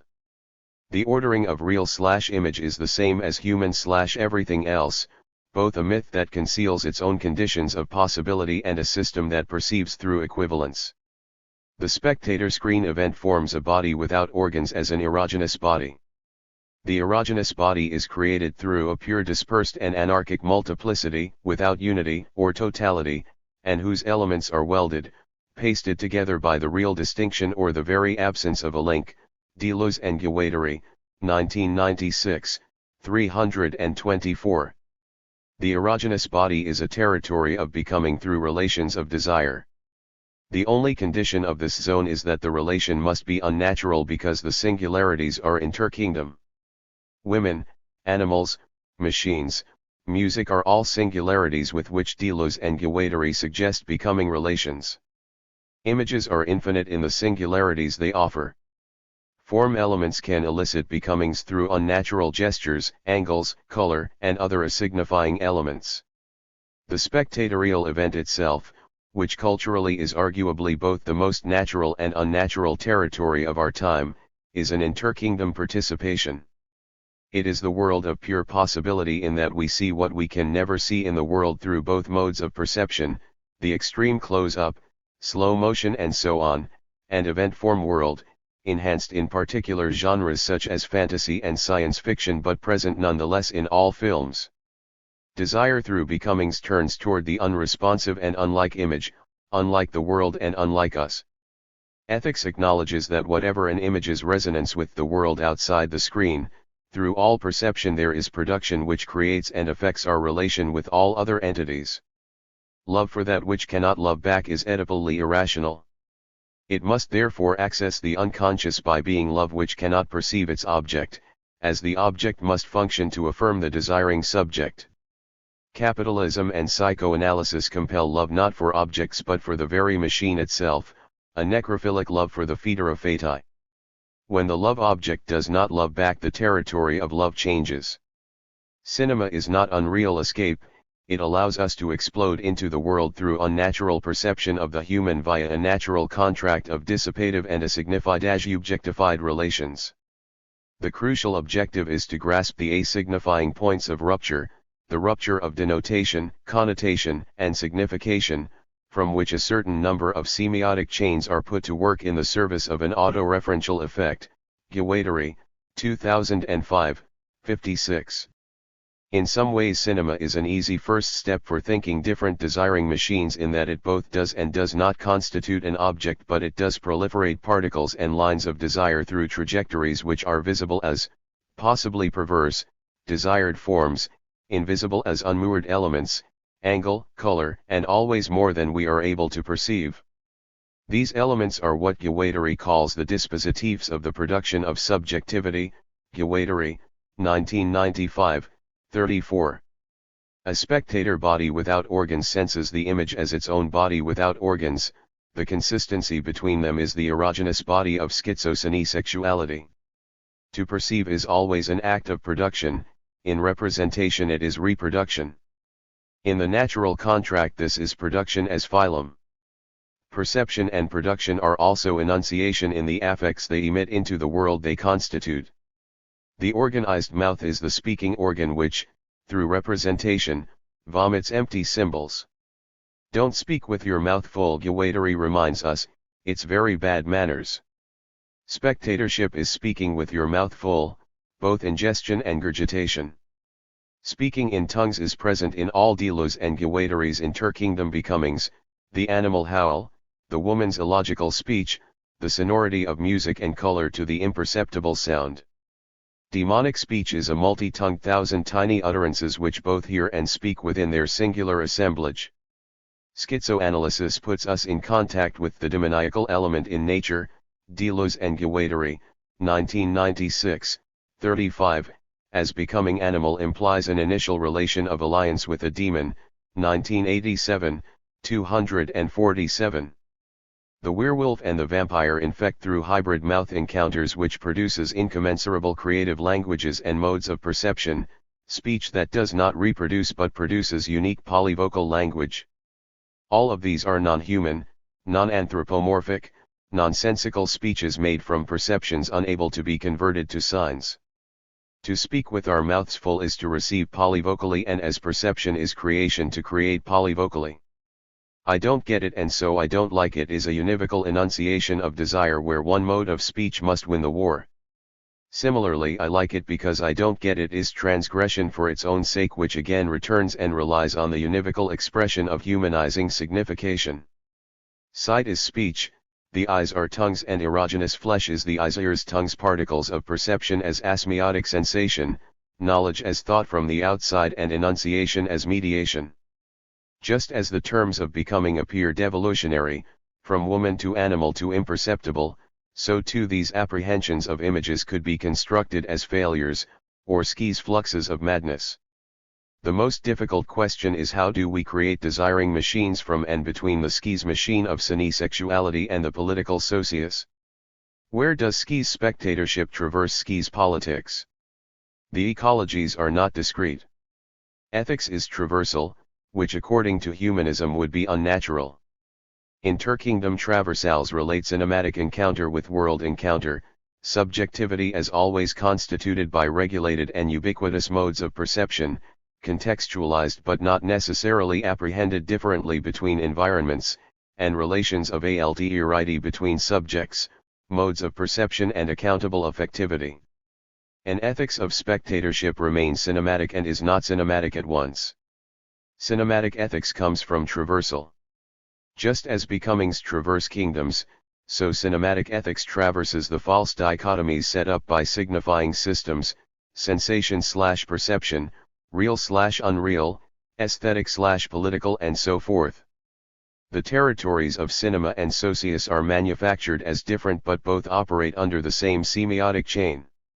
To love an image is to allow both vocalities of image and spectator to exist simultaneously, creating speech which is chaotic but not irredeemably so. The seemingly paradoxical question is how we listen to the many foreign tongues within the one plane while being aware cinema and society work upon a homogeneous plane of signification? Schizochaosmosis is a means for the appearance of abstract machines which work traversally to heterogeneous strata, Guattari, 1995, 82-3. It may be that we are more likely to find revolutionary dissipations of desire through spectatorship precisely because we initially define our situation of sensation perception as spectators as markedly different to those of the world outside of cinema. Spectatorship through osmosis slaughters majoritarian and thus involves risk, a fearsome involution calling us toward unheard of becomings, Deleuze and Guattari, 1987, 240. The primary line of traversal is desire and the ethical affect is perception. Because cinema does not love back the demand for grace toward the infinite other entity but also other particle or intensity, is easily transcribed to the non-cinematic world. Grace accepts that to not understand does not mean nothing is produced, and the other may never respond to us, thus never be an object which knows us and affirm our knowledge of our subjective self. There is a turn away which slaughters by refusing to sense and a turn toward which faces the risks and pleasures of indifferent affectivity that produces beyond the cinematic encounter whether it is perceived or not. The extent to which we are gracious to this encounter informs the revolution cinematic perception can invoke transversally. Guattari claims through Chow-Sophie we operate like artists rather than scientists and politicians, Guattari, 2005, 35. The spectator creates the work of art as interaffective encounter. Art exploits the chaos which is always the nature of things upon which homogeneous signifying systems impose themselves. Artistic configurations of chaos create new territories which traverse the limits of what is art and what is not. If art makes us inhuman, it must encourage us to form natural contracts in unnatural alliances. Art itself creates unnatural alliances in order to shift from the logical and true to the reterritorializing and contingent, neither true nor false but measured on what is produced. The world thus becomes art as we acknowledge our creation of it, and art, as the extent to which we show grace to our artistic territories of desire, here the screen-spectator relation as a natural contract, a fidere naturae, a relation of love.